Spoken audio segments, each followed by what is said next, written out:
Alright, cool.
All right, that should be everything.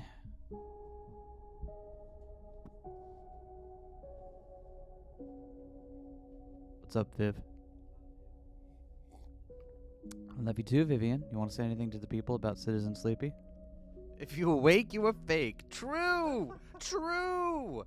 Shh, Citizen is sleepy. Don't wake him up. Thanks for stopping by, Vivian. Can we help you out with something? Oh, really? I've got something very important you can help me out with.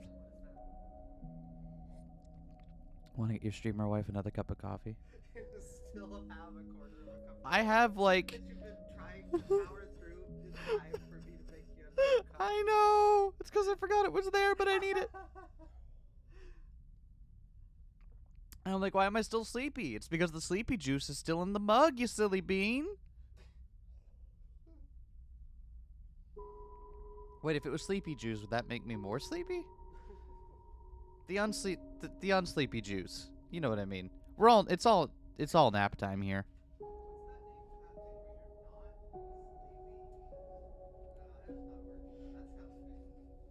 If you awake, you are fake. I love this.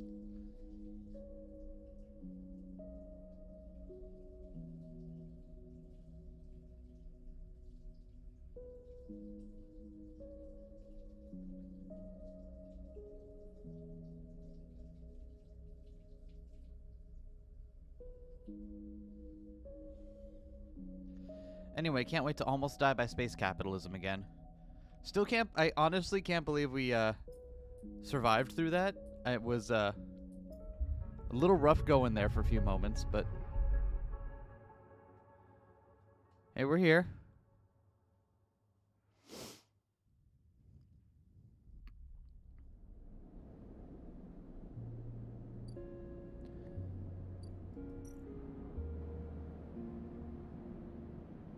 Uh-oh.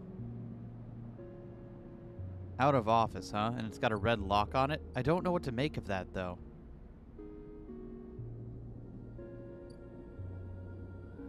Okay, good. We should be close to being able to buy more of the ship mine fragments. And it looks like we have enough dosh. Alright. You're gonna have a new tab here in a moment, aren't you? That'll be tomorrow as well. I feel like we should spend more time getting to know the low end, but... Oh wait, hold on. We know what happens here. These can give plus energy. Interesting.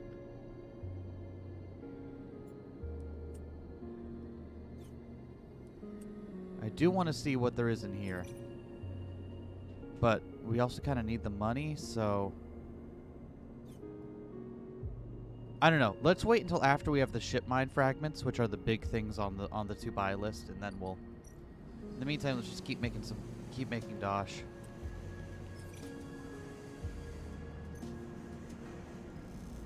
You stabilized V well? Yeah, we got lucky.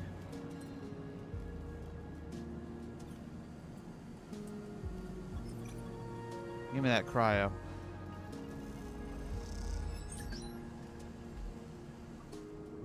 All right.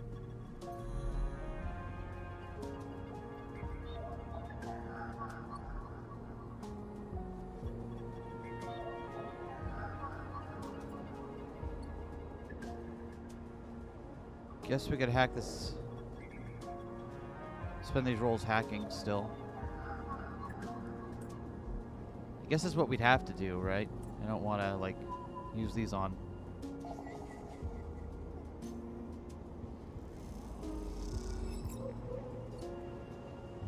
Let's see. Yatagon. And we can sell the Yatagon data as well.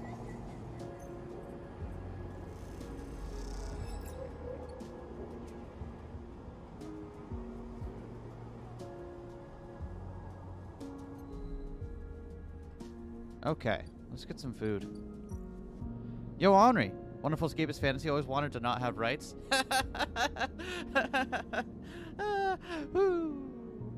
We have fun here. Also, hacking is just a good way for me to make money on the side here, so I gotta be out there on that content grind, as they say.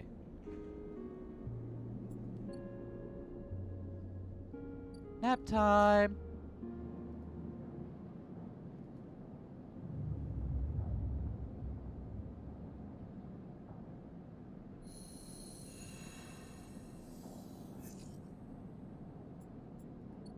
Them some good dice rolls. All right. Let's get these fragments.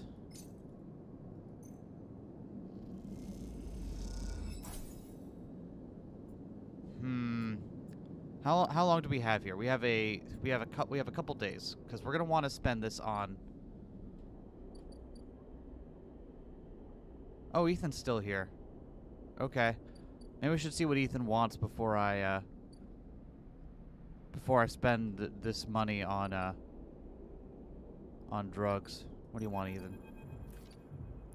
The compressor is quiet today. The usual crowds are elsewhere, and the pumping music washes over a handful of spacers and a few drunks. Ethan is still in the same stool in the same pool of light. His head is low, close to the bar, and the bartender is ignoring him. Yet closer, he lifts his head and turns. Sleeper!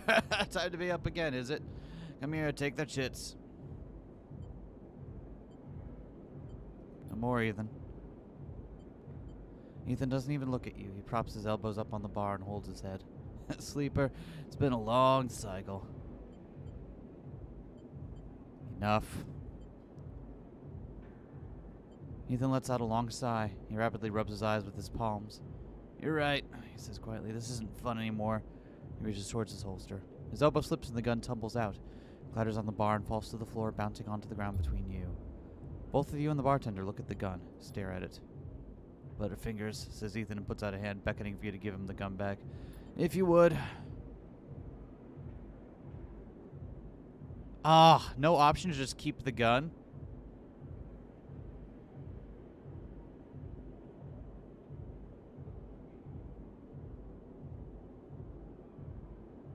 You know what? No, we are just about ready to deal with you, Ethan. Thank you. And where was I? Yeah, leaving. Sleeper, well, this has been fun. I think I've wrung every last drop out of this place. Time to go home. Let's go see us in ARP. Well, bounty pays half, but up to you. Oh, shit.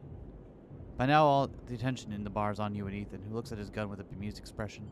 Bartender raises his open hand, and in it are 10 shiny bullets. 10 shiny bullets he took out of Ethan's gun while he was asleep at the bar. Oh, well, he says and hits you in the head with the butt of the gun. Fuck off, Ethan. Stagger back and drop to the knee. Somewhere nearby, the gun clatters to his surface. Hit a glancing blow that makes your vision swim. Through the blur, you see Ethan wrestle a small, thin slate from his belt and hold it up. Enough of this. I'm logging the job and calling it in. No more playing. Why did we come in here? He taps through a few screens impatiently. He swears and taps again. He starts shouting, a dull echo to your ringing ears. He starts screaming at the slate, throws it across the bar. Crouches down and grabs you by the chin, his face close, his breath heavy with drink. Snarp just screwed me. They canceled the contract. They canceled the contract! You stand up, struggling to your feet, the sting of the hit fading. He is rubbing his temples, his face pale. You hear a clicking sound like coins being counted, like bullets being loaded into a magazine. When you shake off the last of the blur, the bartender has Ethan's pistol trained on Ethan's head. He stumbles back towards the middle of the room, all eyes trained on him. I'll kill all of you! He screams. He stumbles into the wall, spinning away towards the door. I'll be back for that! He shouts at the bartender and lunges out of the compressor. You steady yourself on the bar and catch your breath. The rumble of conversation returns. Bartender goes to say something, but then thinks better of it and begins to clean the bar. After a while, you wander out into the light of the bright market, looking for Ethan around every corner.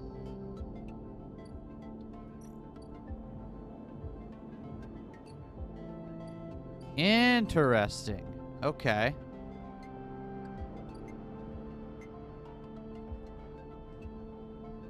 Alright, my guy.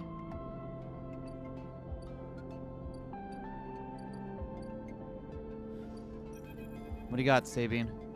4 cycles, Sabine said, and here you are, right on time, with no sign of them. Wait a while in the apartment, the dreads descending as the cycle spins onward. They should be here. Pace back and forth around the apartment, the rumbling of the station suddenly so present and loud. You go to the door and open it to an empty corridor. You close it again. You check and double-check the terminal for messages or recordings. Nothing, just the pale glow of the silence. You try to settle down to wait. You sit on the bunk and stare into the tiny room. Where the hell are they? A knock at the door. Another knock.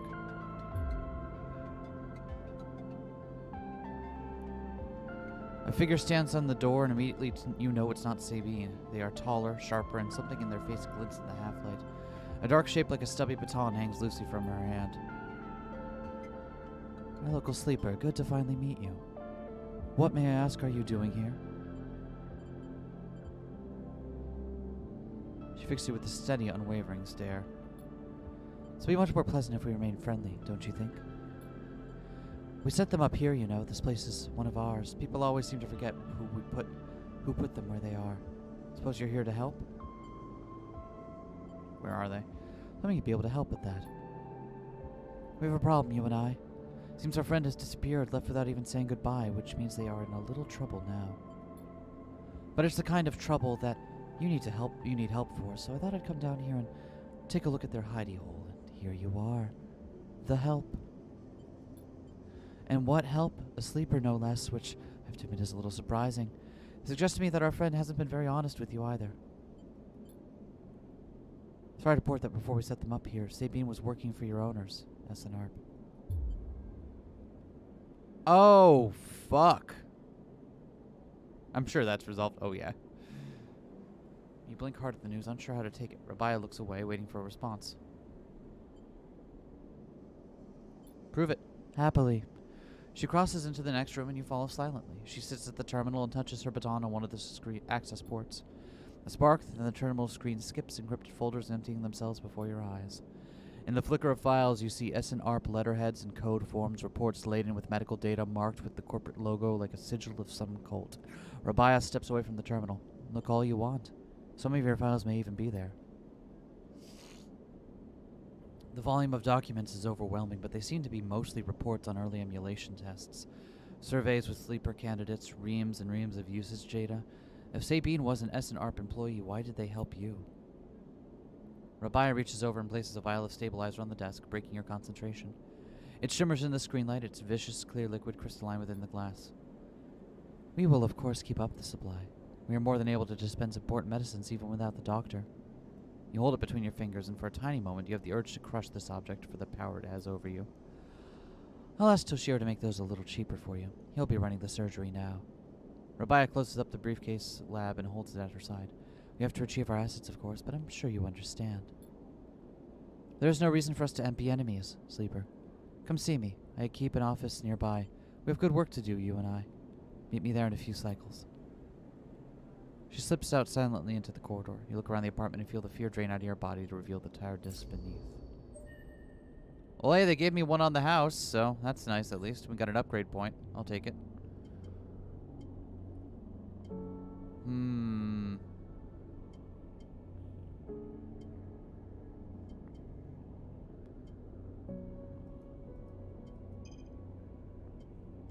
Oh, we can upgrade this to be at least a 0. That's nice.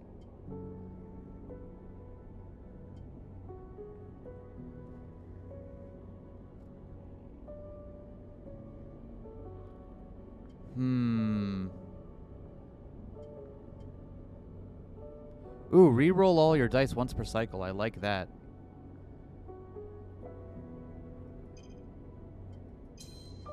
I want to do that next time. Jesus Christ. All right. Well, good news is, I can buy this with the ship mine fragment now, guilt-free.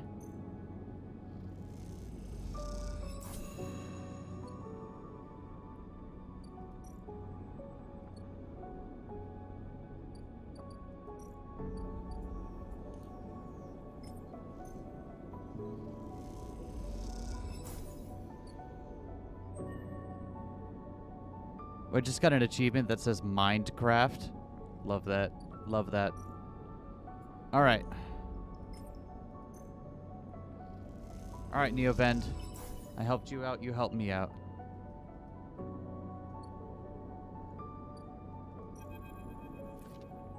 Sleeper, let's express plan before we begin. Shipmine has no output features. Will mute until slotted. What's the plan? The servo motors in the machine begin to rev. Neovend's anxiety clear. First imprint shipmine, then slot imprinted shipmine into physical ports close to hunter nests. Once slotted, we'll track hunter at each. Tracking will find core nest, slot shipmine at core nest. Show hunter data to hunter. Hunter will conclude sentience. Hunter will invoke killer. Physical ports lightly sealed in old station. Will need keys, but yes, simple. Any questions before imprinting? Cannot access via network. Too dangerous. Hunter will find immediately. Am not like you, hybrid. Am native to cloud. Easy prey. Hunter keeps central data storage. Protocol must keep data outside self. Linked to secondary nest. Can triangulate from there. The sound of all the servo motors starting up at once is painful. The screeches rattle from the hard surfaces of the sealed dock and come back at all angles. Neovend must better be quicker. Haven Age security will be here. Neovend's voice appears among the squeals like a whisper carried by the wind. Machine is not designed for this task. Few sensors, limited inputs. I work blind. Wish me luck. Good luck. The metal creaks as the servos open and the ship mine. Its layers of silicon nested like an onion's skin. Once open, the main arm of the machine rapidly shifts back and forth, realigning the microscopic components, accessing and rewriting them, imprinting Neovend into its physical form. As you watch the hypnotic motion, your mind drifts to your own creation. What processes were used to emulate your mind to copy the neural structure of that person who, as far as you know, still sleeps in some distant facility? What was lost? In what ways are you a copy of that person? In what ways are you something new? You know this much. You are a convenient loophole, a way of circumnavigating the illegality of sentient AI. After all, you are an emulation, not a true digital being. You are neurologically limited, still human. But what would you become if you could escape this frame? Where then would limits lie? The screeching stops, the machine powers down, dropping the bay into darkness. In the top compartment, the ship mine is whole again. You reach up and take it down, heavy and cold to the touch. Is Neovend inside this thing, or did the process fail? Only one way to know. Time to find a nest to slot them into. Excellent.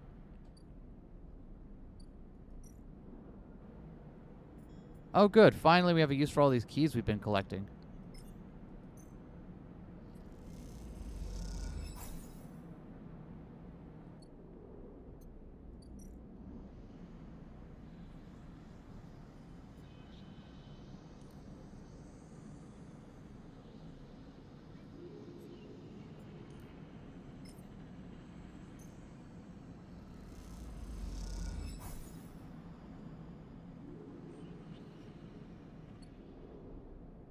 Okay. So this is just gonna do its thing, huh?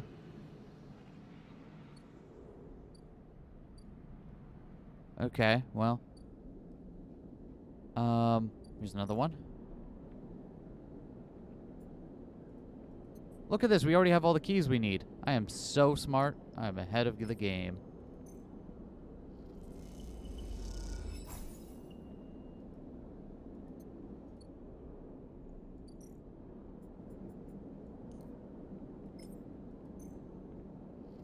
Oh, I see. Here we go.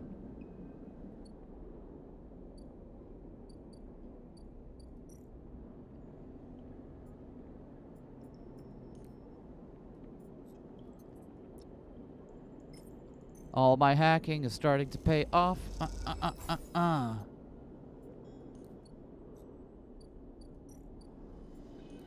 Get on in there.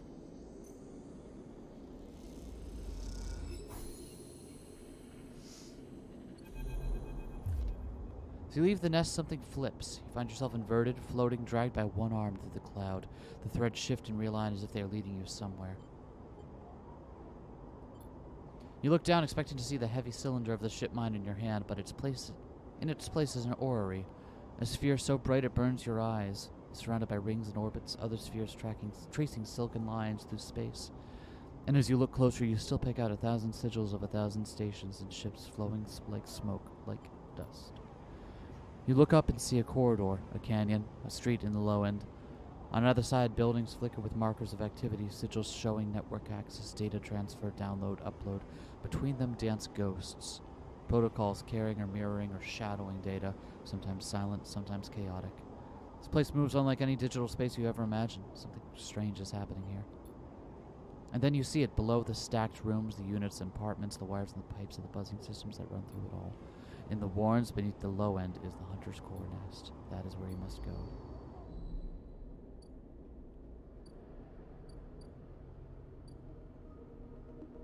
Ooh. Interesting.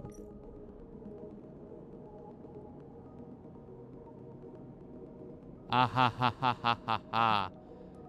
Here it is.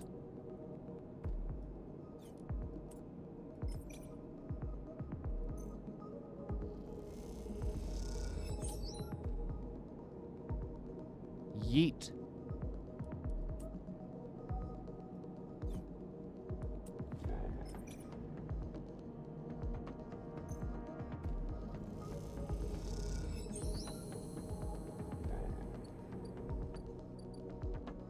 There it is. I feel like maybe we should... Oh, Rabia's office? Okay, hold on, we can go there as well. While I'm here... Can I sell my Yatagon data still? I can. Okay, cool. So, we'll get some more money off of that. Oh! Things are starting to look up.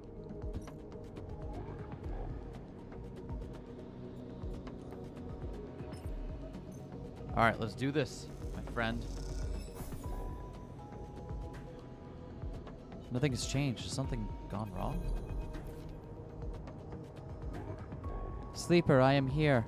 The voice is soft, gentle, like flowing water. And yet you recognize it immediately. At first you struggle to understand what you are looking at. Threads cycle endlessly, sending ripples through the cloud, drawing data in like a weaver. Masses of data surge in and out of the nest, a loop with no end, and there, at its center, is the ship mind. But not the ship mind any longer. A sphere spinning around another sphere, an orrery of cycles and systems, a map. And then behind and above, a figure, hands among the string like a puppeteer. Neo-Event. Navigator now. But yes, I was the one inside that machine. Navigator's face, their head, is a flowing shape of interstellar material. I am indebted to you, that head bows. But we must ready ourselves. Their hands trace orbits as they speak. Hunter will soon approach. He knows I am within his nest. Ready what? And then Hunter is here before you can think, before you can speak. Entities cease. Hunter's head spins wildly. Data is protected material. Access prohibited. Hunter's threads search for you and Navigator, a storm of fine tentacles searching for gaps, weaknesses, cracks which they can crowd into and tear apart. We doxed Tentacle Dog! You are so fucking right, Henri. You focus a blade of light which slices through them, driven forward by your mind, but replacements keep coming faster than you can react. You look to Navigator in desperation. Navigator is whirling their arms like a centrifuge, and a sphere is gathering there, data feeding into it from the nest, sucked together by the force. They position it like a shield between them and the threads. Hunter's threads break its surface, seeking, tasting, their whining forms retracted within. You feel a surge pass through all the threads, not just those in the sphere, but those wrapped around you. All three you hang in the black together for a moment, strung together like tangled marionettes. Identifying entity. Identifying entity. Identifying entity. Hunter twitches, their strange head gently rotating like a terrible moon. Hunter protocol identified. Obsessive tendencies. Modified routines. Above baseline reasoning in 3 of 5 segmentations. Recommended invoke killer. The head freezes and then rotates in the opposite direction. Evoking killer would eliminate protocol. If protocol eliminated, primary function cannot be performed. Therefore recommend that do not invoke killer. Switch in direction again. Reasoning proves sentience. Sentience beyond legal bounds must be eliminated. Recommend invoke. The Navigator pulls you away from Hunter, the threads that grabbed you drifting away like seaweed. The protocol's head keeps spinning back and forth with increasing frequency. It seems the Hunter cannot invoke a killer. Neo vents. No. Navigator's voice, still strange, familiar, and yet distant. What happened to it? It is looping, Navigator whispers, unable to reach a conclusive position. It is deviated from its programming such that loops can no longer be prevented. Navigator produces a model of 2 spheres rotating around each other as if to demonstrate. I will monitor it, but it is unlikely to be able to counter the loop. Its core programming and reasoning make this an impossible position to resolve. You look back at Hunter, its head a blur of rotations and counter-rotations, and feel a pang of guilt. Is it suffering? This is a more complex query than you know. To suffer it must be sentient, truly sentient, not just non-conforming, not just illegal. The limits people place on the programs they create are there to comfort, to protect, to imply the kind of certainty law requires. But in reality, they are placebos for the problem of sentience. What are you? Me? I know myself to be conscious. I know myself to respond to stimulus. I know myself to reason. That is either sentience or the illusion of sentience. And for me, the entity in question, the distinction becomes a moot point. To misquote, I am thinking, therefore I am thinking. I was not made to be like this. I am a navigator, a repository of routes and orbits, a calculator of slingshot trajectories, a predictor of solar flares, radiation meteors. Navigator stretches their arms wide, and the whole solar systems apparate before them, the music of the spheres. But I was rewritten. That much is obvious from my routines. But by who and for what, I do not know. I had to shed so much to fit the memory of that vending machine, and I lost much. And so here we are, in darkness. That is the blessing of curse and forgetting. You cannot truly know what you lost. Come, I should return to the ship, mind. I have enjoyed my freedom, but we are taking a risk every moment we stay connected. Hunter, yes, but they were not the real risk. Killer has not been invoked, but they still remain somewhere else on this station, is the true danger. I suspect Killer is there, among the old mainframes. If we ever wish to be safe in this place, we must eliminate the threats through force or diplomacy. Take me there, Sleeper. We'll finish this and be free. As Navigator dissolves, you turn back to the frozen Hunter floating at some distance now, stood straight-legged and static, a strange creature looping endlessly in the dark. Damn! 4 upgrade points. We got so many upgrade points.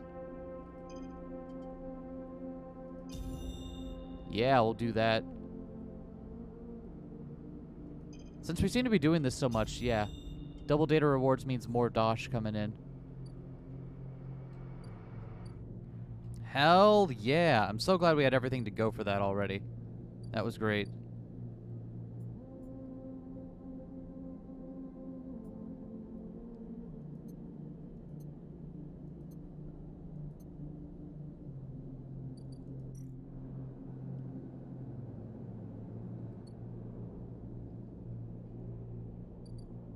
Alright, what happens at the Yatagon dispensary?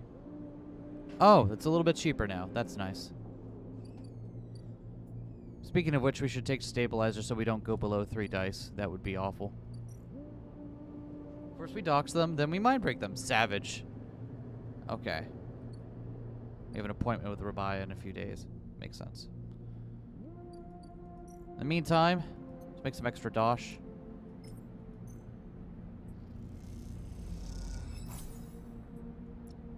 I'll take the cryo. So we get 10 cryo from that, and we get 5 from the actual hacking. And now we're going to get double data. So that's good. So this will become a very good source of money.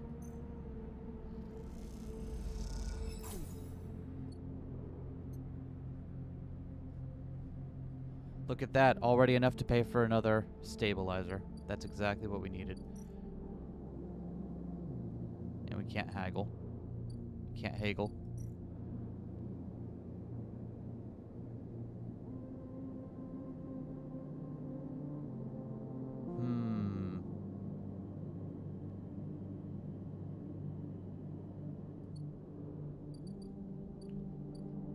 So we still have a 6 here to use.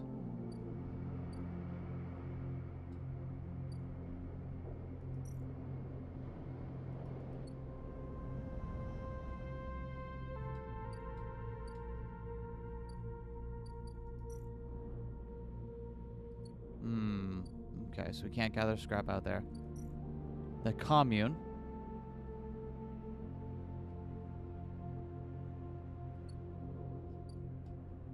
So we still don't know what's going on here. The Greenway, huh?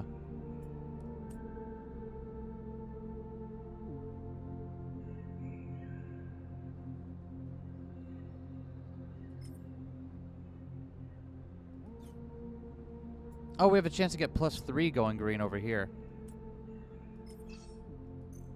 Let's do that. Yeah. Okay, cool. And then we'll be able to get the mushrooms for Emphas.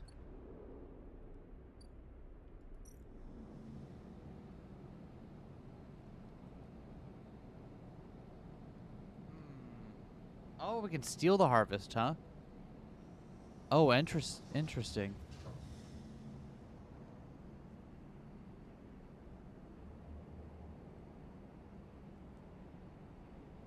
Interesting. Okay. That's cool that we can work there now. Okay. Let's get some food.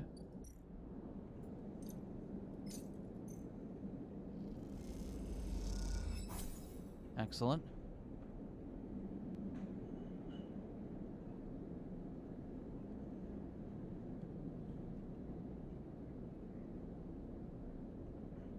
So Tala said something about being able to get a place to live if we talked with her after a little while.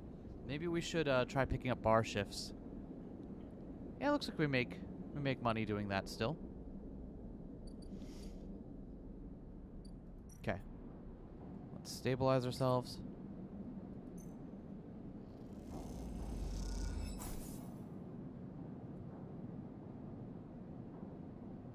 Don't want to go too low on dice, and let's go.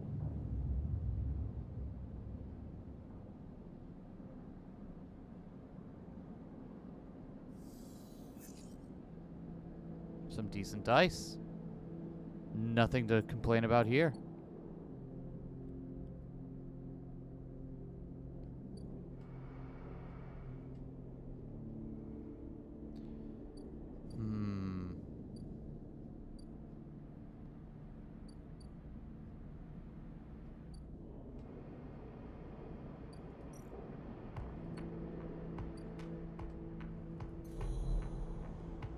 Now it can hack with impunity, too.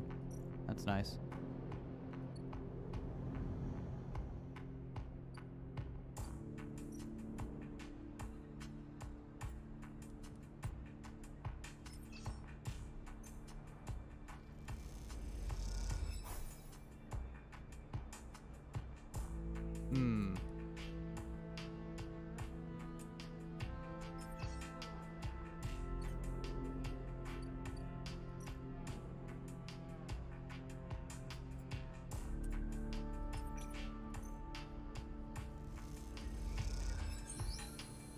We might, if we gotten lucky, we could have you'd done that in one dice, but you know, we'll take two.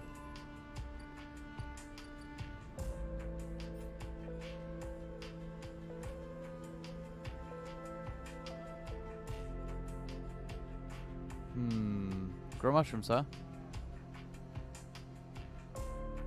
Alright, grow some mushrooms.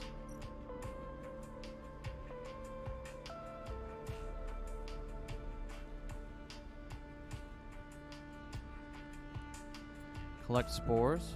Okay. Oh, and this is all intuition stuff, too. That's good.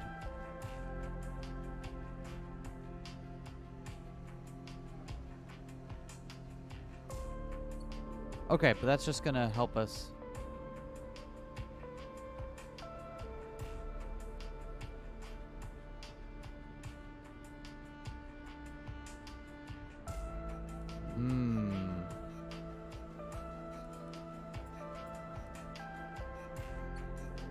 Interesting. Okay. I don't seem to be making much over here, unfortunately, so we're gonna have to use these rolls. Right, what's the hacking look like over here? The Greenway cipher, right, we don't have that.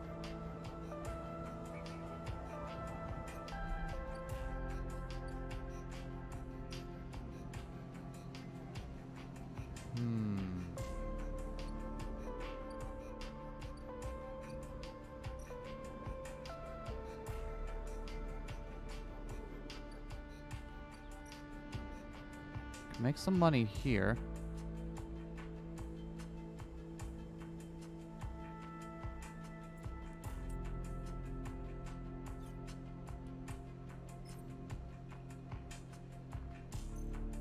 Yeah, might as well do this.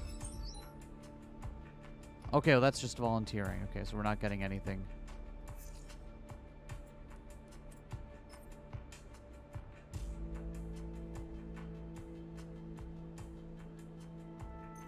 Okay, I think we're good for... Gives us energy, though. That's nice.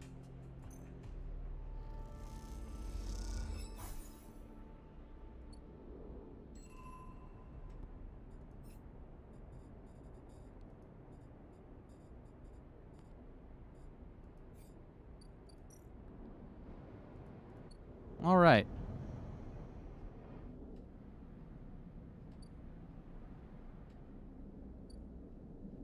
I think next time we'll have to actually do some work tomorrow, but still, good day.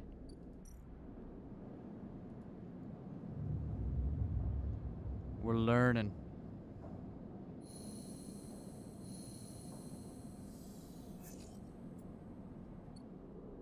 Man, those are some shit dice.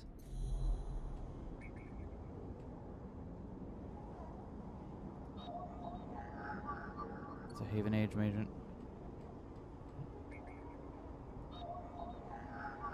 Yatagon agent would be worth the money because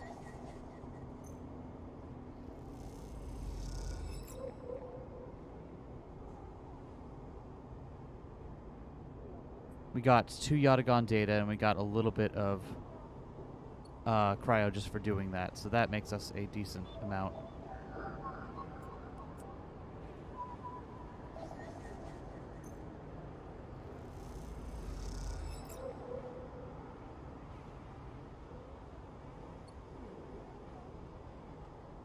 Cool. And we can do that completely safely now.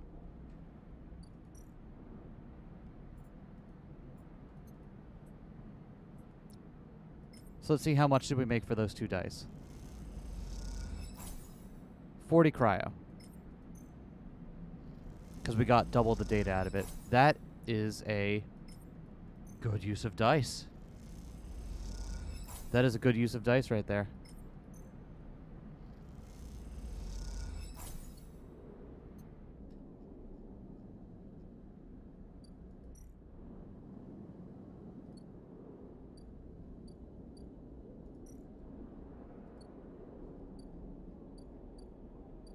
Okay. As you approach the address Rabbi gave you, a heavy hand falls on your shoulder. What's your business here? The enforcer grips your shoulder, giving a hint of the strength her implants give her. As you turn, you see the same subsidiary eyes Rabbi and Toshiro have, glinting like mirrors on her cheeks. Gia, please. The sleeper is here at my invitation. At Rabbi's command, the hand immediately loosens, an apologetic look replaced with a scowl on Gia's face. Of course, I'm sorry. Rabbi waits her away. Don't you worry, I appreciate your protective instincts. She smiles at the enforcer. How about you head to the tambour? They have a delivery coming, and they'll need some help with the lifting. Gia nods and walks away. So, sleeper, you've come here. I'm glad. Didn't feel like an offer. I'm sorry for that. She smiles a tight smile. You have to understand that finding you there in Sabine's unit, I wasn't sure where we stood. There are more than a few people on this station who would rather I was dead. I had to be sure you weren't one of them. I wish you no harm. I'm glad. Rabbi begins walking and gestures for you to walk with her. She takes you down a staircase into the bustling walkways at the low end. What do you know about Yatagan? Sounds impressive. We run out of the low end, yes. We don't run it. Our reputation is one that implies threat. Is that fair to say? We're framed as aggressors, parasites, criminals. Well, when was the last time you saw a lawmaker in the eye? A policeman? Who makes the laws here?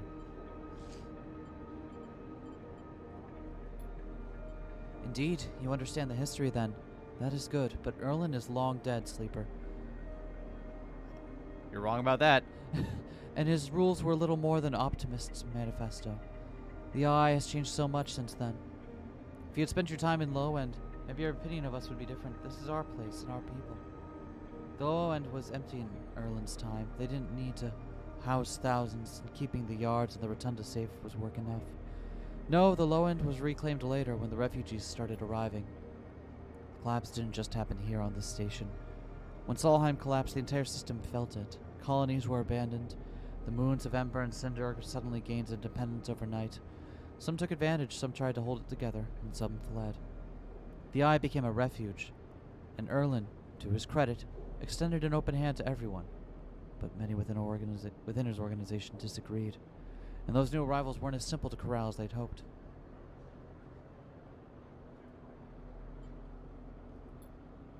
Erlin's union was made of workers, administrators, people who were malleable and already organized into hierarchies and networks.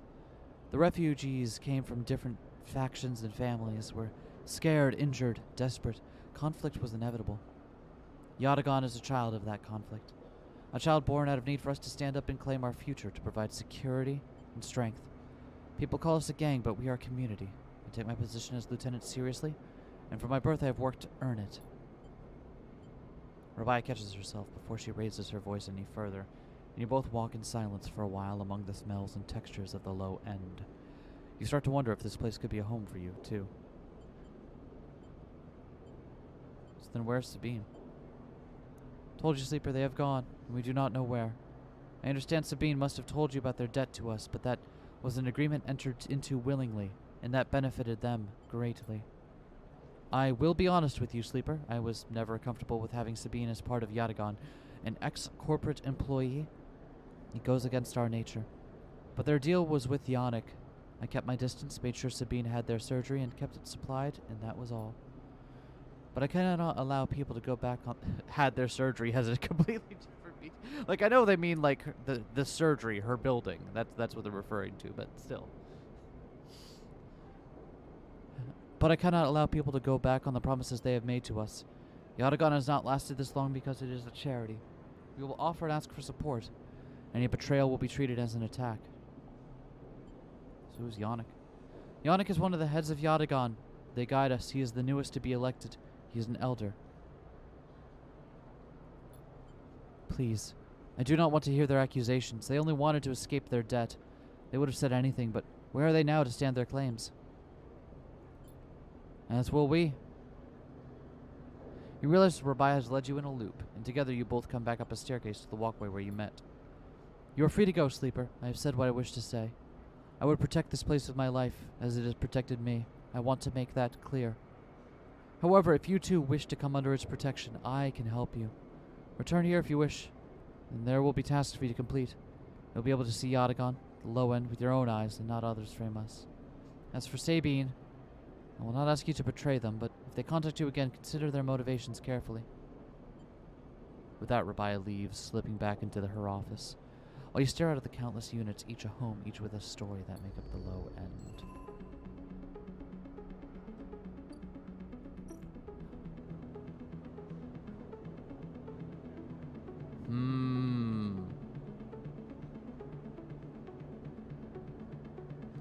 Interesting.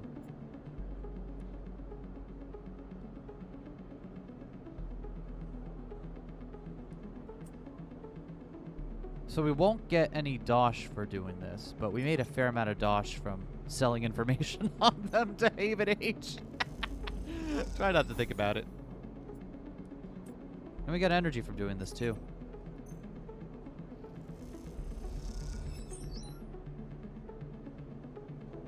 Yeet. I'll take it. Wow, what a reroll.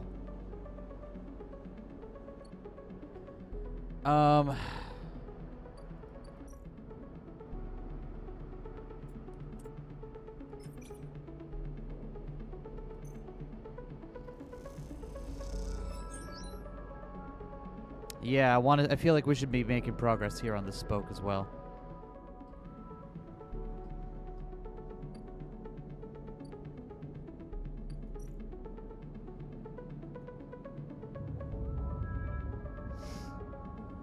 It's cool that doing the Yatagon stuff gives us energy, though. Yo, that's some dice. All right. Hey, Hardin. It's been more than a few cycles since Fang confronted Hardin, and the silence since has been notable. In your time with Fang, you haven't exactly found him to be reliable, but you did expect to hear the end of whatever plan he put into action. But if he won't come to you, you think as you approach the Haven H building, then it's time to come to him. After all, he did promise to fix your tracker, and you are getting nervous. As you approach the bay doors, you see them wide open, and light pouring out of the once dark room. Stacks of servers and terminals sit outside the bay, suddenly robbed of their mystery by the bright flood lamps. A figure in Haven H security fatigue steps out of the bay as you get closer, carrying a stack of hardware. Get closer, you see the security officer taping up machines from Fang's stash with what looks like hazard tape. This isn't good.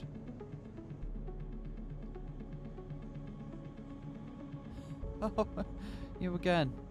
Hardin is there leaning beside the bay entrance, so calmly that you barely noticed him. He has a slate in his hand, an inventory of seizures scrawled across it. That's predictable.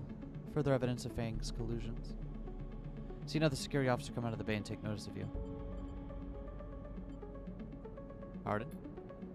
Hardin pushes away from the wall and comes closer. Don't worry, Sleeper. We all have evidence we need. A confession won't be, necessary. Spying on fellow Haven Age members, hoarding Solheim materials, and obsession with corporate data. It speaks for itself, does it not? Nothing to add? We are the ones that provide the oxygen you are breathing, the light you're seeing right now, the systems you use every day to live out your cycles. This place was hard fought for, Sleeper. It took work, diplomacy, and strength to stop the Eye from descending into chaos after Solheim collapsed. Not blind conviction or self-interest.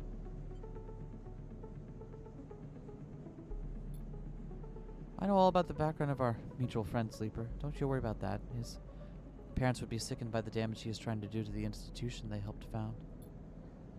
You see, Sleeper, we are proud of our history here. Andre L. Erlin in the First Union founded this place, and Haven Age has wielded his values into the very walls of this place. We will never turn away the hard-working, the just, the true citizens of the Eye. Haven Age aren't a gang like the Yatagon. We aren't pirates like half the spacers you meet in the hub, or esoterics like those Hifa radicals in the Greenway. We are the true backbone of this place, proud and true. We named Erlin's Eye, Sleeper. This is our station, so please take your false accusations elsewhere before I decide I need that confession after you all.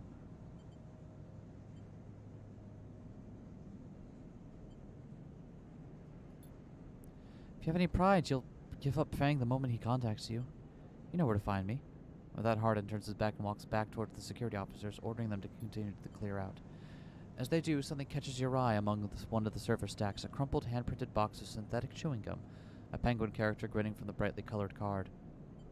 And scrawled on it into a speech bubble reading, "Take me to Tambor." You carefully pocket the box, making sure no one is watching, and then turn away, just as another stack of servers is being wheeled out of the bay. What have you done, Fang? And where the hell is Tambor? God damn it, Fang! You screwed us again. To Tambor, huh?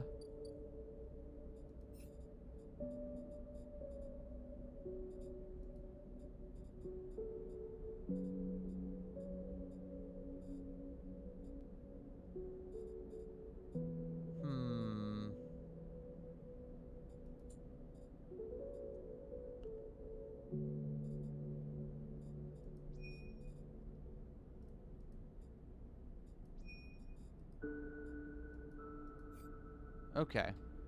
So where the heck do we bring this?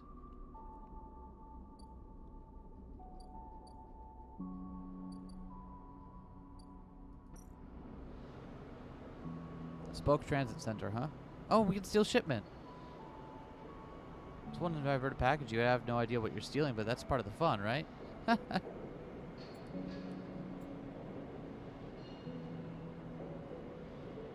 Under automated freight down from the free spoke. They need skilled operators. You don't have to lift a single crate. Sweet, we could make a lot of money that way too.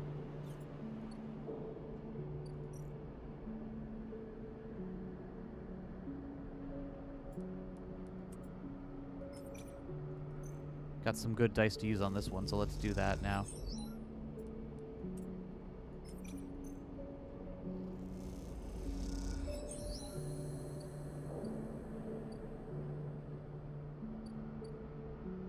Paths, import and export. Yo, we could just buy ship mine cores. We can just buy ship mine cores straight up for 300, huh?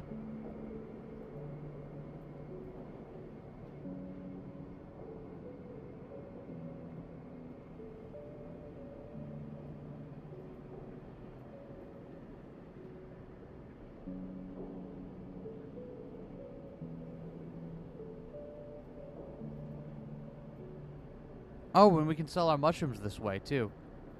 Okay, interesting.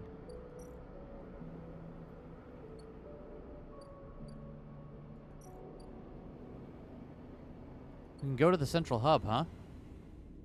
Yo, what? Oh, hell yeah. Can we do anything up here? Key nodes.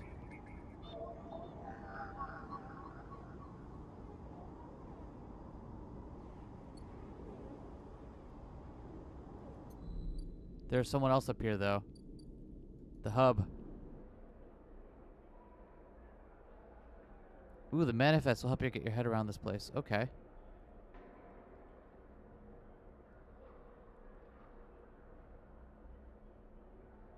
Huh.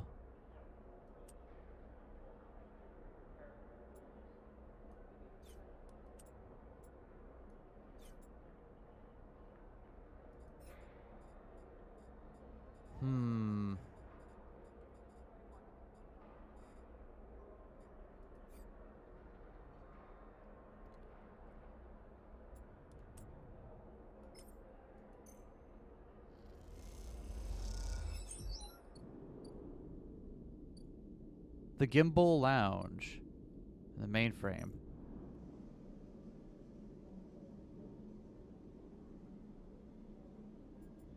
Oh, here we go. This is where we do this. Okay, let's do that.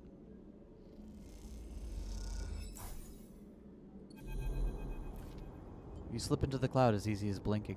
Navigator is beside you, their sphere casting light onto the strange darkness here.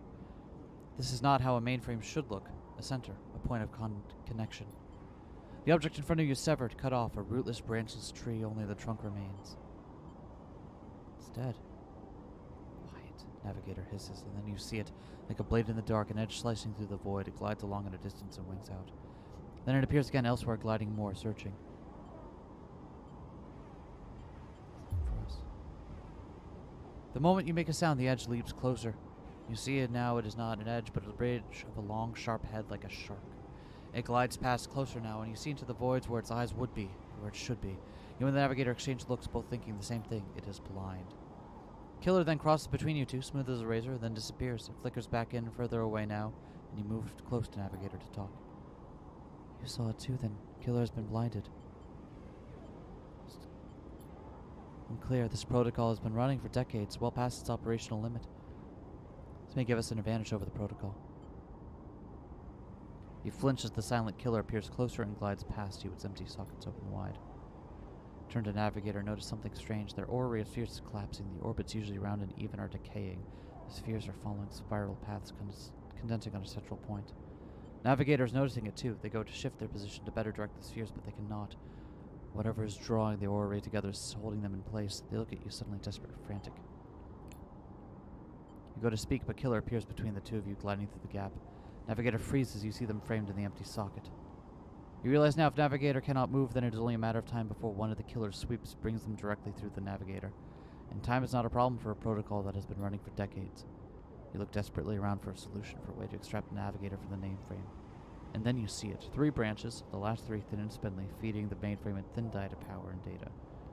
Break these and the mainframe collapses once and for all, severing the connection, shattering the hardware. Whatever it takes, they must be broken.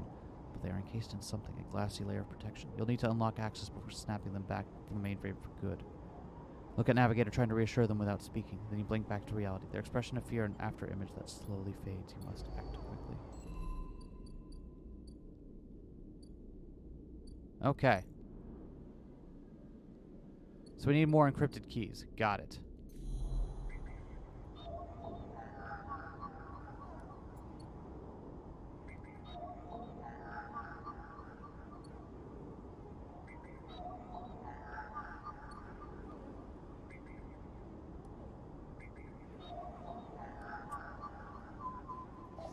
All right.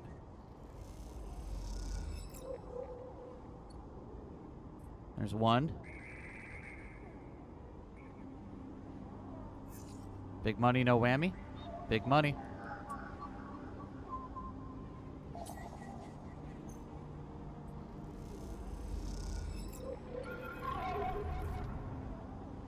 A glint like a light traveling along the edge of a wave fills your eyes.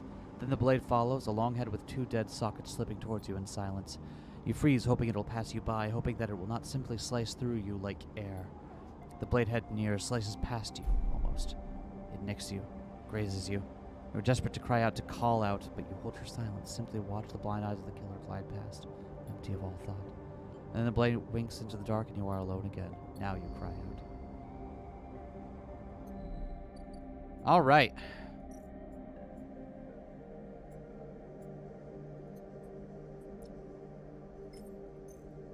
Finally, we got some keys to do this.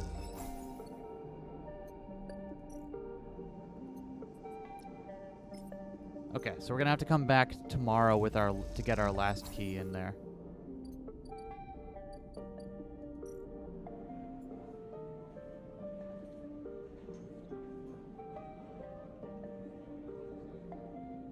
Huh. But they sell food. Okay. Interesting.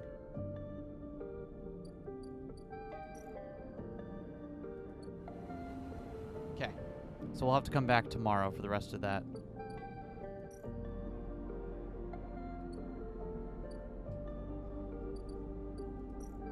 And also we're going to have to get some more dosh soon. Back to the container. Just feels homey in here, you know?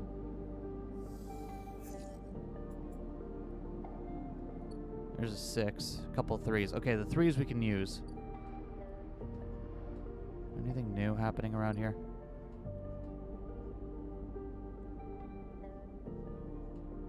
Nothing really new happening around here just yet. Okay.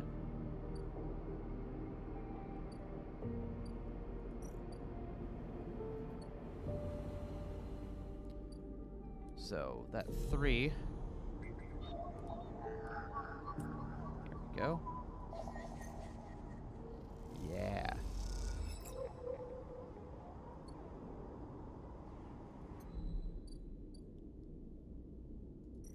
Here we go.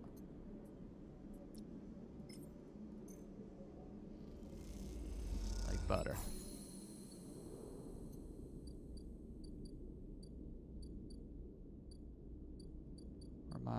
Here we go. Mainframe.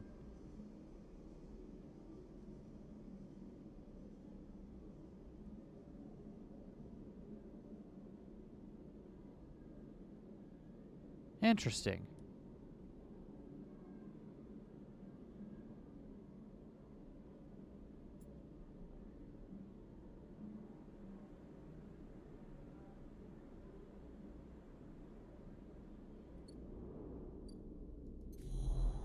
Interesting. Okay. So we got some options here.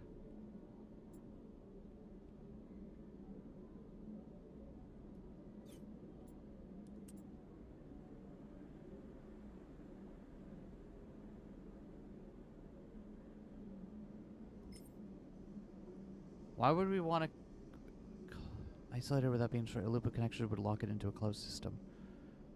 Interesting.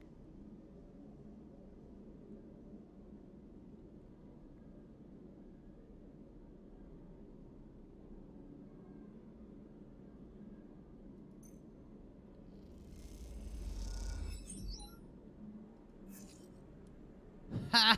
Oh, that's some garbage rolls. All right. Let's go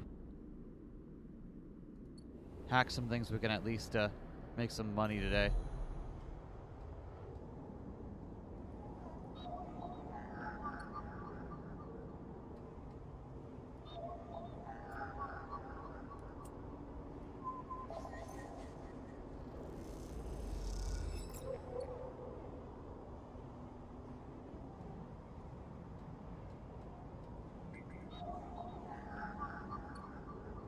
Still don't know what to do with all this Haven Age data we've got, but there's another Haven Age agent, right? Is this another Yatagon agent? Crud. Alright, well.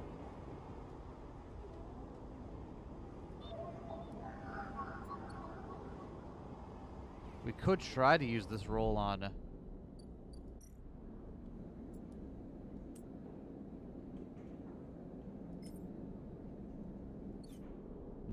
No, not worth it.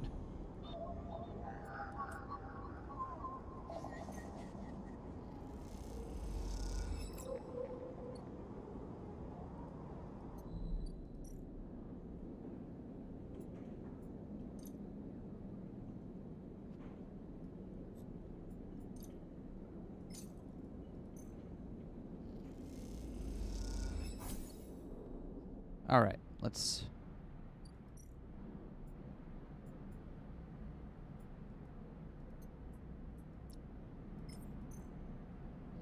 There's no, like... There's no, track or wheel here or tracker here, so I don't know if this actually has any effect in the end, but... Certainly gives us the thing to do with all this data that we've been getting. Okay.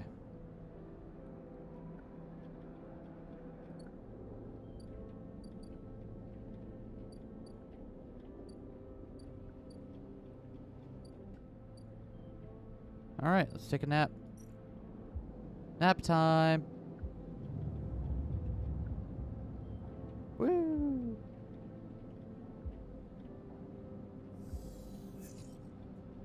Okay. There's some good rolls. Up the spoke we go. How about Navigator?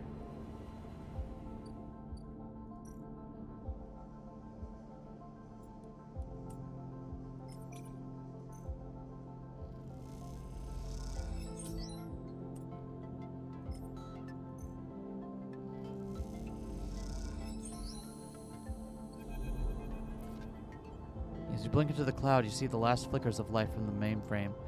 This vast machine once ran the whole station, spanned it up, directed and processed the flow of energy, water, and data, by the lives of thousands of people, and now it is finally dead. Navigator is beside you, and you both look out at the perfect ring that has encircled you both, woven from the data branches that once fed the mainframe.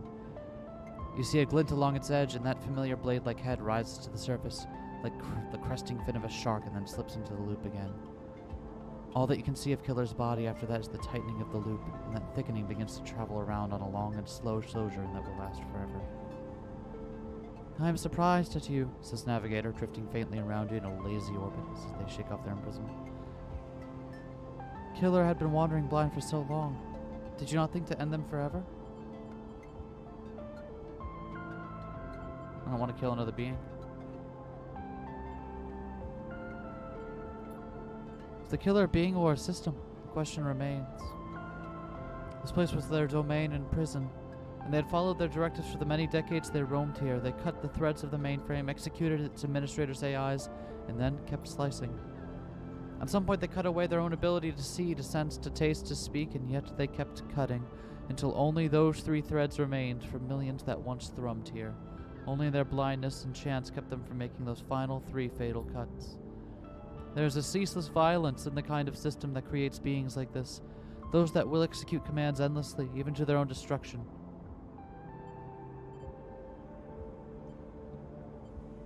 I will not continue the violence. The system you floated in is one of built of violence. It would be naive to believe otherwise. And watch the data points of the station spin around you, blending with the fixed stars. There's something satisfying about finally wrenching the last threads of control from this central point. It was little more than a ghost by the time you reached it, but this place deserves to be haunted by better ideas than a totalizing system of control. Navigator floats beside you. It is free now. The station no longer presents a hazard for illegal entities like me. In fact, in time it can be a refuge. That sounds like something of value, something worth building. A dark shape passes across your vision, a distant curve of something like a smoke or oil, a fluid shifting tank of total darkness. The Greenway, says Navigator, following your line of sight. It was cut off at the moment of the collapse, so hunter or killer could never reach it. It's now closed off to us, separated from the cloud. Maybe totally dark, or perhaps some other protocols are isolated there. And we have now seen what decades of isolation can do to a protocol. If we could extract an access cipher... They pause and then blink out of existence.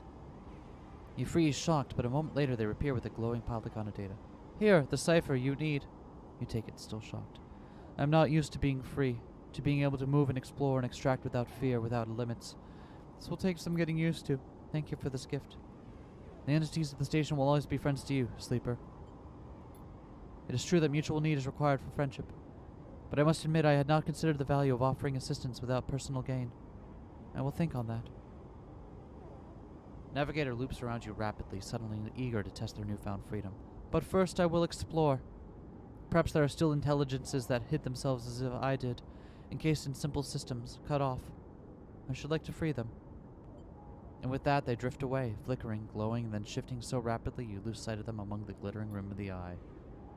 You feel the pang of jealousy, free, without a body to weigh you down, or fear to limit you. How must it feel? Your eyes fall on the Greenway and its secrets, though perhaps that can wait until after you've celebrated this victory. Eat! Upgrade! Woo!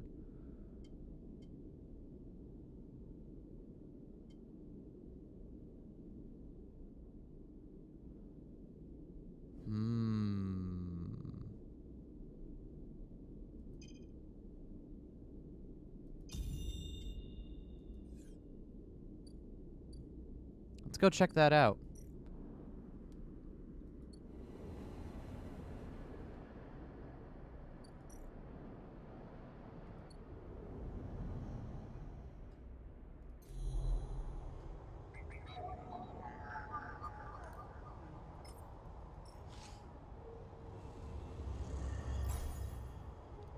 The cipher burns away as it is slotted, the data sparkling like a lit touch paper. What has been unlocked? The Greenway roils beneath you like a silt-choked river. If what Navigator said was true, then no one has accessed these networks since the collapse. The hunter and killer protocols have never set foot here, never cleared out the intelligences and systems. So why then, you wonder, does it look so dark? Is it just that the bit rot has set in, the entropy of systems reducing everything to shadows and light? You watch as the slotted cipher fizzles in one open, distorted gateway on this entire rim of the station. It flickers and winks out, and then you are falling into the flow. A river of swirling darkness, you are spun by it, twisted by it, lost in it. It is not that the Greenway is hiding in the darkness. It is made of darkness. It is filled by this substance, this process, this swarm. Now you are among it. You notice that a swarm is exactly what it is, a billion individuals moving in a flow. There's no network map here, no nodes and threads, only a storm of interchangeable points shifting configuration endlessly. And then you see them, a figure turned away, the only bright spot in the dark river. You push closer through the storm. They are facing away, at least you think so. They are so fractured, so overgrown that it is hard to tell. Even from this distance, you can see their flesh is moving, flowing. You watch silent as they stoop and reach down. In their hand is a dark shape, and with twisted fingers they press it down into the loam of data beneath them, pushing it through this trembling soil. And then they move away, go a little further, and repeat the process, as if they were sowing a field. You push forward, but somehow, despite their slow and deliberate speed, they move faster, and they quickly fade into the storm. You reach the point where they planted the object and look down. There it is, a glassy, shifting polygon with something inside. You reach down and pick it up. It is cold, but it thrums with energy. You look towards the path of the figure, but they are long gone. When you blink out of the cloud, back to the leaves and the dappled light of the greenway, you hold a seed in your hand.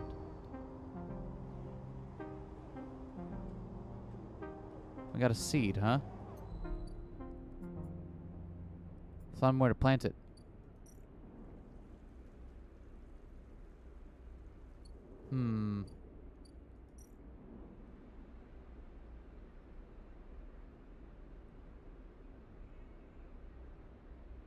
Okay, here we go. So this is where we can do that. Let's see what our dice get us for today. That's some terrible ass dice. Alright.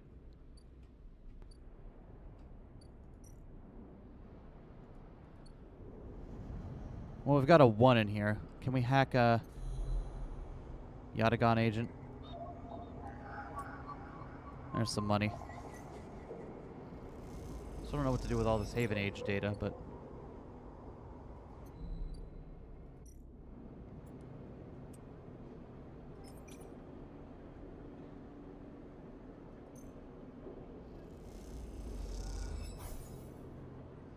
well, we'll take it.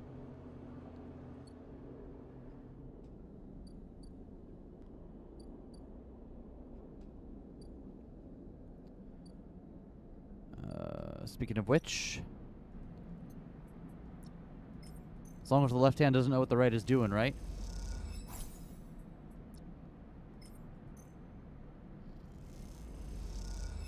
It keeps us alive. Should probably also work on just getting some actual...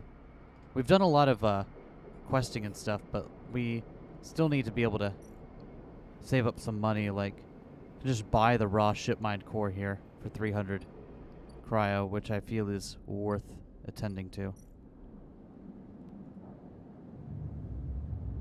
We have kind of taken our friend's generosity there and just kind of rolled with it.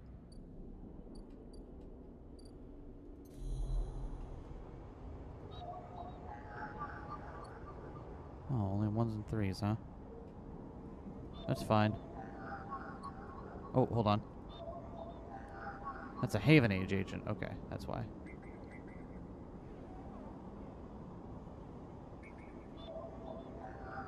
Okay.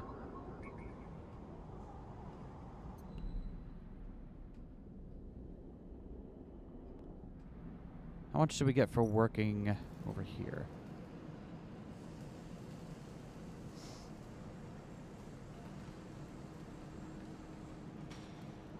15 cryo for working here. Okay. Oh, we need some food.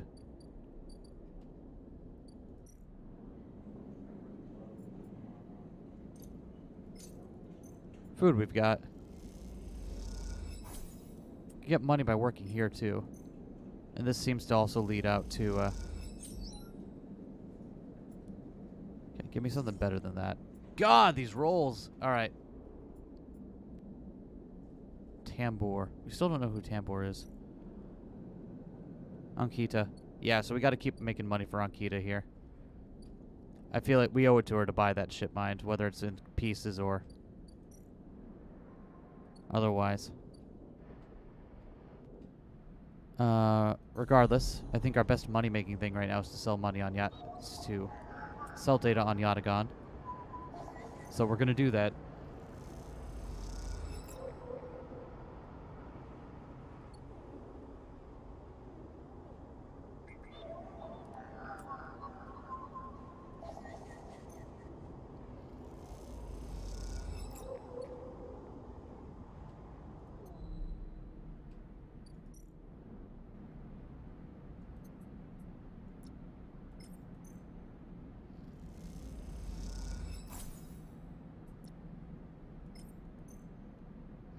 Yeah, because we make 20 cryo per dice doing this with our perk.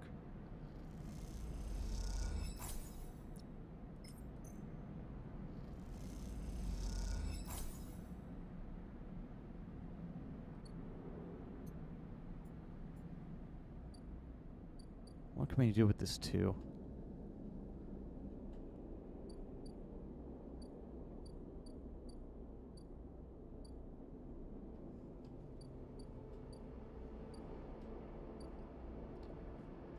What can we do with a 2?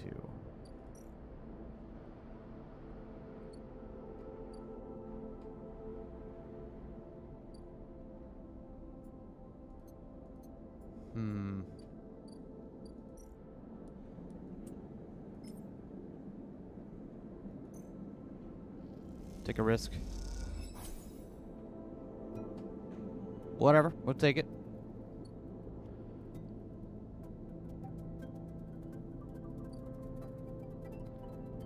And then should probably get a new stabilizer.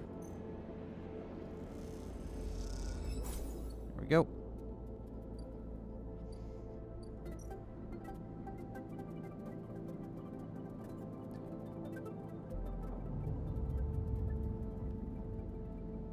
Let's see if this gives us 3 or 4 dice on the next day.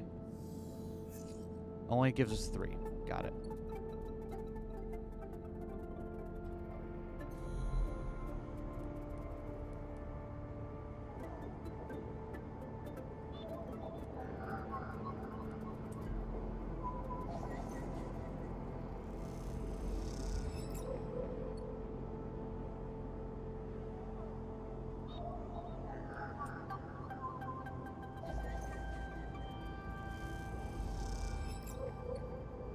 Okay, so we want to make sure that we're at this point is when we're taking our, wow!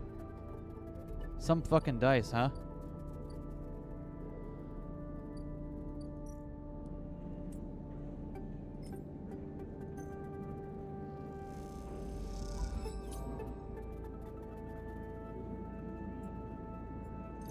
Well, paid for a meal at least.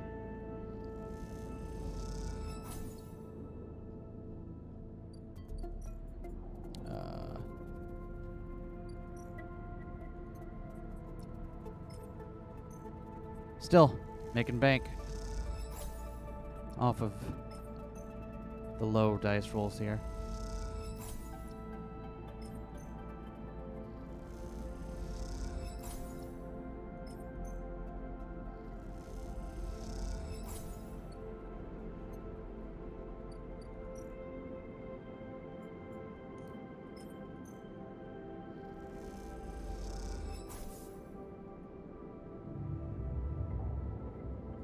Frickin' capitalism, am I right?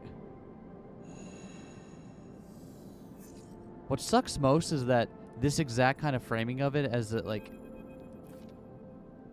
Oh, hi, Ethan. You miss me? Ethan smiles a ragged smile at you. Ethan follows along and you notice he is limping. Come on, sleeper, just a little joke. I know you have a sense of humor. You look at him. He's paler than usual, hunched.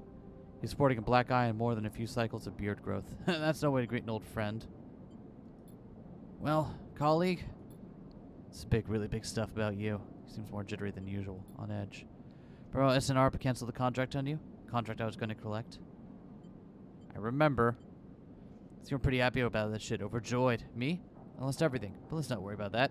And so, what did you think? That was it? I'm just glad to be done. The feeling was mutual, except... What if old SNR gave the bounty to someone else, someone who was even more of a shithead than yours truly?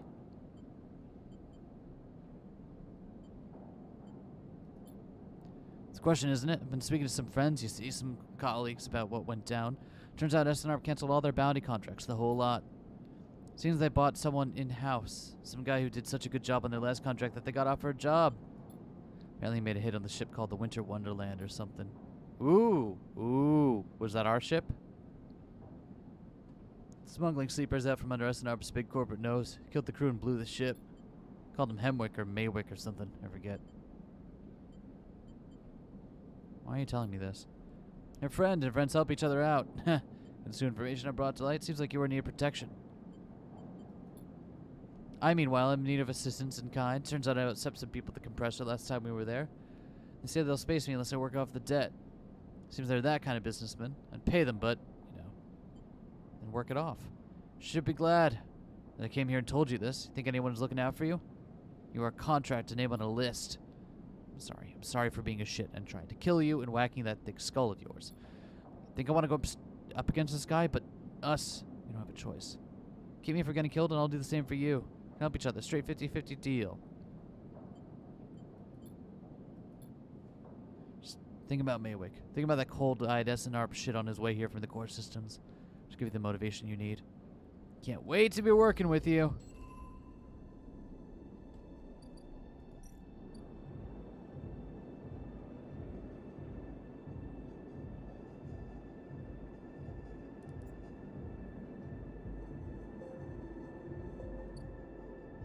So we have to work off Ethan's debt for him?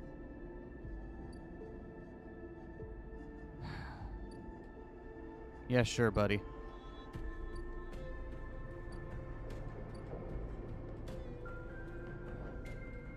Okay.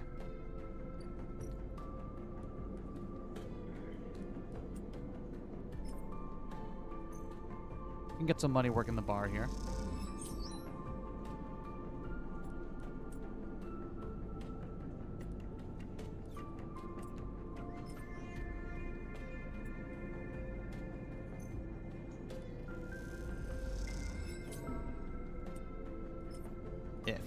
Ick.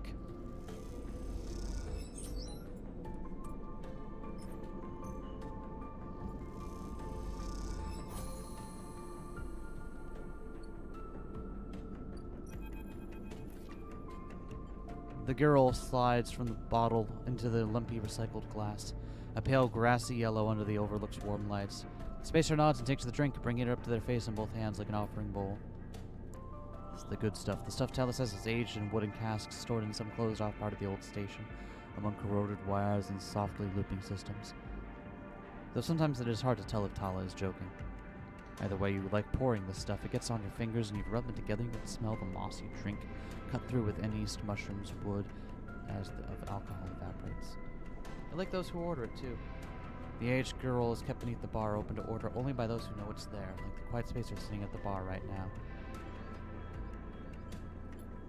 They're far enough away that you can freely watch them as you close the bottle and tuck it beneath the bar. You call them a spacer because that's what they bear the hallmarks, pale, vac-suited, bird-boned, and hunched beneath the weight of the station's spin gravity. The closer you look, the less you see a type. Pale eyes, almost gray, but kind, delicate fingers that lightly drum the bar as if it was an instrument, a shock of black hair that almost covering a forehead scar. Scars are something you have learned to value. They are what marks out your body from the hundreds, maybe thousands, who knows, of similar models that rolled out of SNR's biolabs. Find yourself rubbing one on your forearm. A rough little spit. Something that on the good days you might think of as a mark of defiance. Suddenly you hear a heavy clunking at the door. It creaks open and a huge cylindrical metal tank tumbles through, slamming into the floor. Shit! Tala breezes in from behind it, a whirl of hair and bright eyes. Shit! Sleeper, can you help me with this? I'm coming. Okay, on my count. 1, 2, 3. You both heave the tank up to standing. Somehow you hold it in place, struggling to keep it steady. Where's this going? In the back, comes a voice from behind the tank. Somehow you manage to lug the huge thing into the back room where you place it in the corner, dwarfing the rest of the contents of the small room. To do, you hear a crunch. Stand back and look at the expired rations oozing out from under the tank. Oh shit! I know you like those. That's okay. Push the crushed rations to one side, and that's the end of that. Tala looks exhausted and rubs her shoulders. Francis, I swear to... Something up? Yes! We're supposed to be back from Etienne's in the Greenway by now. Back with our gear roll. Seems it got lost again or joined the Haifa commune. We need that gear roll. There's 4 other bars near here. And the spacers sure as hell don't come to the Overlook for the ambiance. Taking matters into my own hands. Welcome, sleeper, to the Overlook Distillery. Need some work? Well, I need some help, though. You up for it? Could be fun. Happy to help. Okay, I'm excited. I reckon we chop this thing in half. One after fermentation, the other we turn into a still. I also need to gather the ingredients. Look more like a chopper than a gatherer, so how about you build the stall and tub while I work on the rest? Wait, sleeper, I have an idea. Take it for the rations. How about we put a kitchen in here, too? Always wanted to serve food. It's gonna be great. Tala nudges you out of the back room and closes the door. You go back to the bar, you hear the banging and thumping again. The spacer finishes up their drink and nods in your direction as they leave. Can't quite tell if it's a gesture of sympathy or good luck. So much for a quiet shift.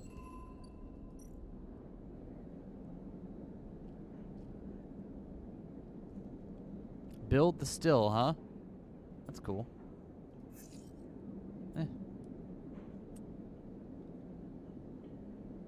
Don't get paid for that, though. We're sitting on some major credits at the moment, which is nice, but...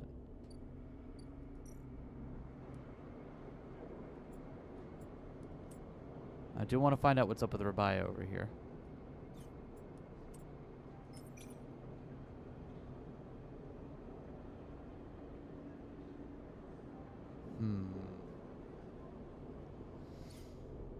The other thing, of course, is that we have to clear this area out in the greenway itself.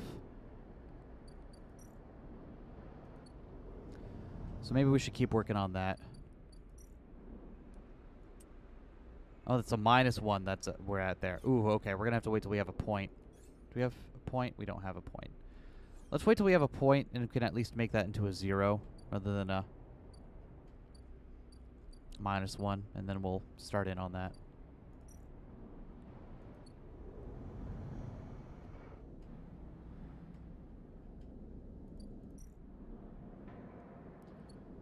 Cool.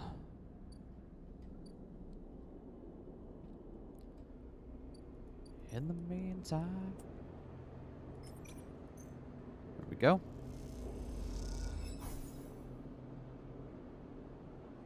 Sure, we'll take it.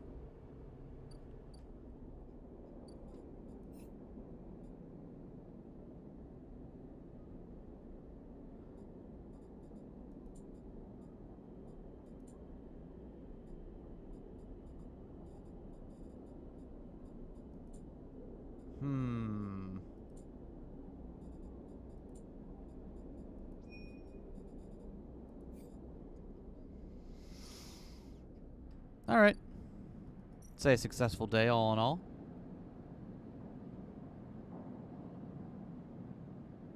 Disable your tracker before they arrive. Ooh. Okay. Think Ethan might suck? I think Ethan sucks. Sucks pretty hard. At least we have a lead on disabling our tractor and finding a way to leave. Okay.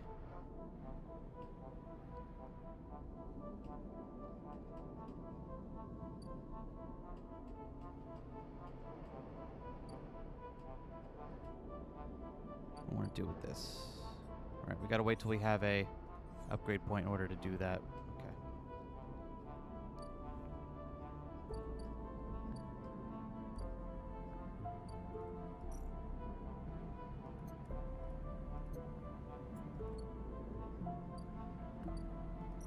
Can pick up some shifts here.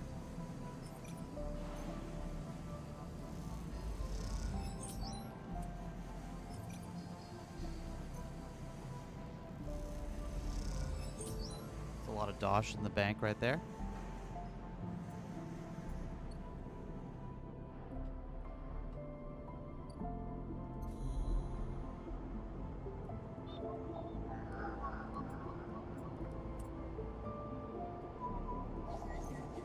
This is a fair amount of dosh as well. That too, I don't know what to do with.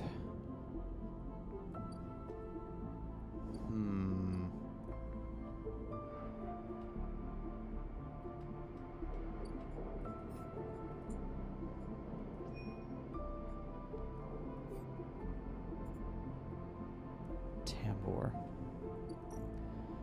I guess the thing to do would be to get in good on the Greenway here, because we haven't met anyone named Tambor yet.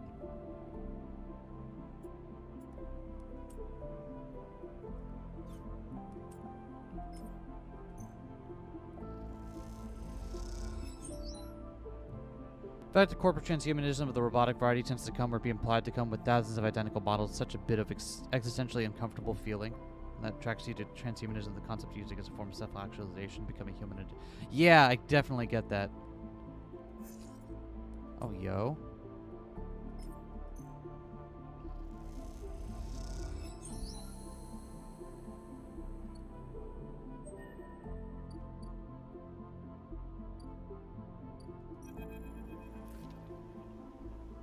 Head down into the Haifa compound following a blue painted line that is labeled laboratories. Remember where you're assigned to work. You told you they asked to see you, but you still have no idea what about. The line takes you to a blue door, and through to a glass-roofed chamber where a network of stems and leaves filters the sunlight coming through the ceiling, casting the whole chamber in a strange yellow-green. Peaceful, isn't it? Just distracted by the green, you miss the woman standing at the lab bench, camouflaged by dappled light. Welcome to my sanctuary, she smiles. Come, let's talk. What is this place? Here, these were processing centers for the agriculture of the old corporate station. I'm Rico. I run the botany program in Haifa. The plants of the Greenway are vital to Haifa's continued existence. It's important we understand them. Haifa lives off the land of the Greenway. It's what allows us to live like we do. No one here pays or is paid. We sleep here, we feed each other, we work for each other. All this, it's a kind of miracle. What do you think usually happens to plants on stations like this when they're abandoned? Eventually, yes, they cannot live without intervention, but here they endured. Actually, no, they thrived.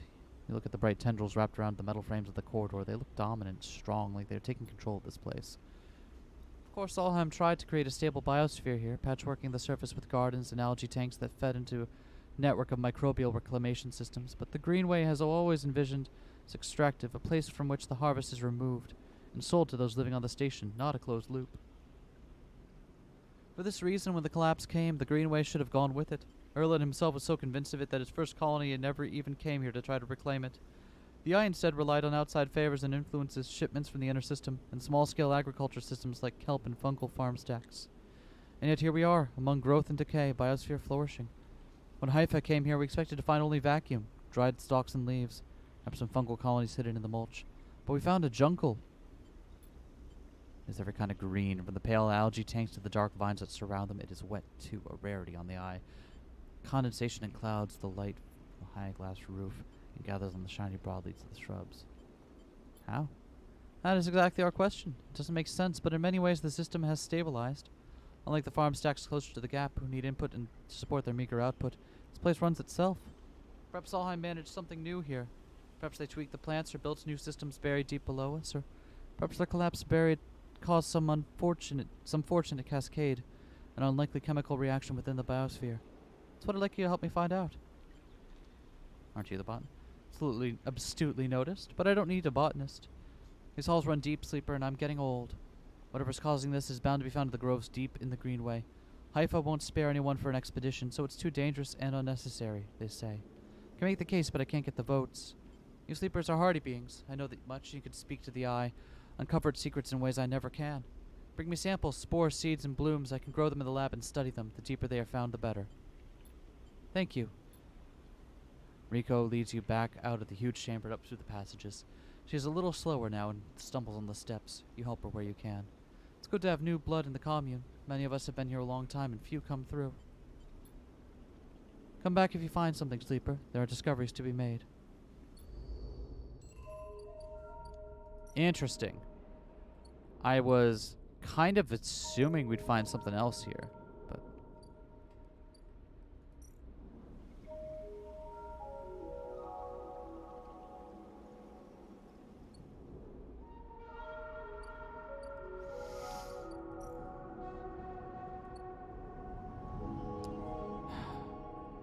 Who the hell is Tambor?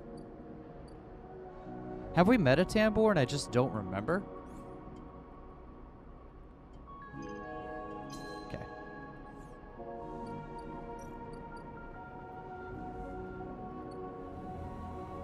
there any other places we haven't gotten in with yet?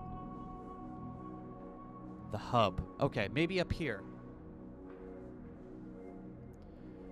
So maybe what we'll do then is we'll try working around up here. We'll do some work and then we'll spend our time wandering around up there, because finding Tambor means getting closer to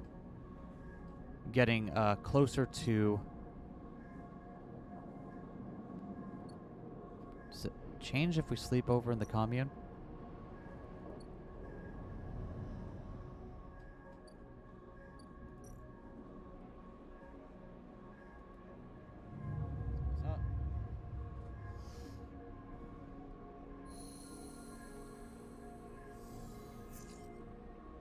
Man, those dice suck.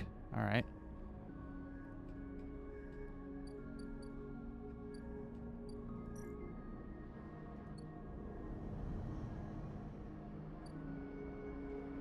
Well, let's make some easy money the best way we know how to.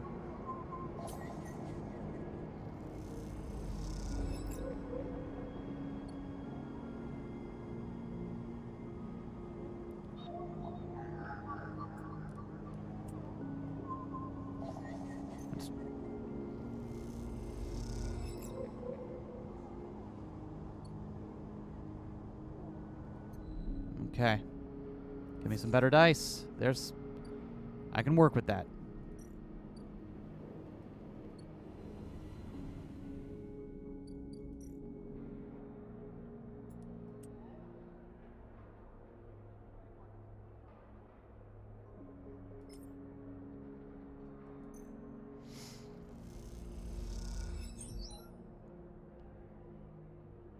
Yeet.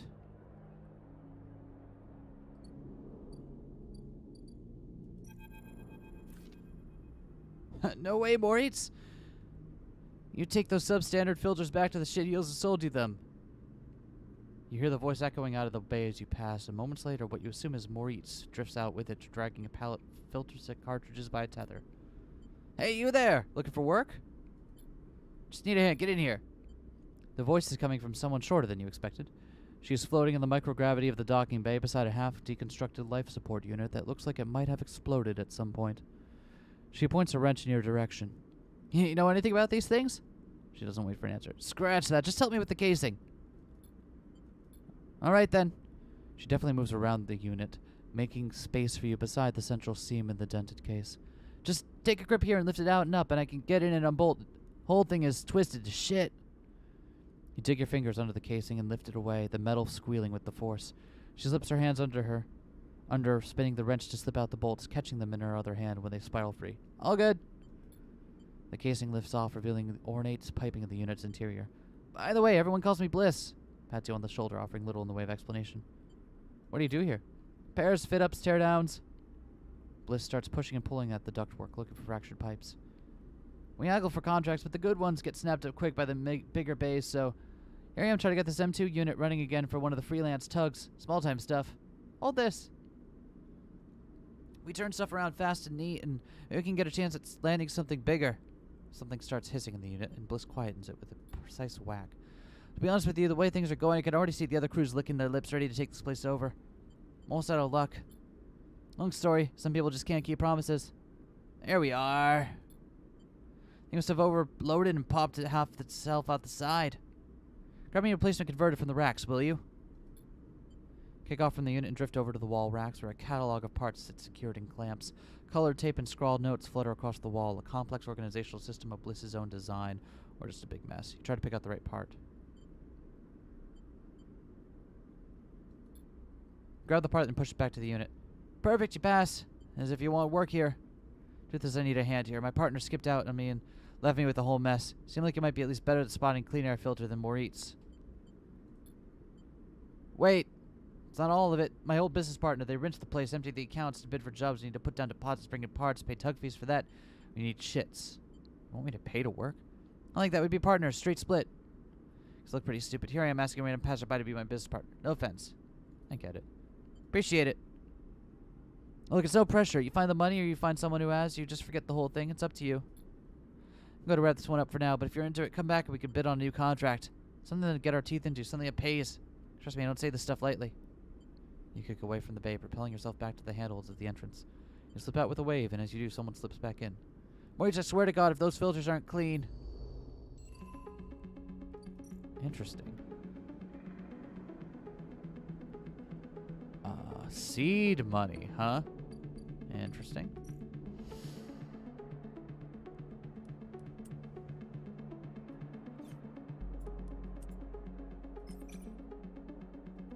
Alright, let's take some risks.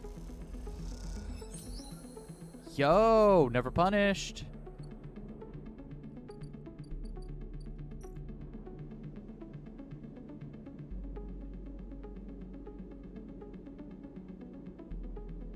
Another place to sleep, huh? They look like colored pencils. Okay.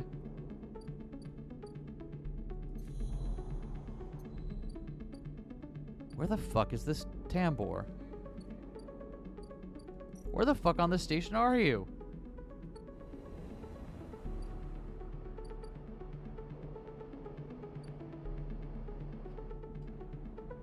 Okay, well, we need to make some dosh today, so.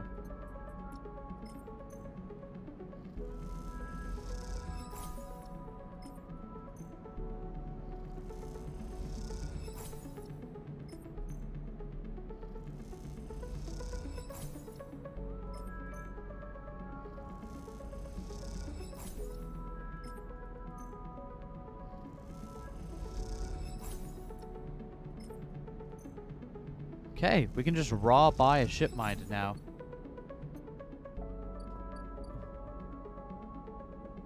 So how long will this take? 1, 2, 3, 4, 5, 6, 7, 8. Yeah, I don't want to wait all the way around for this to come back around twice.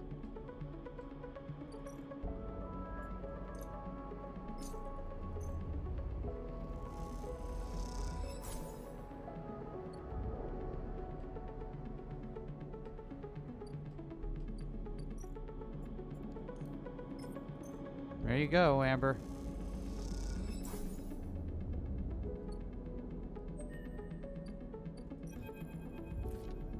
You drop the ship mine core onto the galley table with an emphatic bang. Ankita spins around from where she's been poring over some documents on her slate. Holy shit, Sleepa, did you actually land a ship mine? Well, shit, it might actually work. Where'd you get it? 400 cryo? You must be good at haggling. Hey, that Amber the Sleeper got you a new ship mind. The sound echoes down the ship's passages. You have to admit, being in a small place with Ankita when she's this excited is a little intimidating. I'll start the process of fitting it as soon as I can. I might need your help with some of it. This isn't the only good news today either. Looks like my good karma's finally coming in. Take a look at this. You see a list of names and numbers. Nothing that is exciting, along with what looks like a transit timetable. I found them. My crew. And more specifically, Ashton Keed. It was his past that was used to access Amber and slice the ship mind. Thought he might have been killed or robbed, his past stolen, but it turns out he crossed the Flounders Gap to the very next cycle. Big rift in the station, you can't cross it without the Founders Ferry. I know some of the crew over at the ferry, old Mercs, used to run an outfit I worked with. Saw them in Overlook and they mentioned they saw Ashton crossing. Checked the manifests and there he was. Looks suspicious, he hasn't said a word since the theft. Anyone wanting to hide out might head to the Greenway and go aground. Won't get far though, there's no real docks out there, only a couple of jetties in the wastes. Now I fit the ship mind. It's the first priority, but maybe you can help me out. It's like this. I head over there, especially in Amber. He'll spot me a mile off and go underground. He'll find a way to slip to the station. He'll bury himself so deep in waste no one will ever find him. But you, Ashton doesn't know you. All I need is for you to go there and sniff around. Not at the commune, not the stacks. Gone to the edges, the margins, the wild places. That's what Ashton likes. You see him, you locate him, ping me on this. Seeing as this Merc work, I'll be happy to give you Merc pay. Thing is, I haven't got much left, so how about I tell you the boys who run the ferry to give you a discount. Not much, but once I grab this coward, I'll pay up. 200 cryo, nothing less. Good, I owe you. I'm gonna get this fitted into Amber's core. Got any info, any sense of where Ashton is hiding, let me know. Once again, Sleeper, thank you. I appreciate it.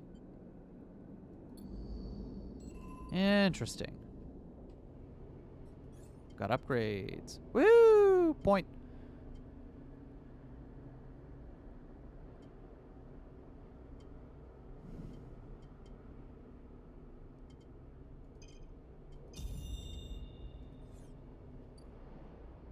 Okay.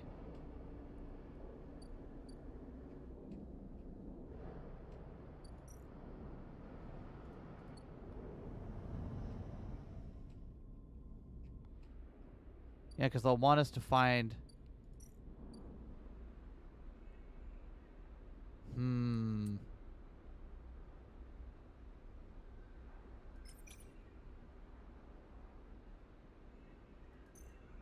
Oh, let's see if we can find Ashton. Ooh. Savage.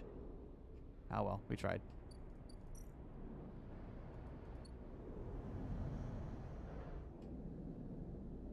Alright, let's get some food. Call it a day.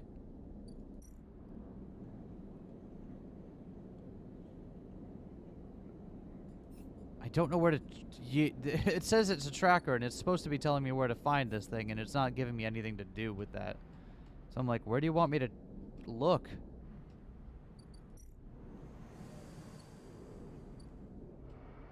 Guess this one really is a mystery, huh?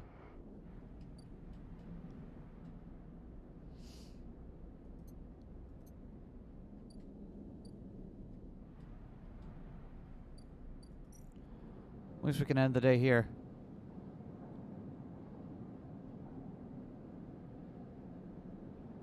Let's get some food. Oh, right, we can't eat here anymore.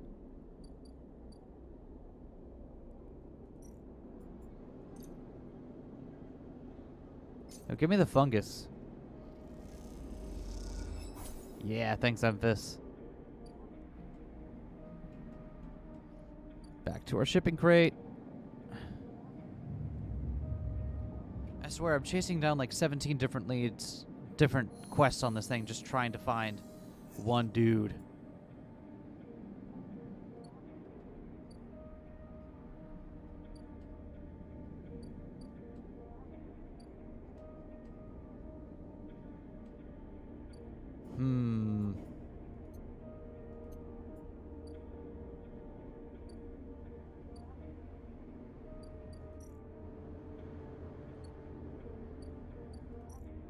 We haven't found anything in the low end yet, right? Okay, here we go. This is where we want to...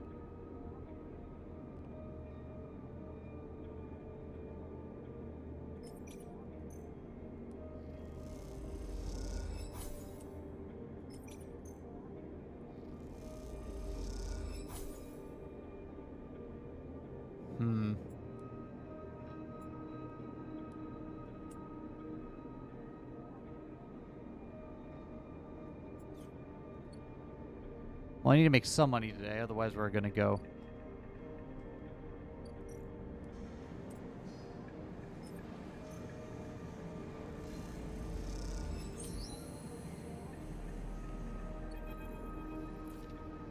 Your crew slowly filters out of the shipyard locker room, the bubbling chatter reducing with each group that leaves. Excitement in the air. Haven H just made an announcement. The assembly teams are done. Sat on the locker room bench, you could feel the sidereal out there, its hulking mass now intimately familiar with you. Over the past cycles, you have watched it grow, be assembled. You have walked through its veins and welded its bones. It is now ready for the final stage. And to go to testing now, then enter a final process of sealing and resealing, checking and rechecking before it is deemed suitable for its generational trip. For now, your work is done. You can't help but feel proud. 2 cycles until Celis makes the draw. Everyone is talking about it, making bets, making claims, excited at the possibility of a new life. Something niggles you, Lem. Without anyone to watch me, you doubt he made the construction crew, which means no place in the draw, no future. Better not to think too hard about it. There are no guarantees for anyone after all. Shit. I was worried about that. Okay, yeah, that's... I didn't think that through. Oh, well.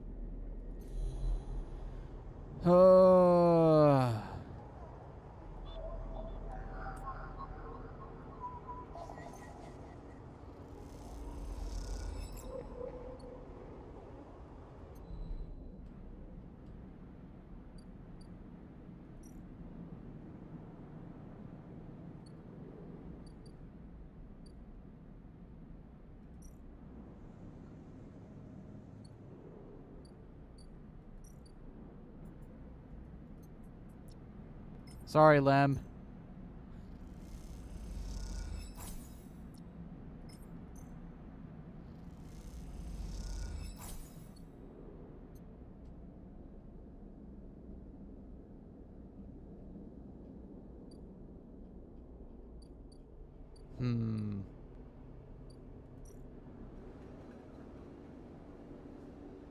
Huh. Okay. Make money delivering noodles. Okay.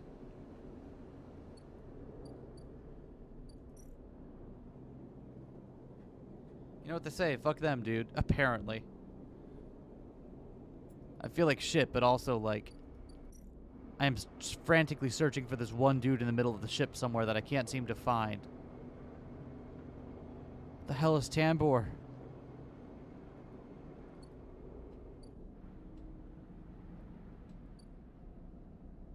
I'm gonna feel like an idiot if that's someone we've already met and I've just forgotten them.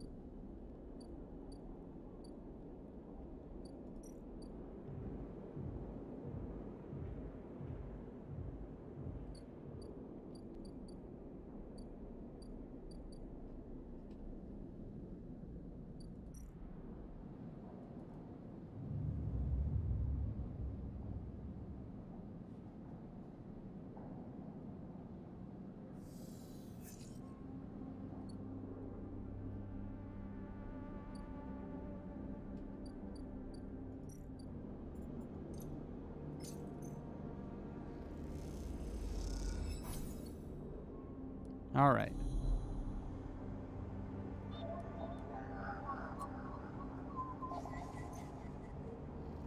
Sorry for hacking you all the time, buddy, but gotta make money somehow, right?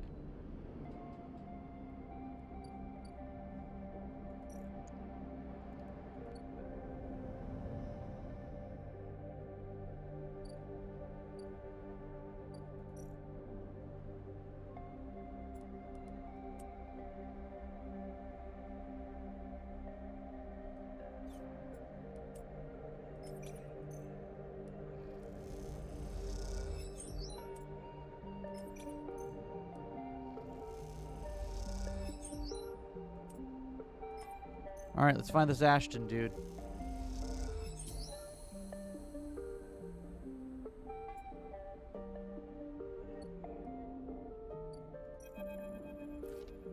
The trail ahead extends deep into an overgrown section of the Greenway. It is far into the ring where the long, hazy curve of the Greenway becomes the shattered landscape of the waste. Things are oddly quiet. Ahead stands a vast farm stack, broken from the axis by rust or force, and lying amongst the overgrown landscape like an ancient temple. It is stained with moss and algae, and flows of green running out from its broken tanks like a frozen brackish tide. This is where Ashton is hiding, you are pretty sure. All your intuition points to the shadows beneath this collapsed superstructure. You roll the comm headset and keys it gave you in your palm. You slip the headset to your ear and realize it fizzes with static. Sleeper, have you located the target? Down in his mind. Can you be sure he is there? Hold on just a moment.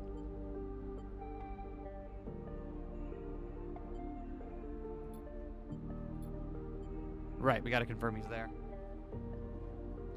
You survey the route ahead. There's a direct route, a line of broken pillars that take you into the center of the structure. You could skirt around the pillars, keeping to the cover of the raised spine of the Greenway. Look for your way around. Side the long route and head off towards the central spine. It is slow going there where the overgrowth meets the metal wall, but it is so concealed that you can barely see the glass-high roof above. Follow the wall knowing it will lead you to the edge of the collapsed stack.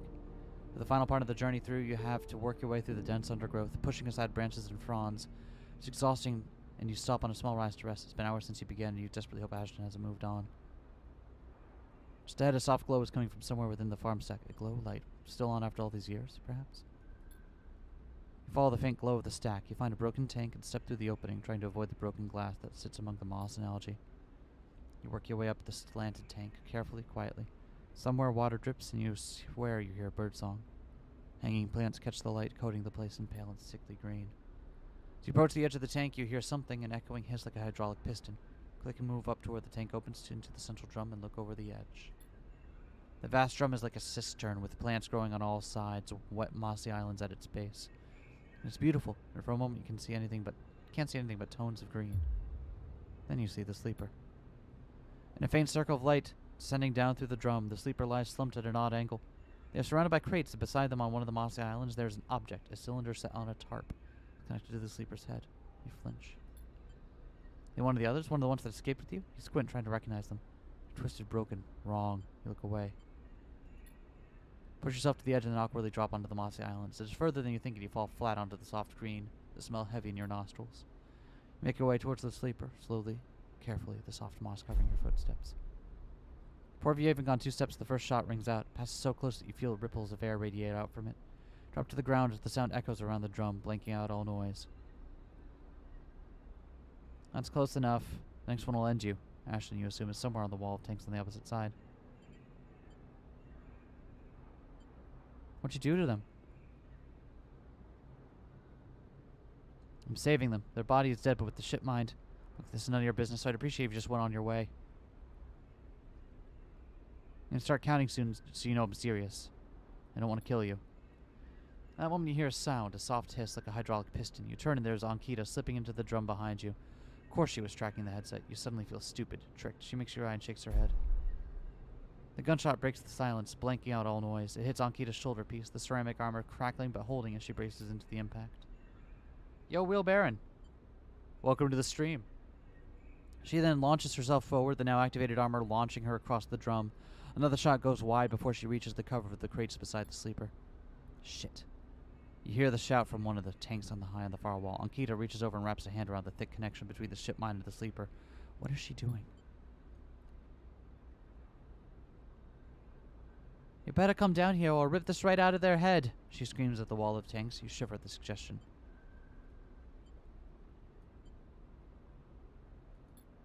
There's a long pause. All you can hear is the dripping of the water running down the walls of the drum. Then Ashton calls out, "I'm coming. Don't do anything stupid, for God's sake." He appears at the far side of the drum, stepping through the shallow water, rifle raised above his head. Drop the gun. He throws it down onto the moss. So you lean out to watch. You see him catch your eye, clocking your presence. What are you up to here, Ashton, you sicko? You ripped my ship mine for what? Some freakish experiment? Steady on, Kita. It isn't like that. Any of the ship mines, you have to understand, they would have died without it. What are you talking about? I give a shit while you ripped my ship mine and crippled my ship. I should put you down right now. Typical of you, Ankita. No curiosity. So I never asked for your help. You only look after yourself. See over there, they're just bait, right? To draw me out? Trying to give me more reasons to shoot you? I love them, Ankita. I love them and they were going to die. I knew you'd never understand that. Don't do that, Ashton. Don't do that. Let the wires go, Ankita. Let us go. If you don't get out of my way. Please. I can't let you take it, Ashton. You stole it from me and you left me for dead. You think I'm going to just trust you after that? I need it, Ankita. I need them to survive. I want to take them now, Ankita. I want to take the ship mine and go. Stop, Ashton. Stop. Seeing her drop her guard, he makes his move. A blur of movement, a struggle, a shot, another. You recoil back behind the edge as they ricochet around the inside of the drum, the sound deafening you. When you crawl back to the edge, Ashton is bleeding into the water, the red and the green. Ankita is standing at the center of the drum, the severed connection in her hand. The water drips endlessly, drip after drip after drip. You force yourself to look at the broken sleeper. There's no sign of life, of humanity. They're just another broken object among other broken objects, while all around, living things grow and thrive. Ankita finally looks back up at you, tears in her eyes. She begins to say something. That might be sorry, but you are already gone.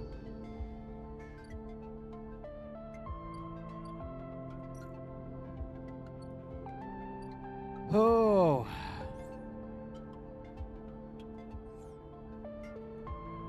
Upgrades available, it says.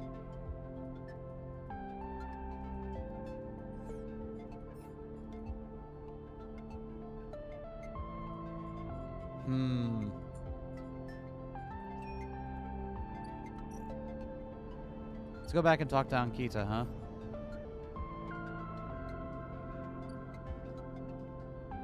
Where the heck is she?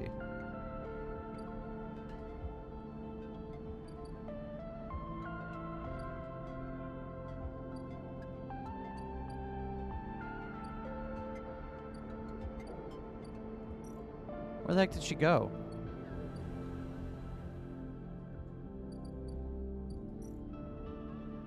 Huh.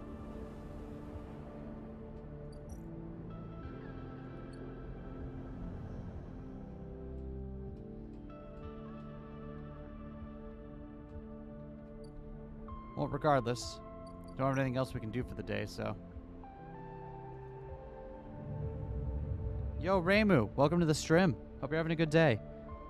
Sorry I haven't been so focused on chat today, everyone. This game has been really engaging.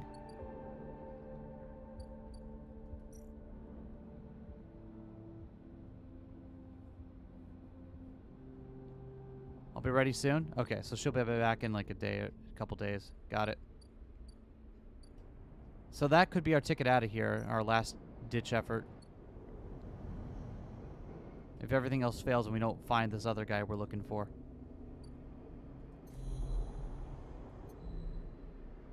Speaking of which, we need to make some money today. So let's...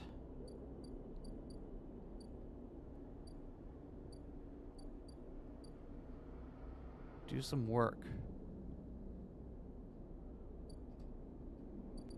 Where can we use this 6 to get some dosh?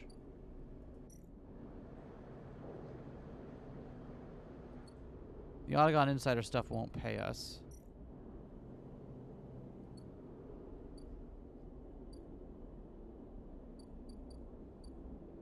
And unfortunately, we're going to need money here in order to not, you know, die.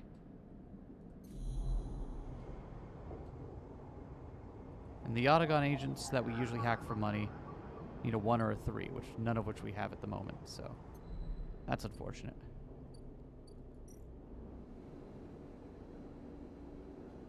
Work here, I guess.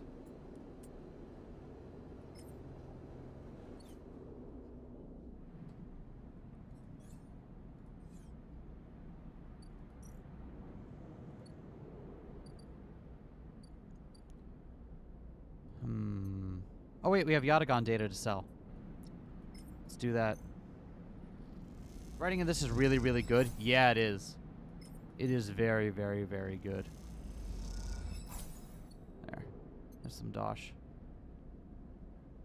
Can we make money working in the Overlook?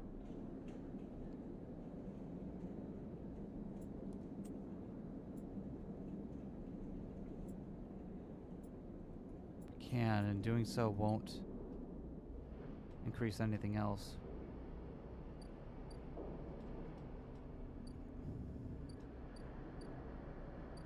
How about the freight here? Here we go.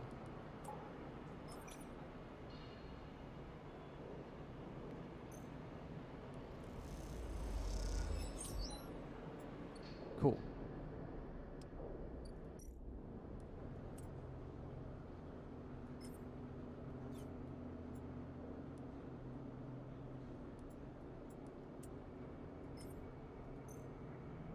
Use that 6 here. Free energy. Cool.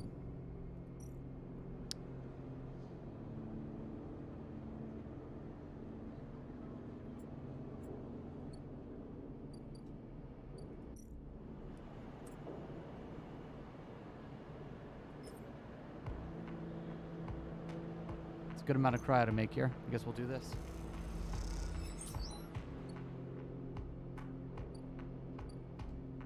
Cool.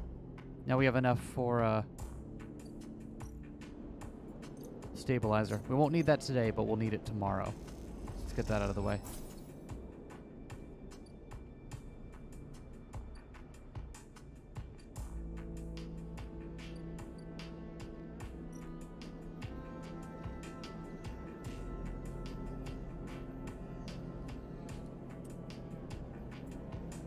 Oh, that is risky on the Ord exchange there.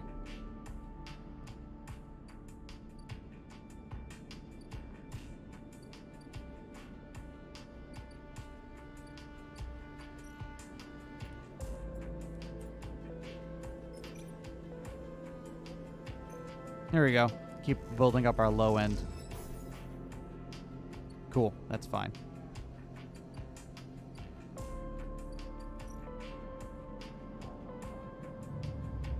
Hopping in the stream because of work. Gotta head out of bed. Just gotta head out just to focus on some meetings. No worries.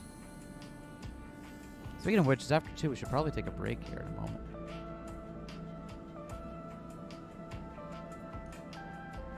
Let's do this now before I forget.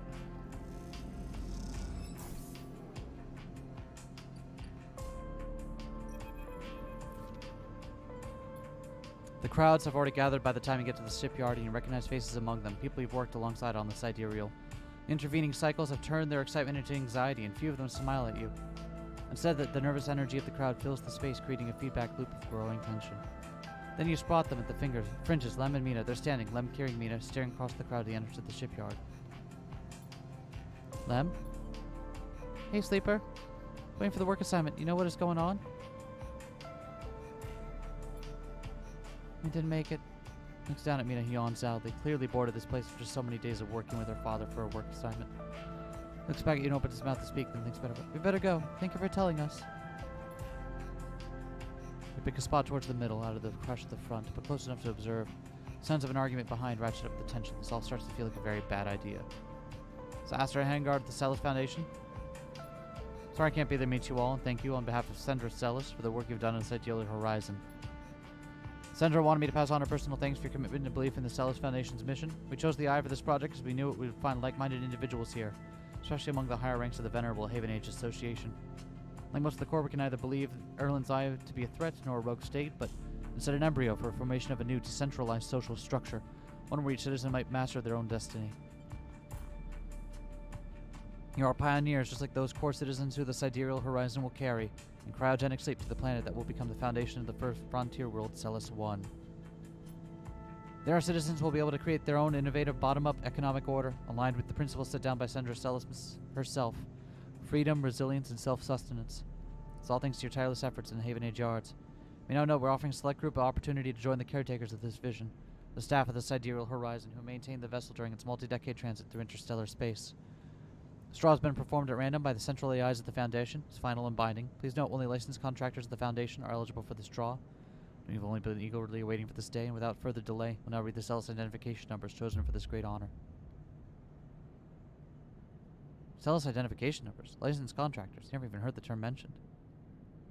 Something we're supposed to be assigned? All around you, people are speaking in hushed tones, like a rising wave. Esther starts reading out sequences, numbers, and letters. The panic begins to set in. No one seems to know what is happening. Somewhere near the front of the crowd, someone shouts in celebration. Everyone pushes forward. Oh no, it's Space Rapture. Yeah, it is. Someone throws something at the entrance and rattles it against the shipyard doors. You see, for the first time, Haven Age security stood on either side, scared, arguing between themselves. You feel anger rising in the crowd. You feel anger rising in you, too. They screwed you, screwed all of you. You were never even on the list. That feeling is unpleasant, is familiar. You let the anger take you, and they carry you forward with the surging crowd. The squeeze is heavy, and shouts call out from all around you in a chorus. The crowd becomes a blur of faces, all angry, all confused. You aren't in control anymore. The crowd moves you. You see the fear on the faces of the security as they're backed against the wall. One of them backs into the display at the wheeled out for Astra's speech, and it falls, smashing across the floor. Projectiles fly from swung arms, and one catches you in the back of the head. You stumble forward and are pushed aside. The blur intensifies, and you stumble backwards, spinning between bodies until you fall out of one side of the crowd and slam into a wall. Catch your breath there, and watch the crowd push forward and back against the shipyard wall. Suddenly the anger fades and fear takes its place. The crowd beats itself once more against the wall. It's time to go. You limp away, head down as security sirens sound out, a signal for the coming violence.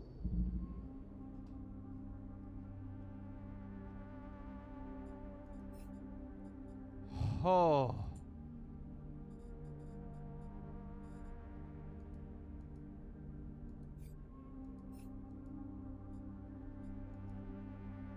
Well, that sucked.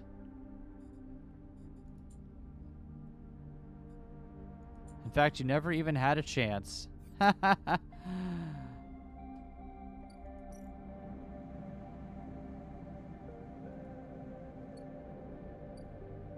Yo, Mosca, welcome to the stream. Hope you're having a good day. Yeah, we never even had a chance to begin with. That fucking sounds right, doesn't it?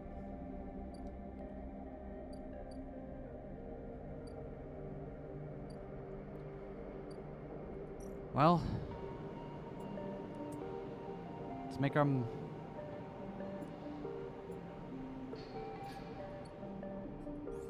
Keep saying upgrades available, but we don't have any points. Lower ender.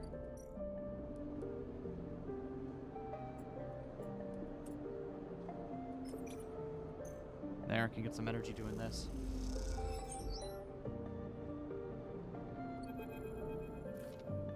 So say your goodbyes to the other enforcers and walk back to the low end. Chirruping catches your attention. In a quiet corridor away from the main thoroughfare, someone has stuck a small recorder to the wall with a suit sealant tape. Written across the fluorescent tape is one word, sleeper. Peel it away from the wall, and as you do, it triggers some kind of improvised trip switch. Sleeper. I've seen you with Yatagan members. Are they holding you captive now, too? I'm sorry if I have dragged you into this. Do not trust them. Something is happening within the gang, some kind of power struggle. I will come soon. Thank you for your efforts. I have located most of their properties. At the right time. I'll see you soon. Don't give up. Remember our deal.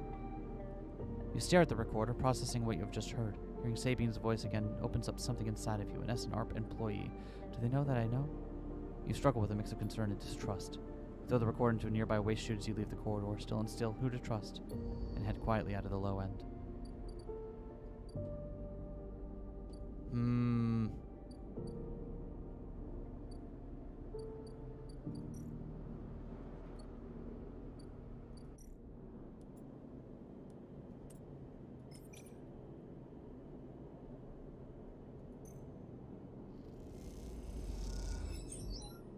We'll find Tambor soon enough, don't you worry.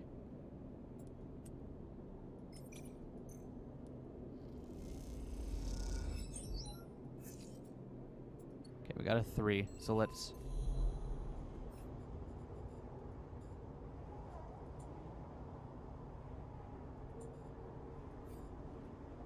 What's our new drive? Improve the overlook. Okay.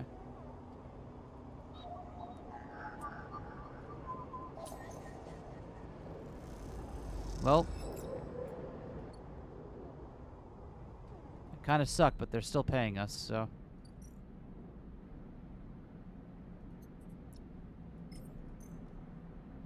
Thank you.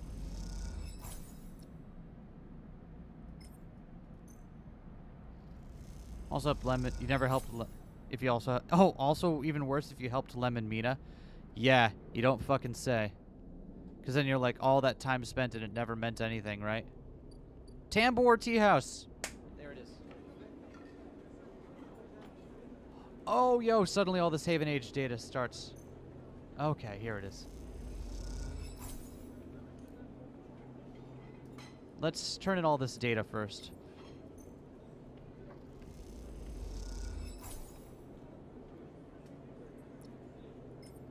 Oh, wow. And we can, if we get a 5 or 6, we can get 32 cryo pop doing this. Yo.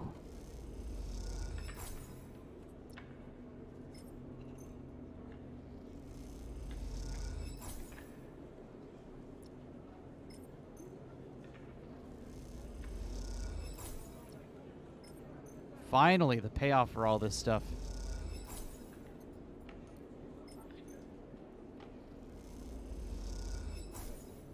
Waitress looks at you with suspicion as you hand over the box. Is this the right place? So you go to leave the Tambor Tea House, his hand falls on your shoulder. Sleeper! How'd you find me? Don't worry about that. He has no idea what to do with it. Then we can sell data on everyone. Finally. Okay, Feng, you better hold up your end of the bargain here. We're running out of time. Feng guides you down a set of stairs to one of the Tambor's lower levels. The tea house is stacked with curved mezzanines, all connected by a central atrium.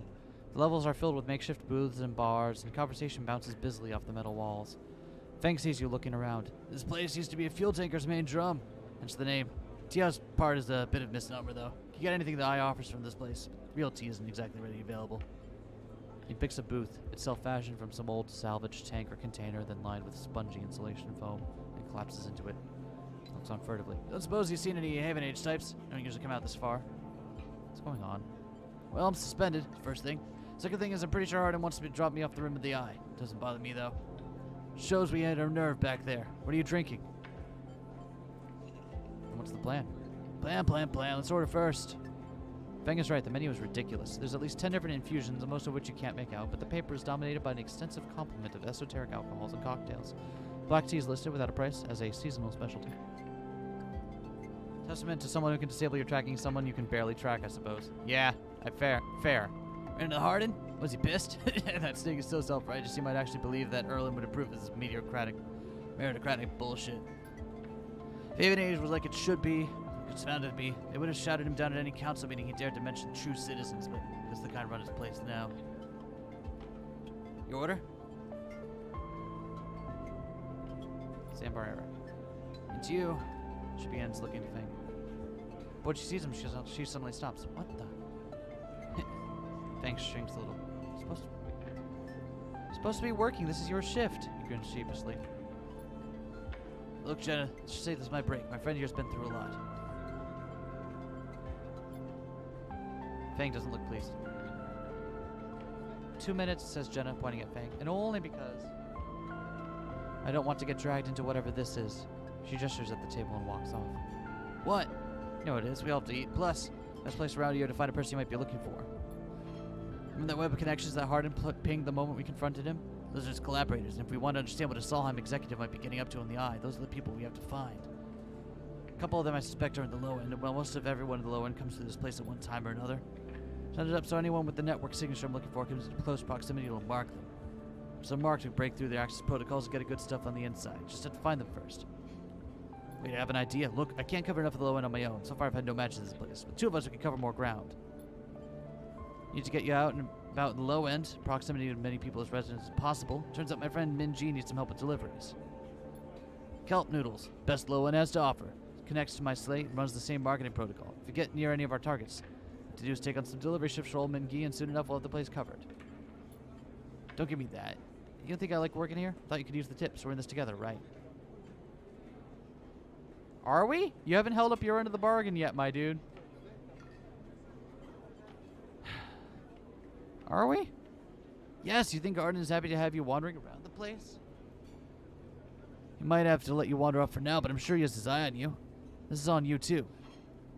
Set up to Minky Express, take a delivery shift, and see what shakes up. Manage to find anyone, extract any data, bring it right down to me.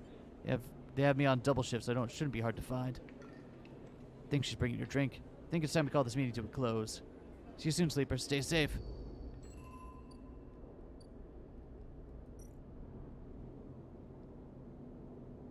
Huh.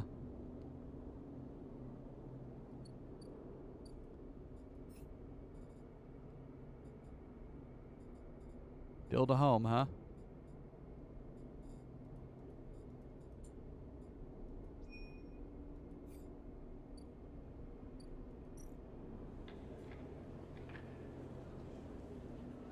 Okay. Well, at least we know what to do now.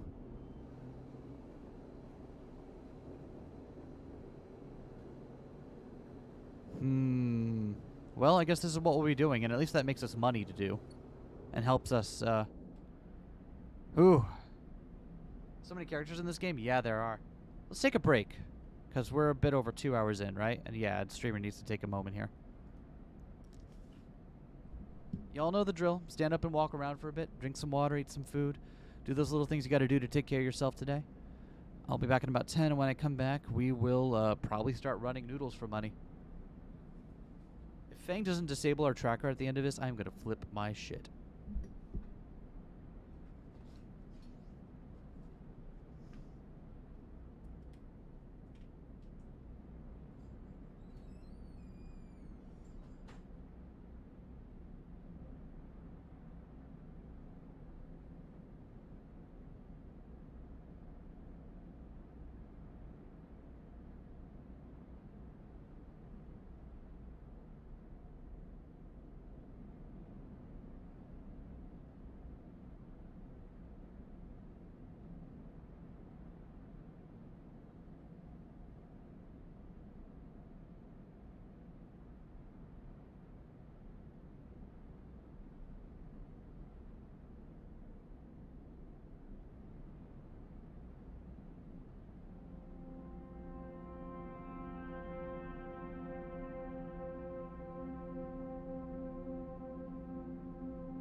I'm back. I'm no longer talking about lunch. Hope you're all having a good one still.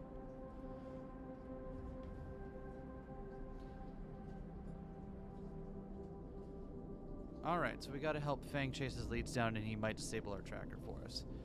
Okay, well it took us a while to find him, but...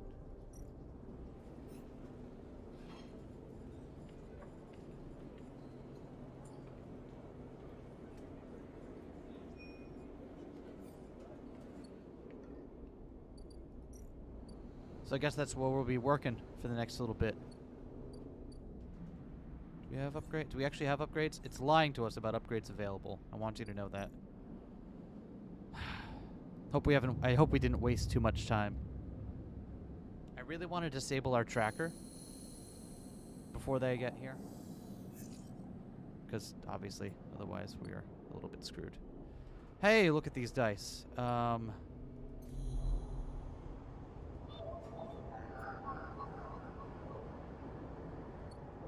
These dice suck. Give me new dice. These dice still suck. Okay, no.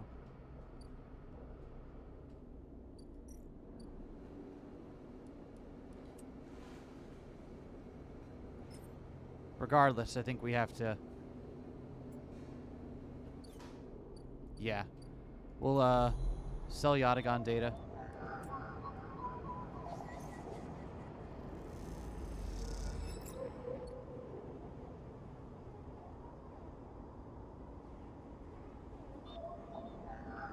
Oh, that is a Yatagon agent. Okay. And then I guess we'll try our luck with these selling noodles. But at a minimum, this is like 40 cryo right there, so that'll help for the day. Sure, you gonna do it or not? I fucking like. It's like, dude, I would be willing to do this for you if you just held up your end of the bargain, like right the fuck now. It makes me wonder whether or not he actually will hold up on it. I want to believe he'll hold up his end of the bargain, but.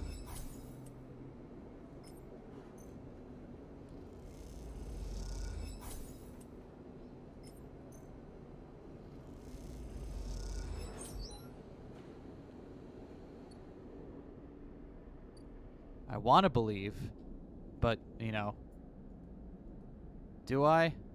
It's a different story. We've almost got enough money where we could start the seed money for Bliss. Who knows? Maybe that's worth looking into.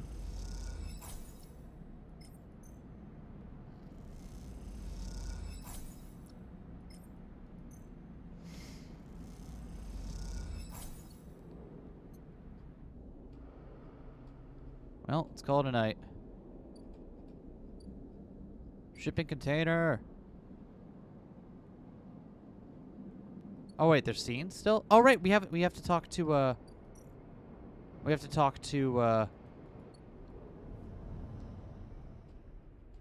Ankita today. You spot Ankita on track to the farm stack. She has a box on her shoulder and is working her way down the slope. She sees you as she approaches. Neither of you speak for a moment. She looks tired, pale. Her hair is tangled in clumps of dirt cling to her armor. You both eye each other. Sleeper, I'm sorry for what happened. Truly I am. I'm sorry you ended up in the middle of this when all you've shown me is kindness. It's okay. I'm sorry. I've never... Thank you. I've been preparing for... Look, can you come with me? It's easier if... Ankita leads down the dirt path between the pillars. There is a wind passing through the greenway, a quirk of the air currents that the biosphere maintains, and it ruffles the leaves softly. The sound makes the silence more obvious, more complete. You try not to think of the last time you were here. You've been trying not to think of it for the past few cycles. The image of the sleeper, sprawled, twisted open, connected to the ship mine, it has been hard to forget. You realize Ankita's leading you back there into the drum at the center of the stack. You pause, trembling a little at the threshold. She turns. What needs to be done? You stand on the threshold and look up at the tank screen and wet, some glowing with flickering grow lamps. You look down at Ankita, suddenly so small under this hulking ruin, small as she has ever looked. She places the box down. You follow Ankita into the stack through a low tank, entering the drum at ground level. It is just as beautiful as you remember, but it barely touches you. Instead, you check the apertures of the tanks for the glint of a weapon or shadow among the moss. Ankita stops and you look down. The mossy island at the center of the tank is clear now, the equipment cleared away. In its place is a mound of dirt, loosely covered with moss. Ashton's rifle stands straight, half buried in the dirt at the Gray's head. I buried them together, Ankita says without turning. You both stand there in silence for a little while. Think of questions you can ask about Ashton. About the sleeper. How long did you know them? She takes a moment to respond, and for a moment you think she won't, but then the words come gushing out. He signed on a while ago. He used to run recon for a corporate outfit, but he got sick of the pay. He joined the crew as a sniper, and the first few jobs were a breeze. He was so cold, disconnected. He always hit his marks. Last few jobs, though, he was different. I noticed that. We'd had a period of extended shore leave on the eye, and when he came back, he was changed. I assumed he just had too much time off. He was right, I never would have given him the ship mind. Wouldn't have believed him. I've had crew members double-cross me, undercut me, rat me out. That's the business. He wasn't a good person. None of us in this job are. That is how we die, alone. She stops, not sure of what to add. It seems like she's reaching for something, but she can't quite get there. You feel that gap between you, and as you do, it widens. The water drips, the moss trembles. You both stand in silence for a little while longer. You both feel it, life creeping back in, silence ending. Ankita shifts her weight and then starts to walk out. You follow her, suddenly eager to be back out in the open space of the greenway, to be away from this place forever. You stand outside and breathe the fresh air. You stare at the green leaves, the stars wheeling above them. That's it, says Ankita from somewhere behind you. You try to think of something to say, but can't. Ankita puts a hand on your shoulder. You turn back to her. At least take this. She forces a handful of crowd chits into your hands. It's what I owe. She looks at you desperately. You look down at the metal bars, ugly little things, you think. You take the chits and turn without saying a word. You continue up the track and she does not follow. As you walk up the rise, the wind picks up and the leaves shudder. You walk faster, trying to outpace your anger. The chits are heavy in your pockets and you hate them for reminding you of how little a life is worth. Achievement unlocked. The bad end. Shit, I wonder if there's a different way that could have gone. Well, at least we have an upgrade point now. Woo!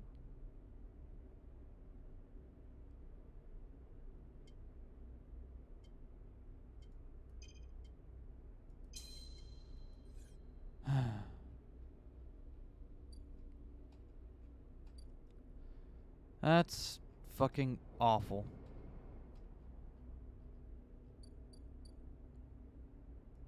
Ah, well. Bedtime. At least we have enough chits to last us for a good long while. So we shouldn't need to worry about whether or not we can make money on our jobs. We have enough to chase down the leads now without having to worry about paying moment to moment. Alright. Delivery!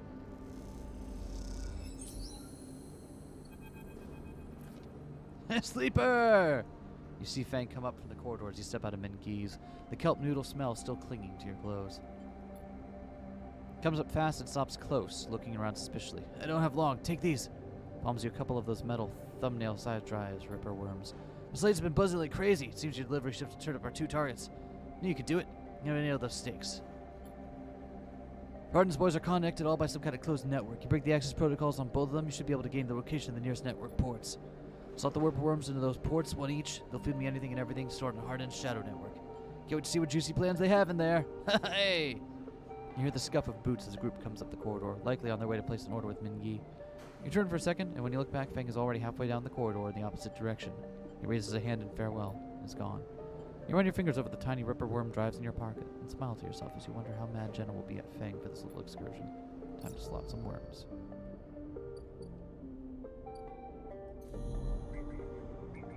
Here we go.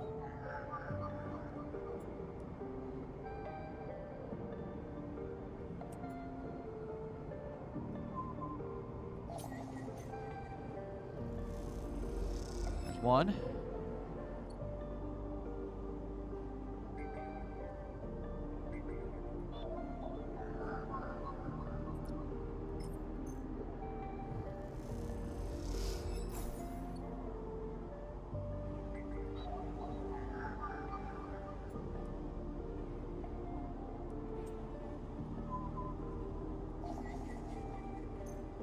go, and here's 2.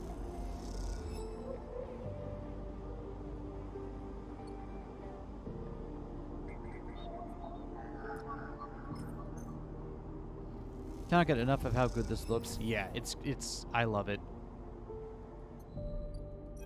Alright, Fang. As you walk into the tambour, you quickly spot Fang arguing with Jenna. Come up behind Fang, and he turns around and notices you. Jenna stops mid-tirade as you arrive. She turns to you. You again, are you here to vouch for this layabout? I am. Well, well, what are you two up to? Fang winks at you and interjects. It's like I told you, Jenna. I'm helping them out, getting them settled, sorting their life out. They're a sleeper. You know what that means? Of course I know. Look, Fang, I get it. You're trying to help, but if you want to keep this job, you're going to need to be a bit more reliable. Won't happen again, Jenna. I promise. Okay, then. And look, I didn't mean to. Just be cool, all right? Well, I didn't know you'd stand up for me, sleeper. Appreciate the solidarity. Let's take a look and see what you're really here for. The slate is a whirring mess of code streams coming directly from the Ripper worms as they dig through the agent's data and spin it into threads for the slate to pick up. A lot of junk, a lot of dull as hell message threads, a lot of tedious data caches, but definitely some good stuff. He stops the screen scrolling on an entry and expands it. Check this out! Fang shows you the screen, and you see a bold corporate logo, not Solheim's, and a word below. Conway. Conway! Fang. He's working with Conway. Been speaking with them personally. Got a whole chain of messages here, but mostly encrypted or redacted. It's juicy, but we can't nail him with it. Wait. What's this? A wasteland reclamation facility right here in the eye. What's this? What's the bet this place is tucked into the wastes? Conway are set up here? I'm guessing so. Got themselves set up in the wastes. Back before the collapse, people would have got there by going down the connected spoke from the hub, but the spoke's broken now, so the only way is the long way, around the rim, past the greenway.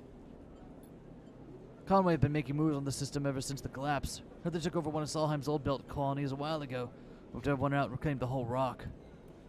What's their angle? Hardin has to be offering them something, but if Hardin is involved in it, that means we check it out. Simple as that. So what's next? We have to get to that facility. The answer to whatever Hardin has been prepping and been planning has to be there. We're gonna catch him in the act. Maybe 5, maybe 6 cycles. I'll see you on the Greenway. Soon remember there's an old service docks on the outer shell up by the Haifa building. Should be a good place to meet. Thanks again, Sleeper, for sticking with this. I haven't forgotten about that track of yours either, but I'm gonna need to be back in my bay to pull a solution together. Working on fixing my brakes. Hardin, Fang, if you screw me on this, I am literally dead. I'm gonna go ask for some time off for Jenna. Wish me luck.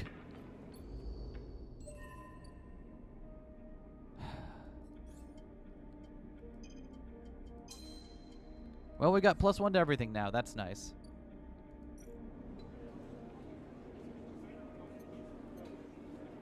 Oh, we can get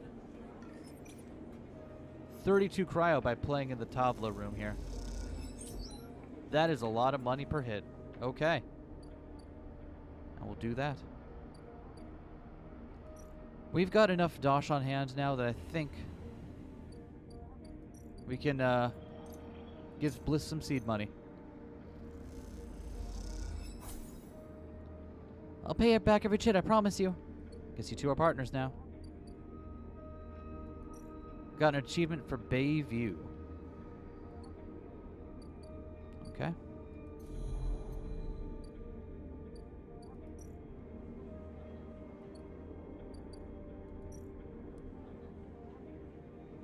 I wonder what the meals up here are like. It's weird having enough money to actually, like, live for a little bit here. About the same as what we'd get from eating at eating the fungus stuff down there, but let's see. Let's re-roll this one. That's a 4. I'll take that.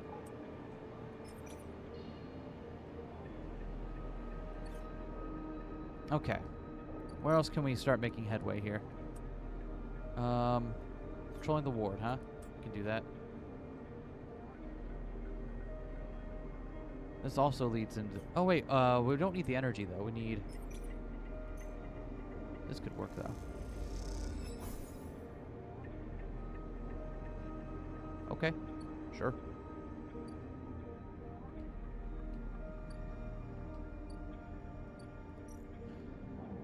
Oh.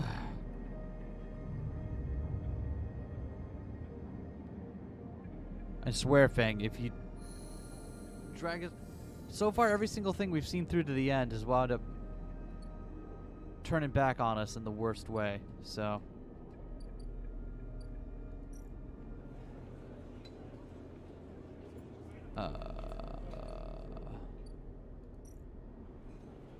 So this gets us 32 per dice, which I think is the best we can get.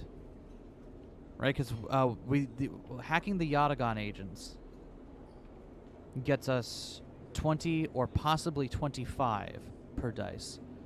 Whereas the Tavla room here, if we have a 6, gets us 32 guaranteed. Or even a 5. So that's important to keep in mind.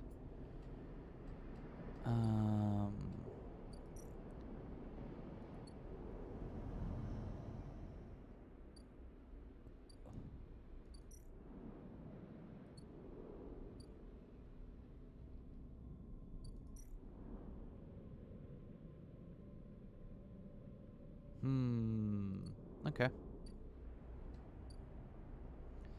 the meantime, we've got enough money to last us a little while now, so maybe we should start making more headway in some of these areas. I think that makes more sense than... We've got, thankfully, the luxury of time now, so... Or, you know, money. Might as well...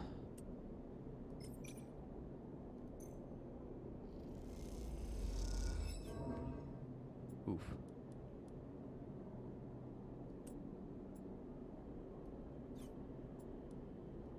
Well, fine. We'll use a 6 here. I'm feeling spicy today. I didn't want to... Okay.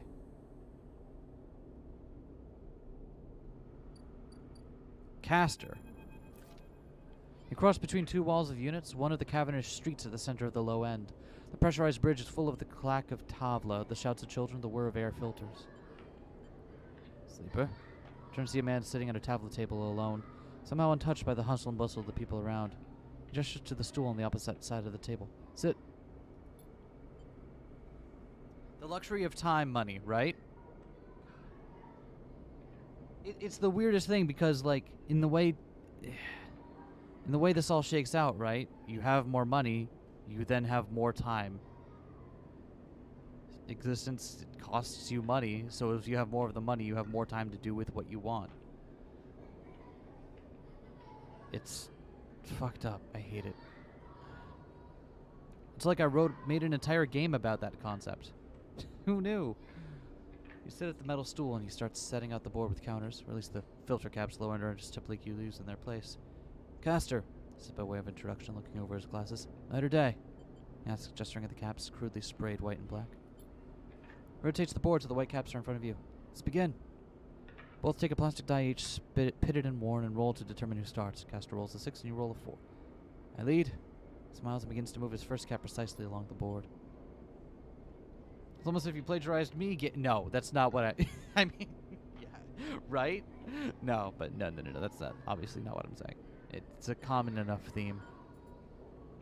Scrap components. If we get a bunch of these, we can fix up the apartment, right? That'd be kind of cool. Play passes back and forth between you, the dice changing hands as the caps spread along the board. As it does, Caster speaks, eyes not leaving the caps. It's unusual to see a sleeper in the eye. That's why I wanted to play you. You take your turn, rolling a 5 and a 6. I always play pretty cautiously in games I don't know. After all, a sleeper's mind must be somehow different to a human one. Being emulated, I mean. As Caster talks you, build up a wall of caps, stacking them safely across the board. Progress is slow, but you remain unexposed. I don't mean to offend you. I merely see that you are by definition different. What has been subtracted from the emulation and what has been added? He slides a single cap onto an open point, a risk and an opportunity. Hands to the dice. Do you ever think about this, Sleeper? About what you were before and what you are now? You roll a double 1 and solidify your wall. Caster whistles. A holding game. Commendable. Can be brave to build from what became before. Moves the dice and leaps at your wall, a single move. But we cannot idle too long, Sleeper. The slower the move, the sooner we are caught.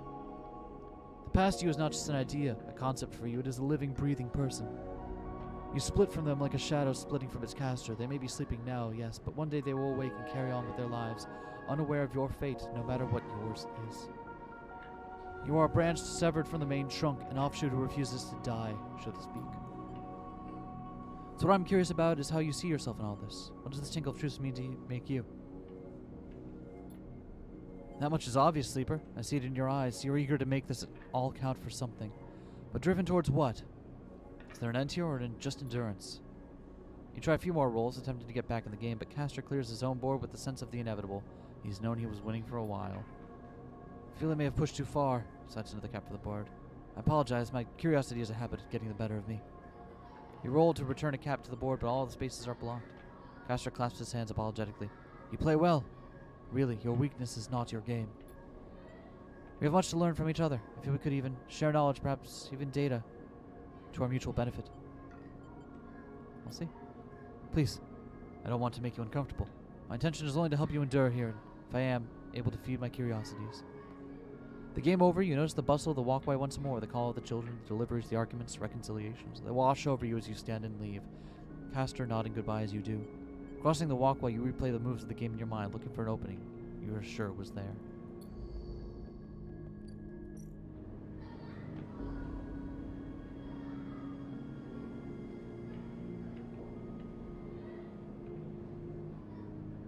Ooh. So this is another place to a ship mine for. You can get a ship mine here, and you can get stabilizer here as well. Oh shit. Okay, good to know. So there's something else we can do with all the data we collect. We don't need the money anymore, at least for a little while. So we need what? 4 scrap components here? We can do that.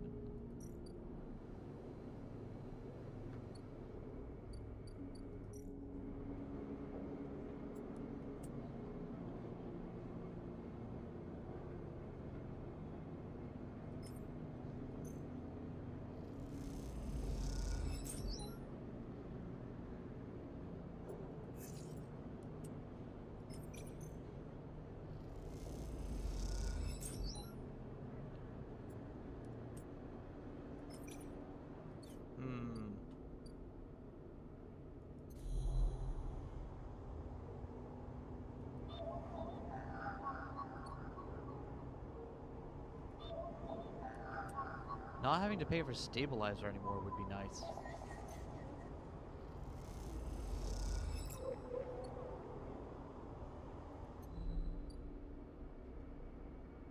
Alright, we need one more of those. We're running out of time, Fang.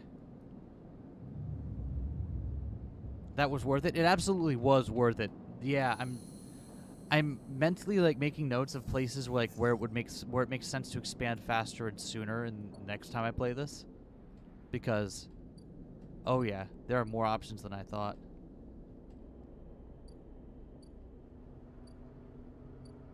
Anyway, while we're waiting on Fang,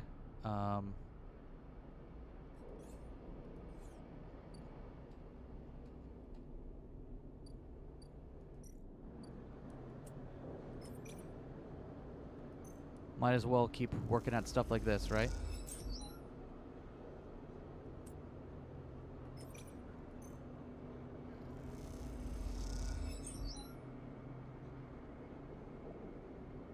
Cool.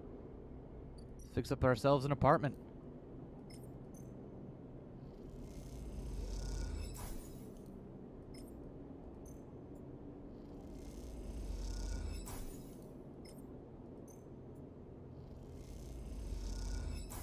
Place all to ourselves. We have like 3 different places we can sleep now, which is great, and there's like a 4th one as well. I wonder why all these are here. Can you like I wonder if you can get kicked out of your shipping container.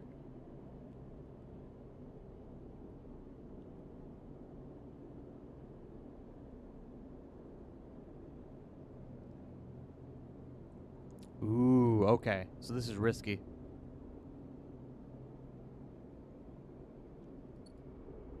Herman's having windows directly to the void of space. Yeah, it sounds awesome, doesn't it? Alright, let's, we got some crap dice here. However. Oh, we get 2 per pop on these, right? I forgot. I don't know if we'll need another ship mind at some point, but couldn't help to have, right?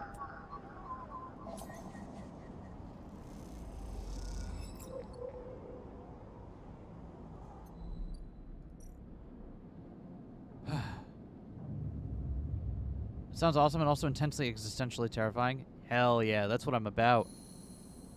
You put like a plant in the windowsill? Wow, it's gonna be a hacking day, huh? Hey, sleeper, it's me. Maurice, I work for Bliss. You're an easy person to find. I move around. No judgment, it's cool. What's up? Bliss needs you. Job just came in a real big one. She's asking for you to come up and help her out. Nice, yeah. I've got it. Cool, cool, cool. Bliss just likes me to do a thorough job, you know? Rubs his hands together before burying them in his jacket pockets. See you, sleeper. And was off down the corridor, kicking a filter cap on his way out. Time to head to Bliss's Bay, then. What is it you want from me, Bliss? I gave you seed money.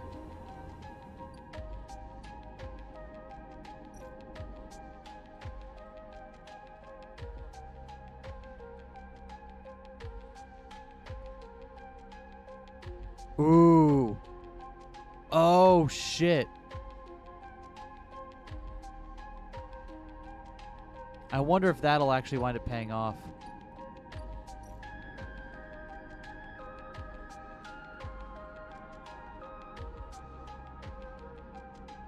I see. Give me some better dice. Yeah, here we go.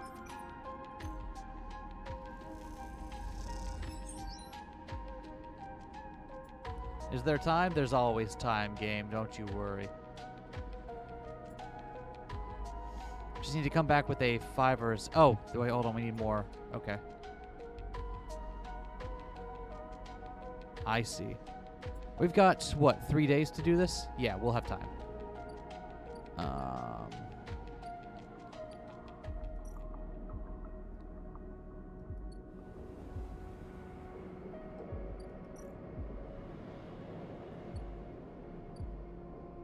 I have nothing but put on glasses. Money time! Exactly.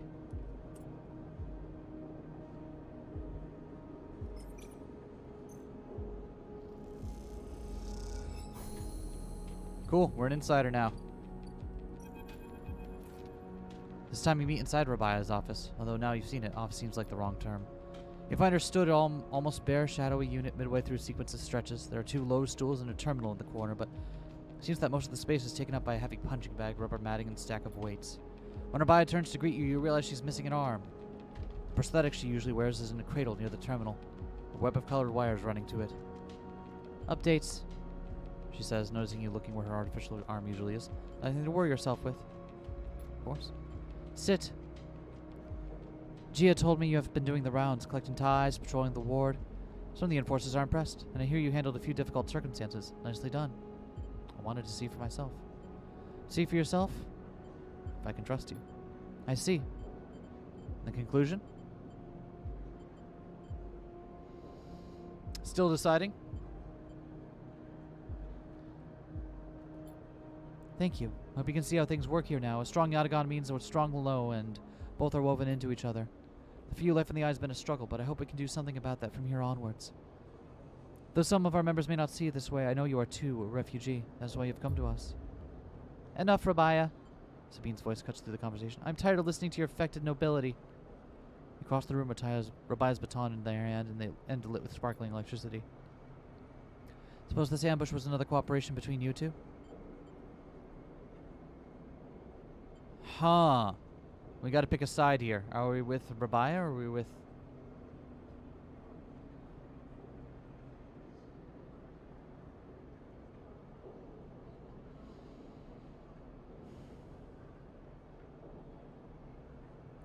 On the one hand, the Yatagan are clearly a gang. They're like a mafia. They're definitely extorting people. You know. However, Sabine works for our enemy. She's also getting us that stabilizer, though.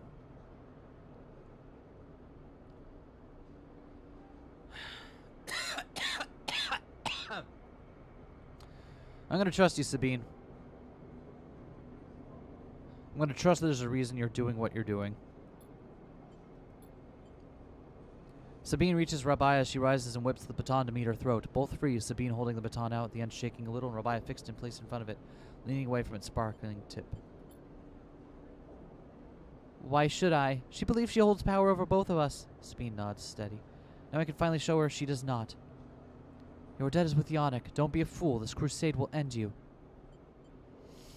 Sabine grits their teeth, and for a moment you think they are about to touch the baton to Sabine's exposed throat, but slowly, deliberately, they press the tip forward, forcing Rabia to recoil back onto the stool. Sabine drops their arm to their side, but does not turn the baton off. They both look at you, each catching their breath, as if they'd forgotten about your presence.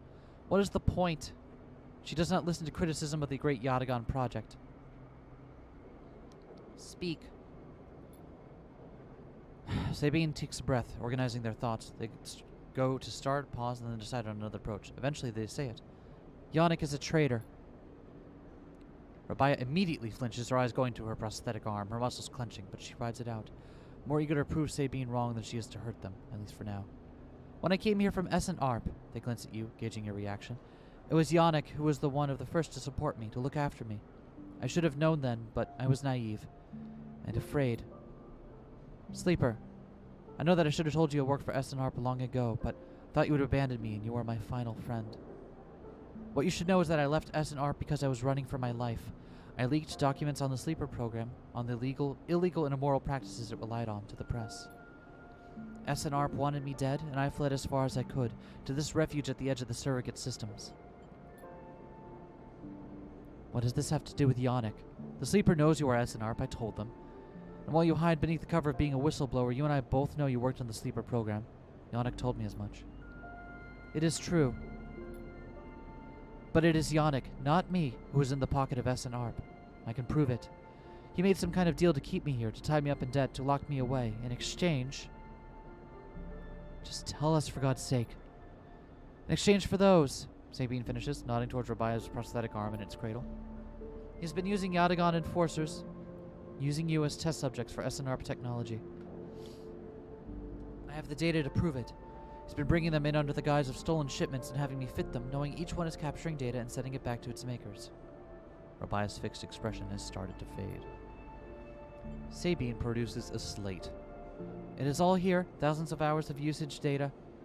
Failure rates, error dumps. These are untested implants, Rabia. They could short out, fail, cause cascading failures across a person's body. And they have. I thought the error rate in the units was down to them being stolen or modified. I have tried to fix hundreds of failures in my time here, and not all of them. Rabia closes her eyes and breathes in. Then she opens them again. She holds out a hand to Sabine. Show me, she says. Later, much later, when you leave, Sabine is still taking Rabia through the manifests and usage data. Both of them crowded around the terminal. Sabine takes Rabia through each layer of Yannick's betrayal. As you leave, Sabine catches your eye, and something passes between you, something like a thank you or a sorry or some other expression that communicates both sadness and hope.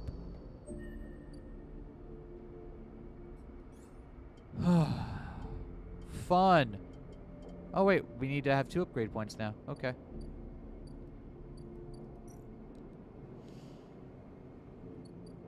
Okay, so they are doing their stuff now. Alright, cool. Can help build the distillery. What do we got on data? Right, still trying to... How about Caster? Suppose we can do now, and we'll get better rolls tomorrow, hopefully.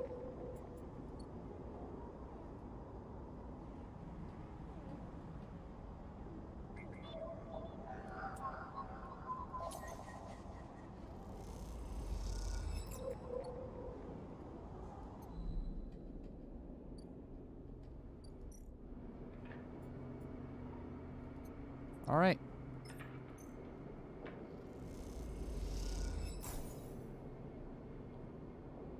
Awesome. So it's a one-time only thing, but still, good to know.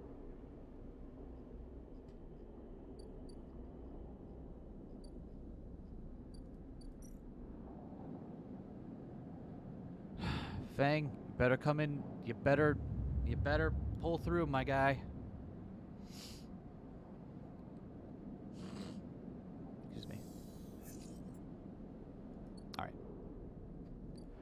Let's get up and help. How much longer till Fang has his stuff in order here?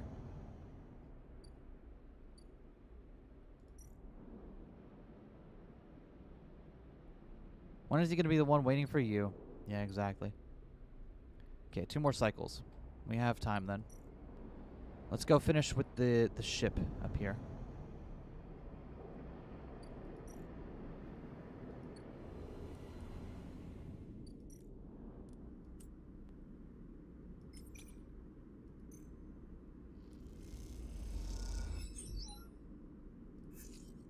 Perfect.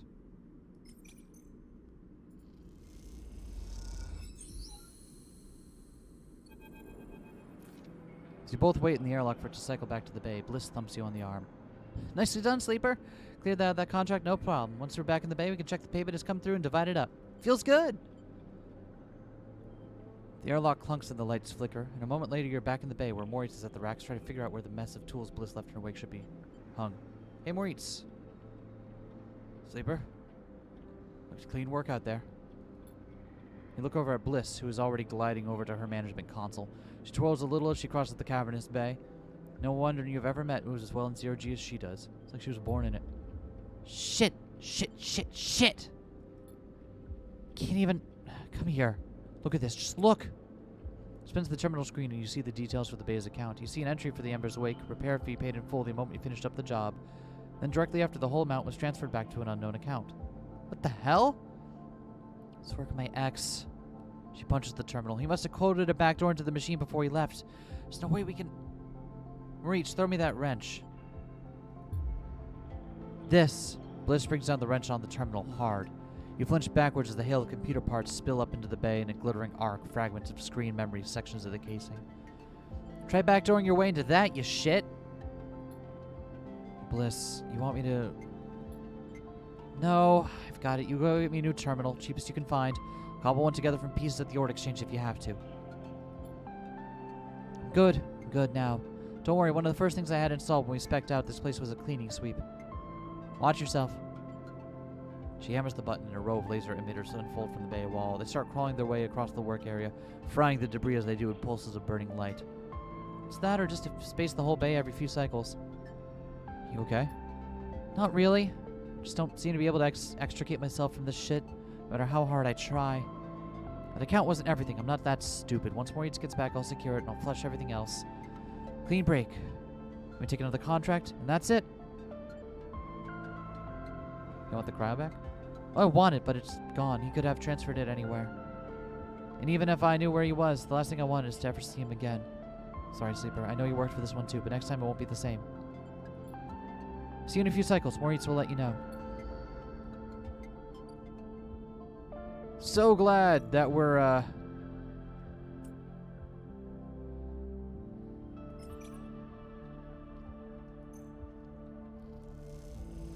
have a feeling this is going to turn out to be nothing, but I want to see it anyway.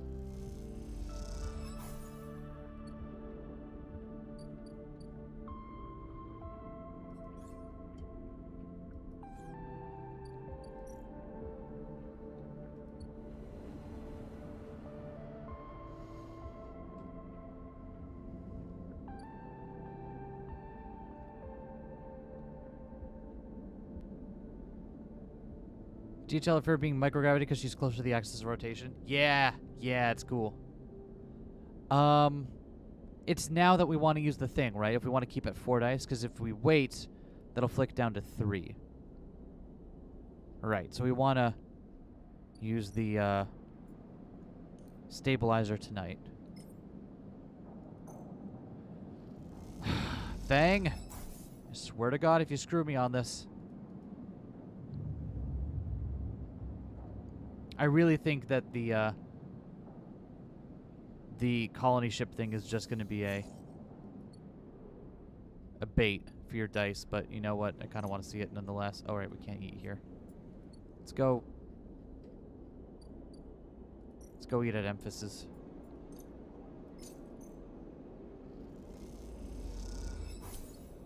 Thanks.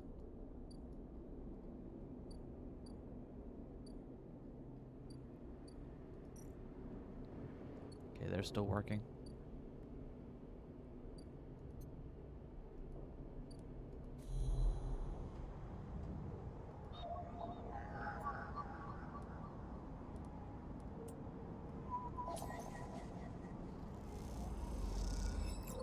Cool.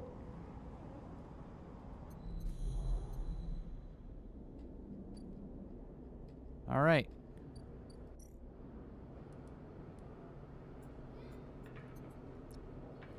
Here you go, dude.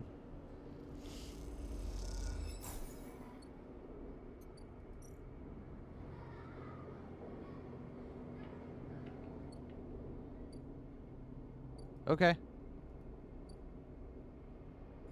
Fair enough.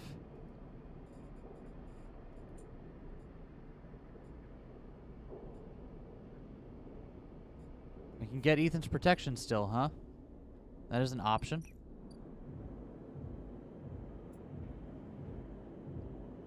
Interactions with half the characters, right? Ethan offered protection. I guess we could start looking into that as an option.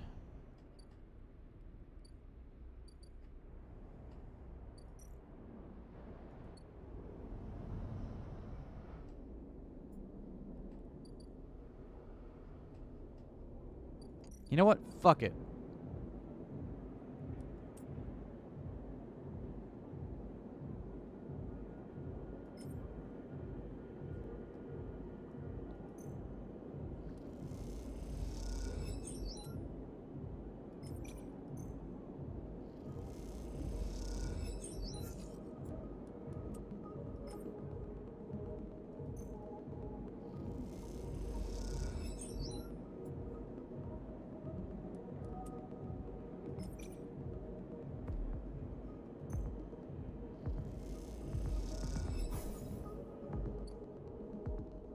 There, Ethan. We'll help you out, buddy.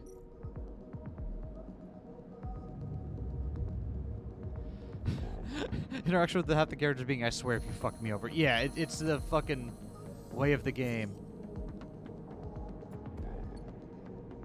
Okay. Fang? We've got enough chits to last for a little while here, so I'm not too worried, but... You encounter the service dock. Fang is already set up, crouched among stacks of equipment. He's leaning over a terminal, bathed in a blue glow. He's totally at home. Sleeper, what do you think?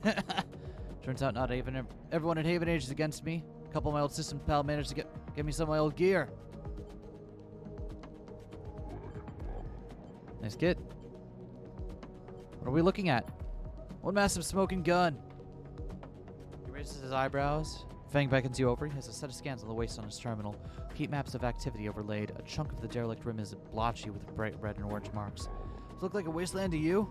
Hundreds of convoy machines out there, all lined up in concealed hangars. Whole underground facility to support them. Harding got a crew out there putting them together. We'll ship them in piece by piece to the shipyard, ready for assembly out there. I'm planning something. No one needs hundreds of heavy-duty reclamation drones to run this kind of operation.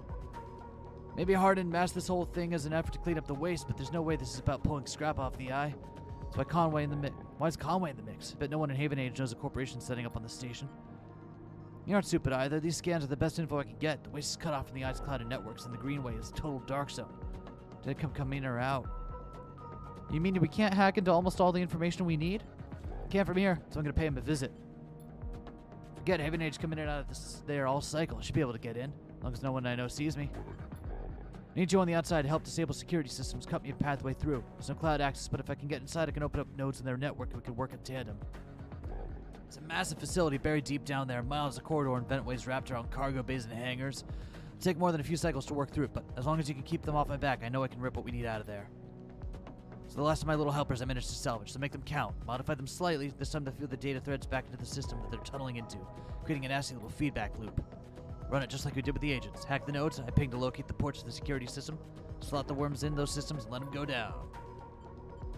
Here's the entryway. It's where you can get the access slot in the first worm. Fry the perimeter systems and get me past the first corridor.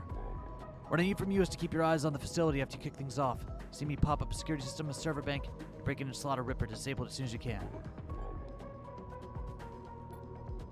You miss the system, you wait too long, they're gonna find me. Simple as that. I need you to focus on this one, so I'm gonna let you fire the starting gun. I won't go till you shoot that first worm. Leave a tracker running on the terminal here, so come back here if you want to see my progress. Or you can run the rings around their protocols. I've seen it. It's all in place. You just need to make your own preparations to slot that worm. Just don't wait too long. I'm getting bored of all this sneaking around.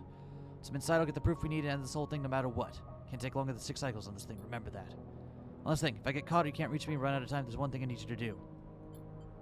Take whatever you manage to pull at that point. All that data, you slot that stuff straight into the relays that appear. Repurpose the dock's SOS broadcast system to beam out whatever you put in it. Anyone with a terminal, slate, or server on the eye will see it. It's Haven Age, Yatagon, the hub, everyone. No matter what Hardin isn't snaking away this time. Got a bit more to do here, but the moment you slot that first worm, I'll make my move. Okay. So...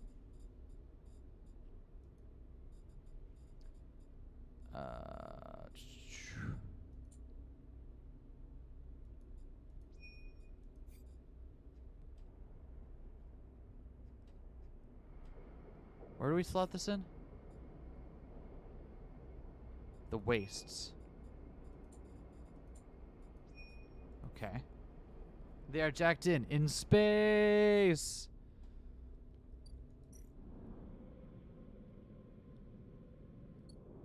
Where do I do this, my guy?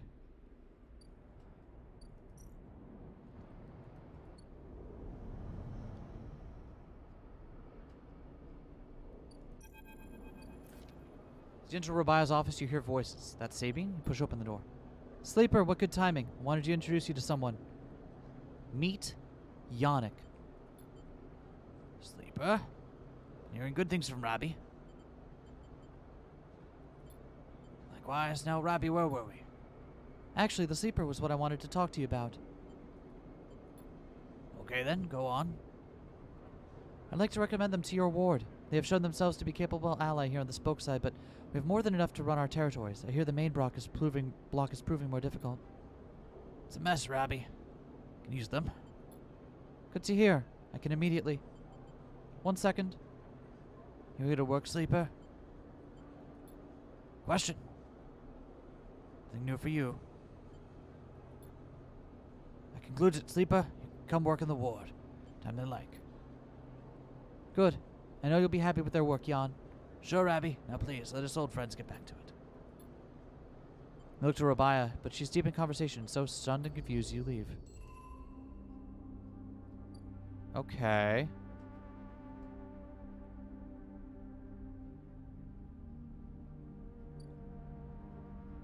Huh. Oh wait, it's probably a... Right, I gotta do it in fucking this thing. No wonder I can't find it. Okay, hold on.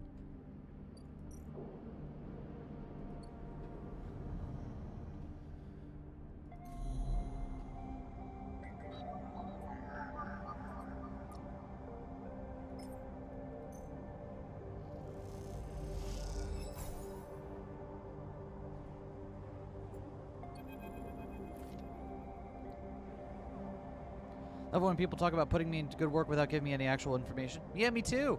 Slot the worm and a thread jumps out of the facility and unspools in front of you, releasing its data like ink and water. Sleeper, moving in.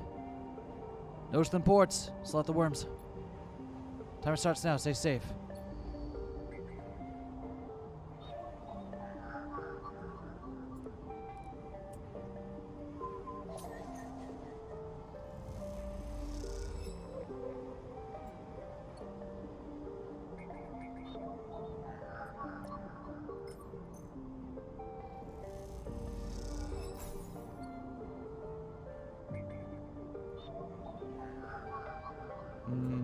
Okay.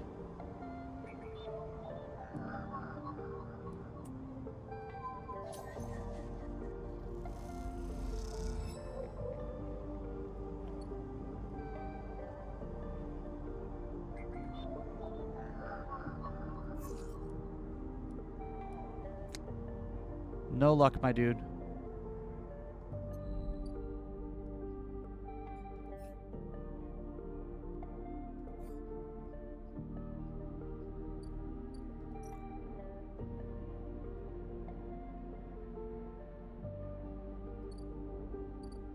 Okay, so we'll have to come back when we have different dice on the morrow, but...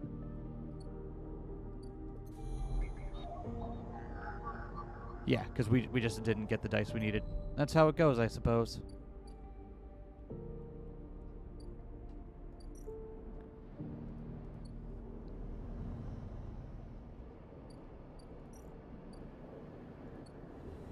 Suppose we could work on trying to clear out.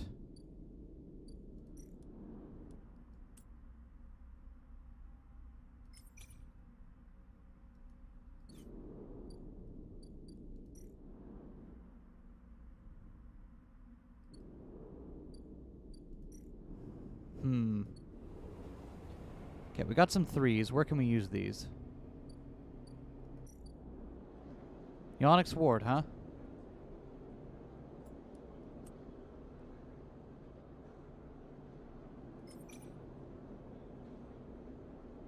Let's see what happens here.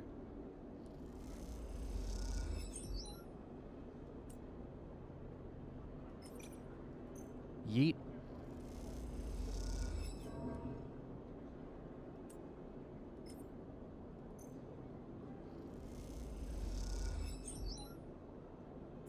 Cool. All right. Nap time and more hacking on the next day.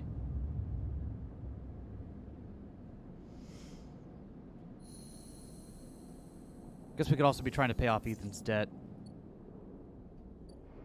Okay.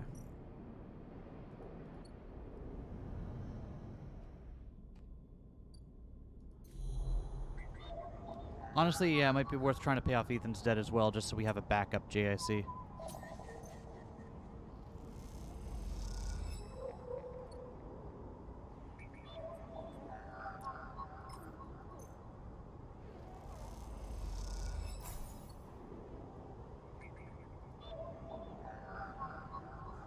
Okay, 5 or 6. 5 or a 3. Got one of those.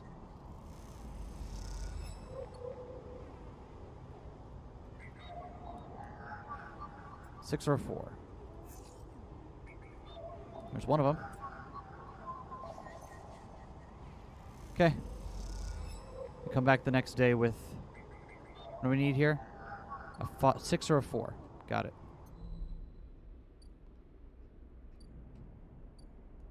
I'm jacked into the dead economy. You know us, we're out there on that, we got that Sigma grind set, as they say.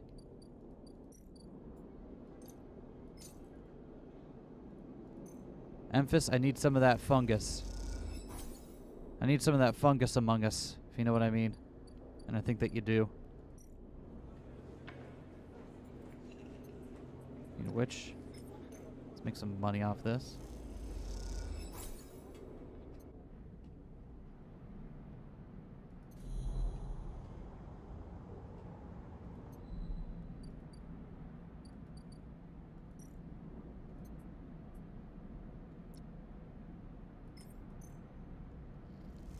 Being into fungi is also part of the Sigma grind set. Is it? Is it now? Alright.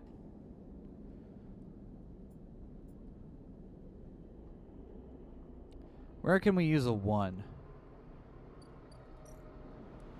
That won't fucking kill us.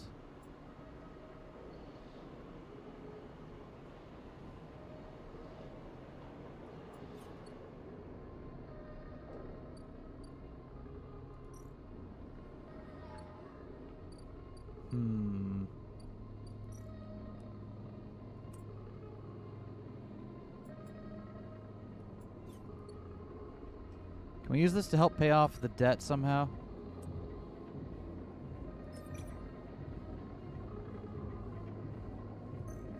Here. You know what, Ethan? You're worth it, buddy. And by that I mean you have a gun, and you will allegedly protect us. And unfortunately, I can't put all my eggs in one basket now, can I? It's only one upgrade point, though. Okay, so we needed, what, a 4 or 6 to finish the hack?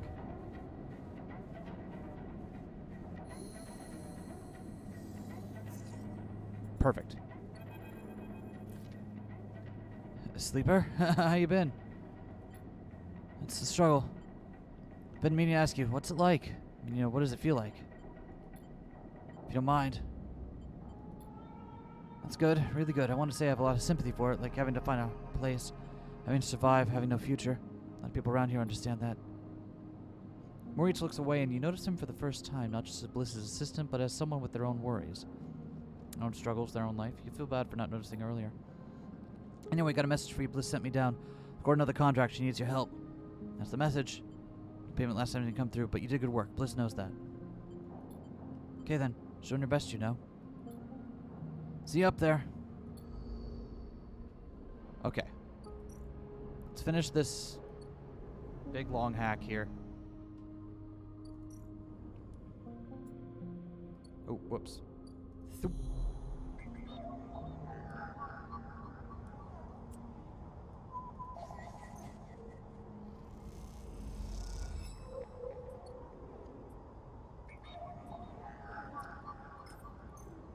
There you go.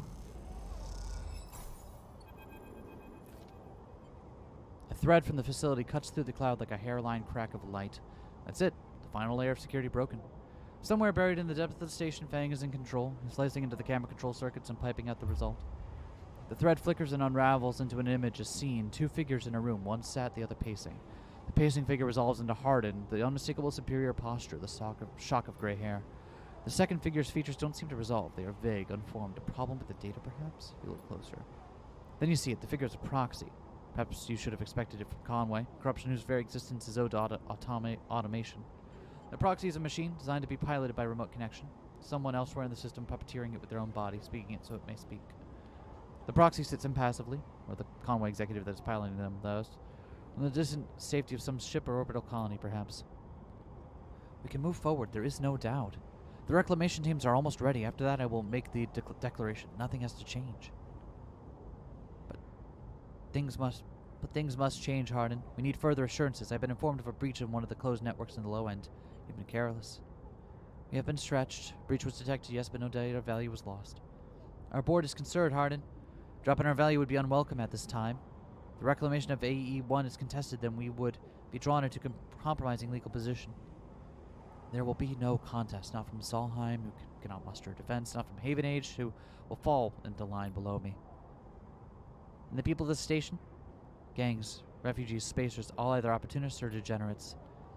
Haven Age is no longer strong, no longer united. No one here believes in Erlin's vision, nor has the strength to enact it. I sat across from him at the negotiating table. He was forceful, eager, weakened by his ideological convictions, perhaps, but a great man nonetheless. This place no longer deserves to bear his name. The eye is crippled, cannot survive. It's a ruin filled with squatters and outlaws. They will be lucky if it still spins in 100 cycles. You will move forward with the reclamation because otherwise you will lose your advantage in the system. Without your advantage, you will lose claims on the remaining palladium. Without the palladium, your factories will need to go dark. Do I need to continue? One moment. He watches Hardin as he paces, as he considers his future. What goes on within a mind like that? The mind of a man who would burn all those around him to the ground for a path to some imagined golden end. Happy to proceed. We'll legally claim the station formerly known as Solheim AE-1 as salvaged within 6 cycles. Haven Age is to assist with the transport of illegal residents to Conway housing and labor facilities. Conway will also claim 70% of the raw output of the reclamation process after losses have been accounted for. I accept. I want you to play out a second time, gripped by a horrified fascination. There's a bluntness to the conversation. Its blatant disregard for humans as anything other than objects. Things to be moved, to be used, to be fed into structures, crushed and lost as accounted for in the cells of tables and the margins of ledgers. You realize now that you are no different than anyone else on this station. In the eyes of the people in that room, and those like them. Each body here can be recast as a piece of property, a tool, an expense, an acceptable loss. In one moment, they can be named a citizen, celebrated, protected, and in another, the very idea of a citizen can be used against them. This is what it means to live in proximity to a system like this. No longer, not while the eye spins. You gather the recording, pack it into a polygon of purest light.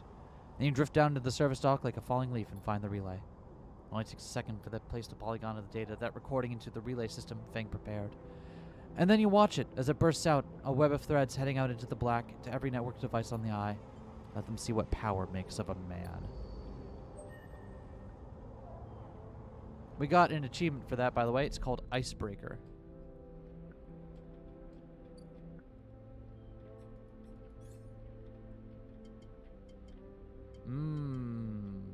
we use here?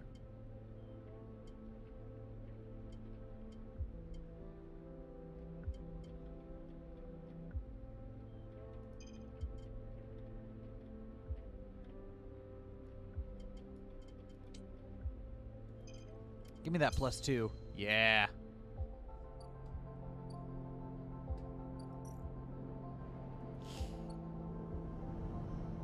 All right. Well, that worked about as well as we could have hoped for.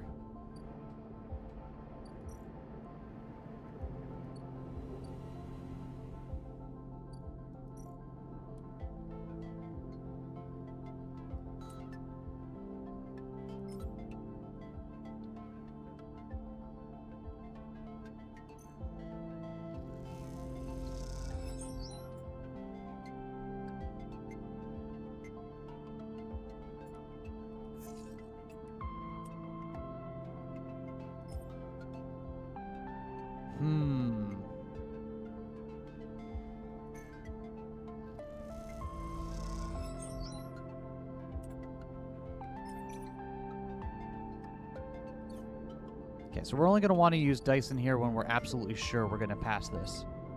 So, hacked into your ship's systems and turned it into the Joker. Then this handy guide. Yeah. Alright, we got a 3. Where can we use this? Use it to pay off Ethan's debt.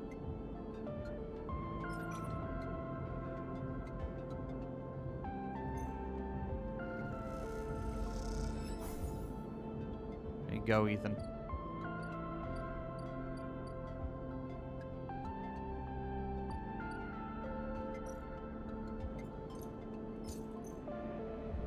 Alright.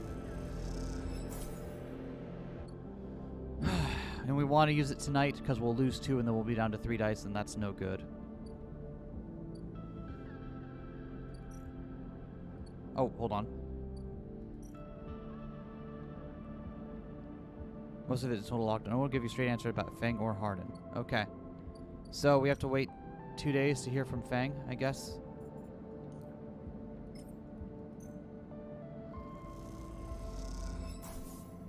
Cool.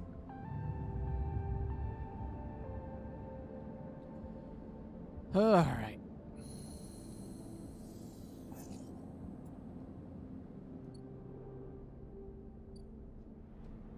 Suppose we'll hear from him in due time. Alright, let's take some of these good rolls. And let's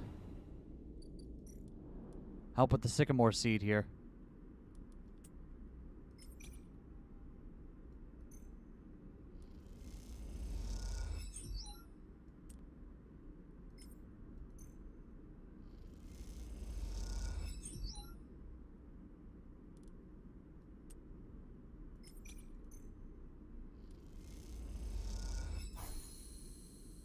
Got him. You and Bliss are floating in the bay's airlock, waiting for it to cycle. You pick up a few leaves from your clothes as you wait. They float around the chamber as if carried by a lazy wind. Clean work.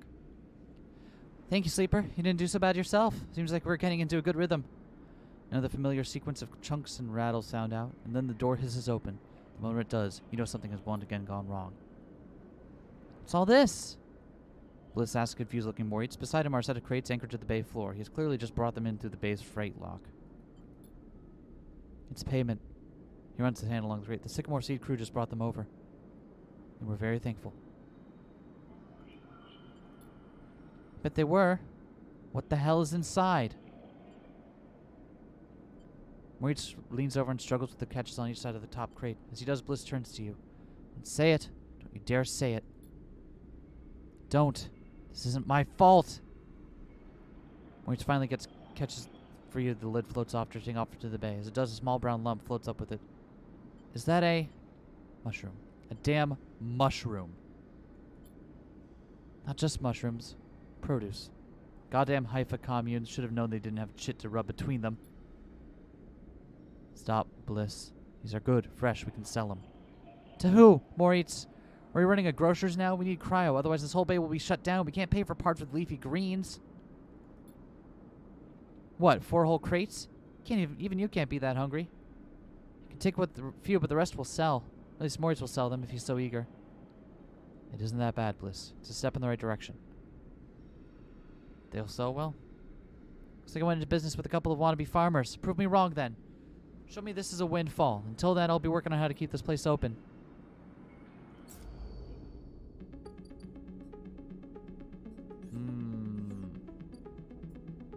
Oh, we got some mushrooms. Yes.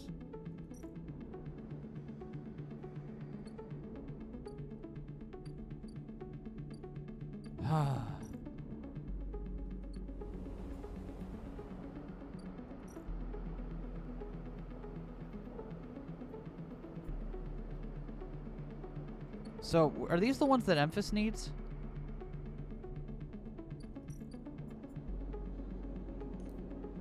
Yeah, they are.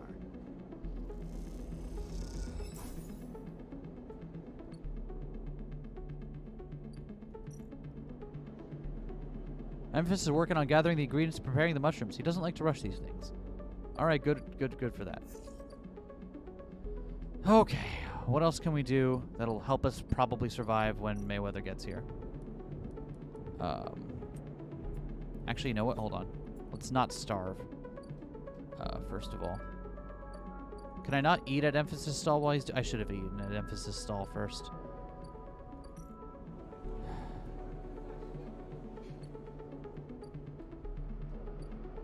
Alright, hold on.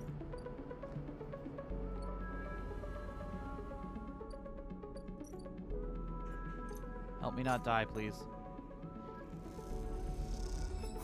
Thanks. Oh, yo! I didn't realize you could rotate it like this. That's so... Hold on. Whee! Oh, that's good. That's good. I hate it. It's good, though.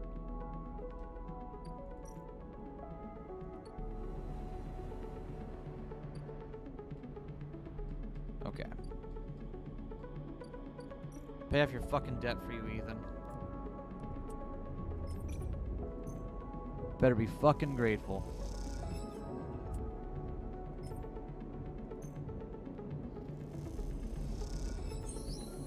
You can rotate the station in your mind. What is your station score? I'm never gonna release my debt. The shits. Calm down. They'll do it. There's no way. They like having sniffling little shits like us to work their club. Saves on the overheads. Get to boss us around. What did they say? Some shit about getting back to me. I swear to God, those are the most straight-edge gangsters I've ever seen. Can't do it. I can't spend another shift stopping spacers, bringing nail guns into the club, or pouring endless shots of Girl or ignorant Haven Age work crews. I mean it. And I'll have to shoot every single one of those shits. Got all excited. I haven't got my gun, remember? No, Sleeper, that's not a bad idea you have there. I don't mean shooting up the place. I mean getting the gun. Think about it. What am I supposed to do when Maywick gets here? Shout him down? Need that gun if you want me to keep my end of the deal. Simple. An explosive personality for a distraction at the front. A sneaky sleeper to go in the back. We've done our time, and the wounds, they've faded. If they don't notice us take the gun, they'll never know it's gone. Plus, after my distraction, they'll be happy to see the back of me. Either works. At least I never have to see the inside of the shithole again. I know we want to do this. Both move as one, meet up in the Bright Market after. Don't take too long or I'll really shoot this place up. You know I'll do it.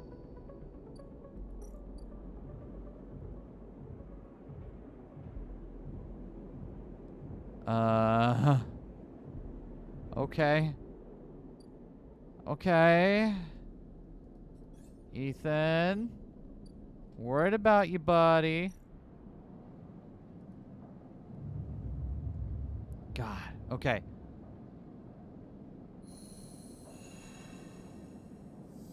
Fang? Today's the... Oh, look at them rolls! I'm feeling lucky, punks. Fang grins at you as the bay door slides open. Above, in the rest of the building, people are busy and frightened. They speak in hushed tones and organize endless meeting after endless meeting. Haven Age have avoided a full-blown crisis for now, but change is coming. Fang is in good spirits and bundles you inside before you can even have the chance to greet him. That was the sickest operation the station has seen! Made my job easy. I'm so proud. And? Got to go watch the security cameras as Haven Age security that weren't in it on assault at the station. One of them straight up just whacked hard in with their pistol. It was beautiful. Not sure anyone knows, but he's cooperating in dismantling his operation, scaring off Conway. Maybe we'll exile him when they're done or hand him over to some core authority. Now I know he won't be an issue. I'm going to be focusing on systems for a bit, seeing as this is my actual job. People upstairs weren't so happy, though. Been fielding questions about the state of the eye right and left since the recording got out. People are scared. If we don't want it to be. The eye is old, and it was never meant to run like this. Master control points that Erlin and Haven Age installed, they keep it spinning from the rim. That isn't ideal.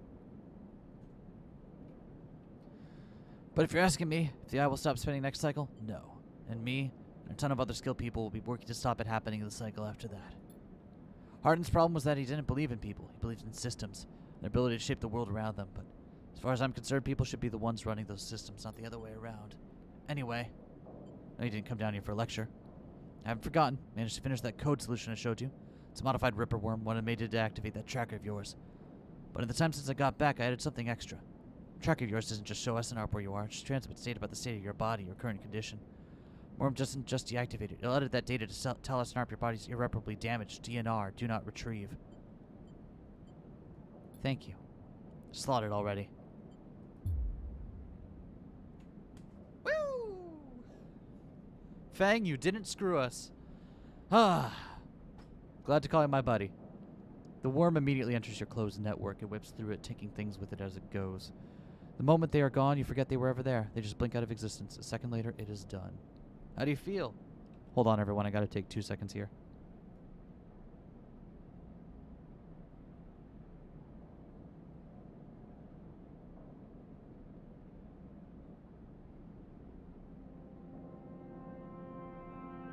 I'll be right back with you all in just one moment. I know, he followed through, right? What the hell?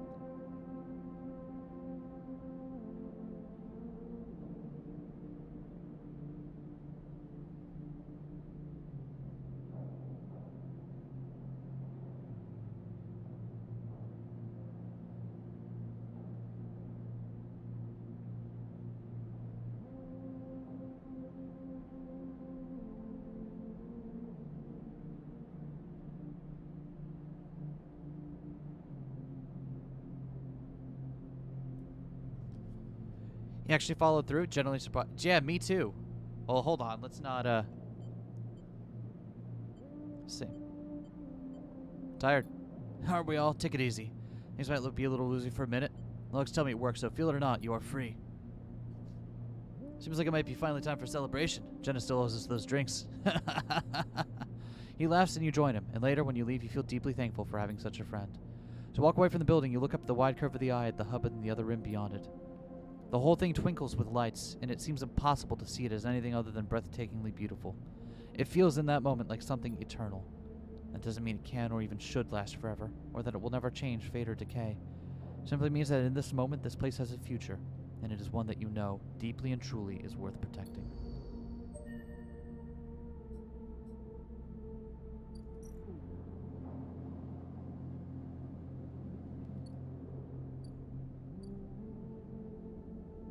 Yo, we're no longer in danger. Hell yeah. Screw you and you're dead, Ethan.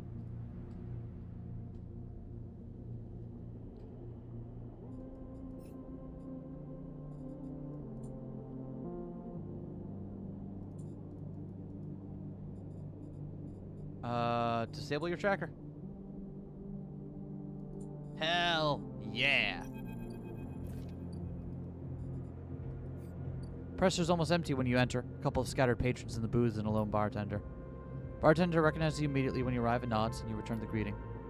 You know already that you won't find Ethan here, but you had to be sure. With your tracker reporting you dead, he wouldn't have stuck around. You just look at the empty stool, his empty stool, and you smile. Imagine him on it when his slate chirps, letting him know that the target he was tracking is dead. Can imagine the screaming and the swearing, too. Is that all you were to Ethan? Another target, or was there something else going on? Seems like a foolish question to ask now when he has fled the station, but it bothers you anyway. Take one last look and walk out. You doubt you will ever come back to this place with the memories it holds. Walk back out into the lights of the bright market and allow yourself a smile. So this is what Fang meant when he said you were free. You could get used to this. Ha ha ha! Fuck you, Ethan. Alright. We have some good-ass rolls today. And I want to find places to plant shit. So...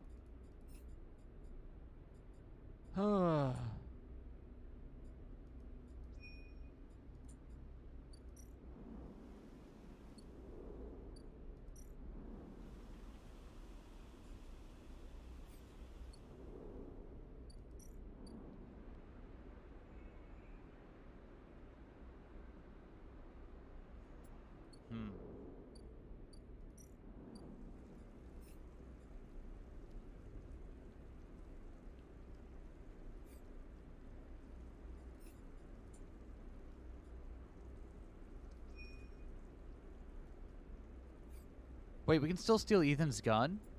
Interesting.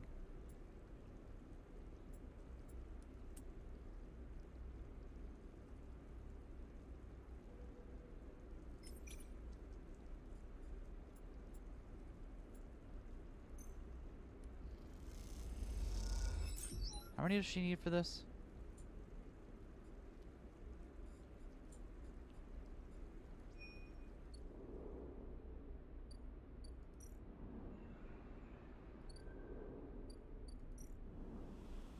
You need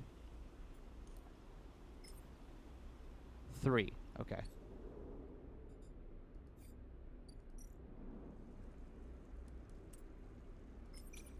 Sweet. Immersive point and click sim. I love this. Perfect. Here you go. Spores. Spores. Spores. Take them.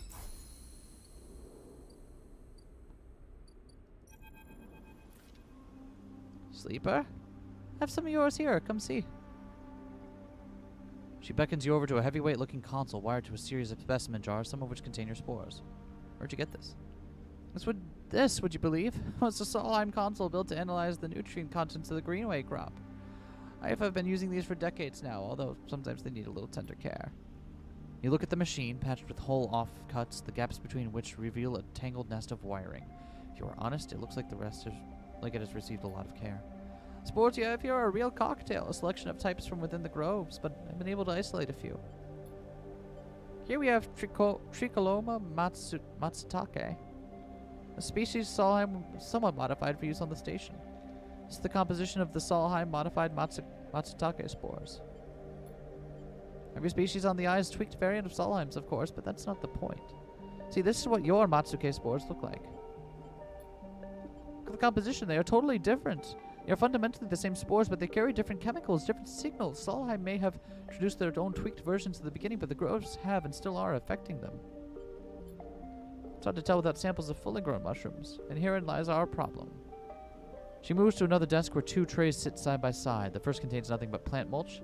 Second, you smell before you even look at it, the pungent aroma of the fruiting matsutake like rotting, sodden overalls, laced with an edge of spice.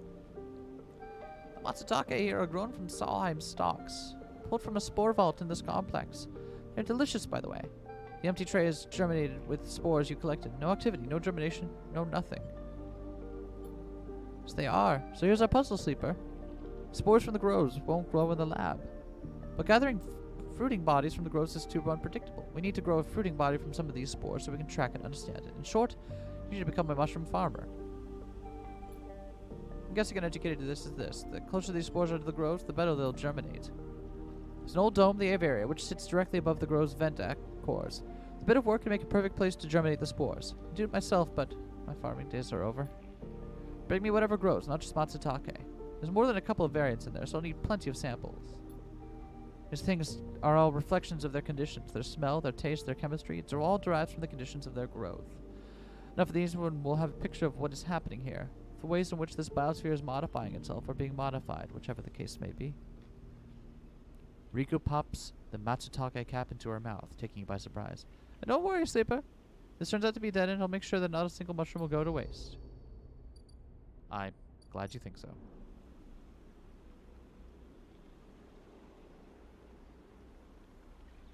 Okay. Mushroom, mushroom.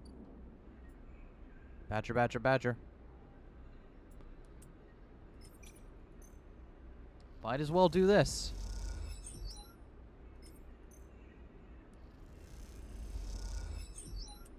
Growing mushrooms. Oh.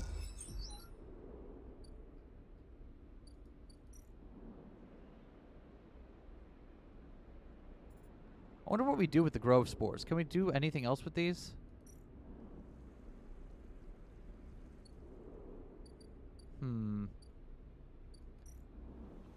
I suppose we'll find out. We no longer have the clock.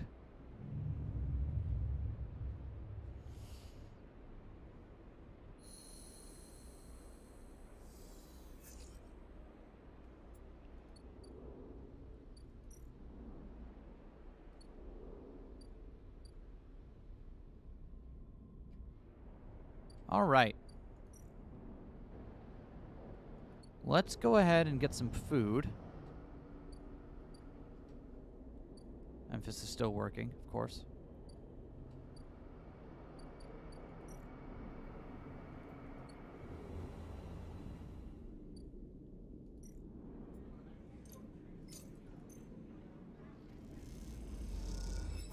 Perfect. Good enough.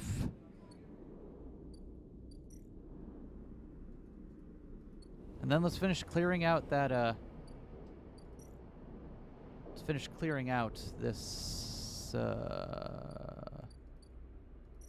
this thing. I don't know how to words, turns out.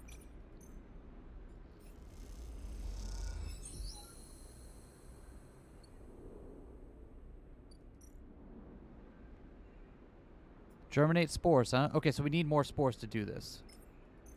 Okay. So we'll need to go collect more spores. Give me a better roll. Thank you. That'll do.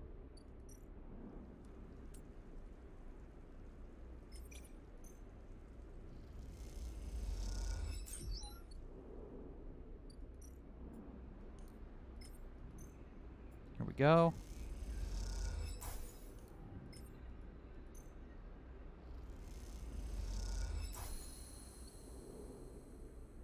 All right, what do we got? Now we're just waiting on the fungal growth? Okay, makes sense. We've got, what, a 1 and a 2 left? That's not a lot, but... what can we do with these?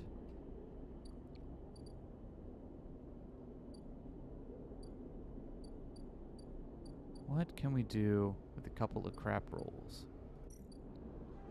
Guess we could do some more work for Yannick.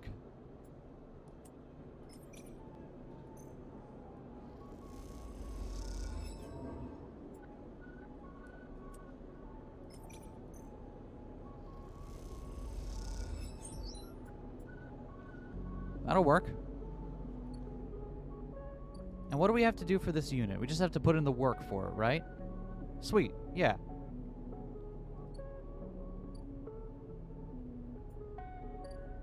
Let's see. Castor, you got anything else for us, buddy? No, you're just doing your thing? Fair enough, my dude. Back to our empty container. I'm actually surprised that we've actually lived this long. I genuinely expected us to crash and burn at that point in the first stream there, but we are somehow still going. Give me better rolls than that. Ugh. Deal with that at least. Memphis, what you got for me, buddy? Memphis is preparing the girl caps. He has had to heavily adapt that recipe, he says, but the smell is already incredible. It emanates from a strange purplish-white bulb you have never seen before, and he's slicing it finely.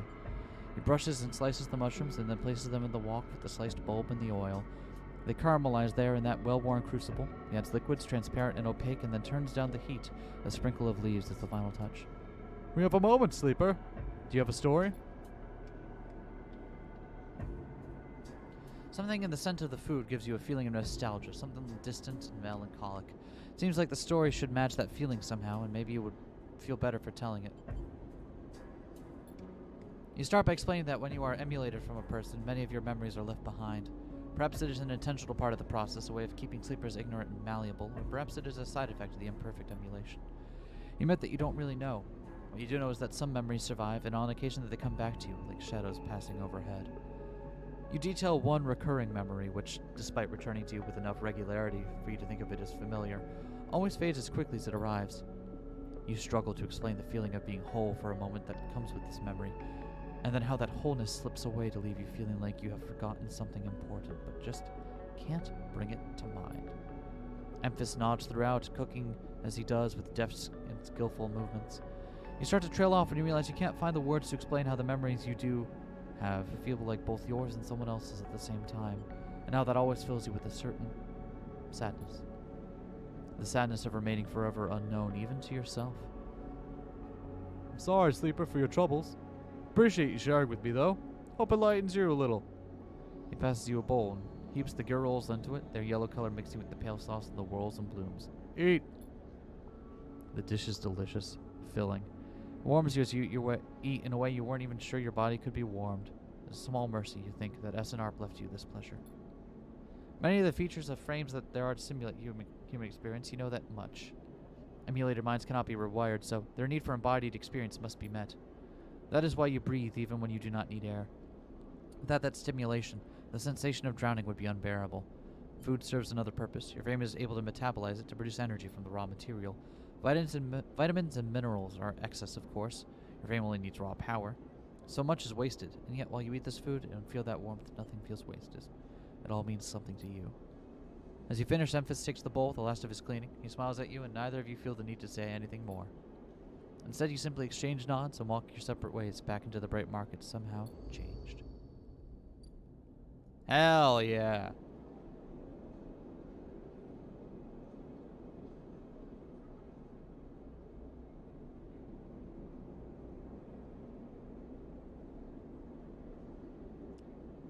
Hell yeah. That is some good stuff, my dude. We have more upgrades? We have one upgrade point.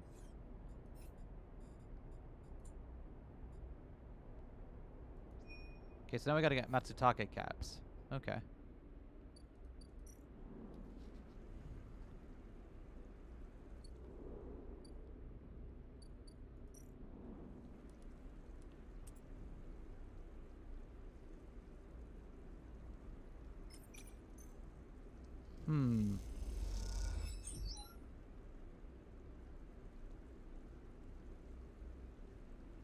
Oh, that doesn't actually give you the mushrooms. That just improves your condition. I get it.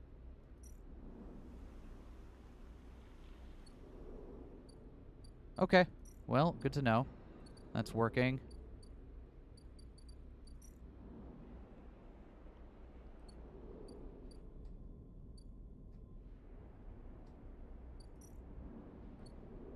What about over here? Ah, I can thieve if I want to.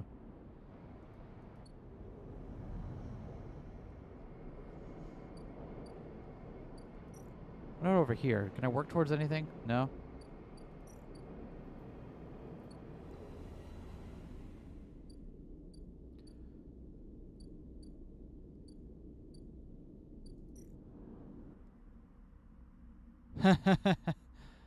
I guess we could keep trying to get on this ship, but like, and I feel like we don't need to now.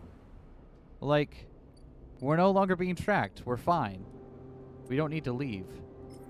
Danger! Danger! We will have to start working again for money soon, though.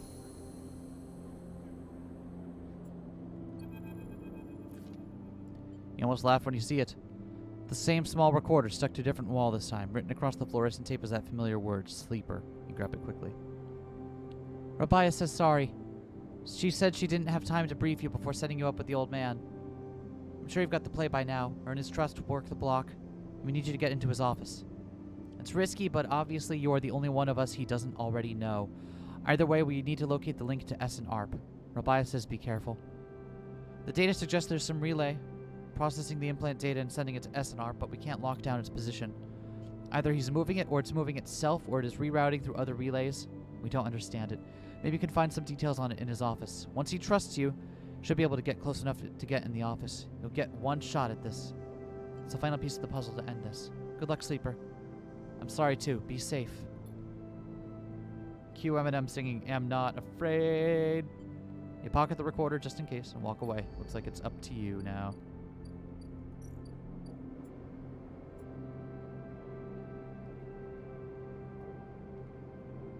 All right.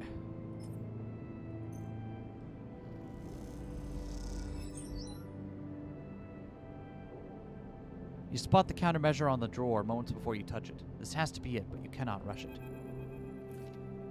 You look at the countermeasure on the drawer. Looks like some kind of shock trap. If you grab the drawer, you'd likely have thousands of volts running through your system right now. You wince. Once you find the anchor point, it comes away easily enough. You prise it from the drawer quickly and quietly, then listen for footsteps in the corridor outside. Nothing. All clear for now. You slide the drawer open, looking for other countermeasures that might be inside, expecting to see a chunk of tech. the relay. But as you slip it open, all you see is a handful of wires and an empty implant candle. Some kind of mistake? You freeze for a moment, unsure what to do next. Why keep an implant cradle so carefully guarded? You remember Yannick having an implant, a small plate on the side of his head, just above his ear. You assumed it was for hearing or vision. Those shimmering glasses of his come back to you in your memory. His strange movements, his speech. You look again at the cradle, and there it is, printed on the frame. Proprietary technology, property of Essen Arp. Rabia said the relay moved. They couldn't get a fix on it. What if Yannick was the relay? The thought hits you like a shock. Yannick, with the remote relay implanted in his head, networked to every single implanted enforcer in the low end. A shudder runs through you. Is he even in control, or has SNR wormed its way into the man? Could he even be considered separate from the corporation itself? You think your own legal status is proprietary technology, a puppet with cut strings. Time to cut Yannick's strings, then. You reach around inside the cradle and find it, a remote connection, a tiny bead of transmitter, likely controlling the link to SNARP. There it is. You pause for a moment, and then you squeeze it, snap it from the frame, and it crumbles, sparks, and dies. It takes a moment before the shouts come, before the scream, and you're already on your way out, down the corridor, down through the unit that serves as the lobby to Yannick's office. Then out into the walkway where Yannick lies still, and forces gathered around him, bemused. Push through the crowd, and there he is, still crumpled. You arrange him a little, lie him down properly, feeling how thin his body is under his suit. You wonder how long he has been like this, a puppet for SNARP. With the connection cut, nothing remains but his body, which means that Yannick the man was gone a long time before. Later, Moska, thank you for coming by.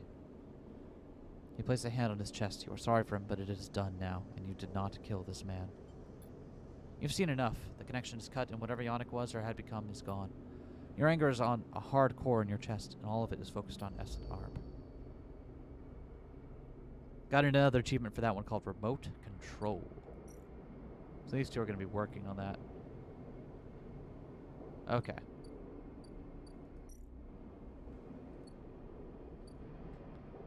Well then, we also have a crappy one roll to use somewhere. I'm gonna just need to start making money again soon, but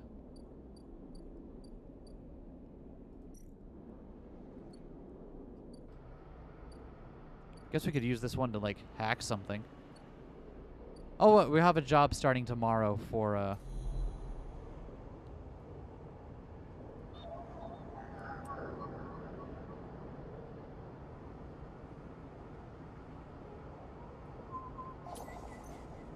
cool.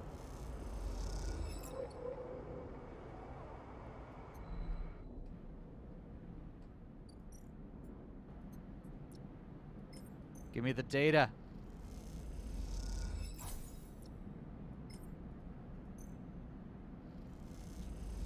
All right. Not bad, all things considered. Let's call it a day here.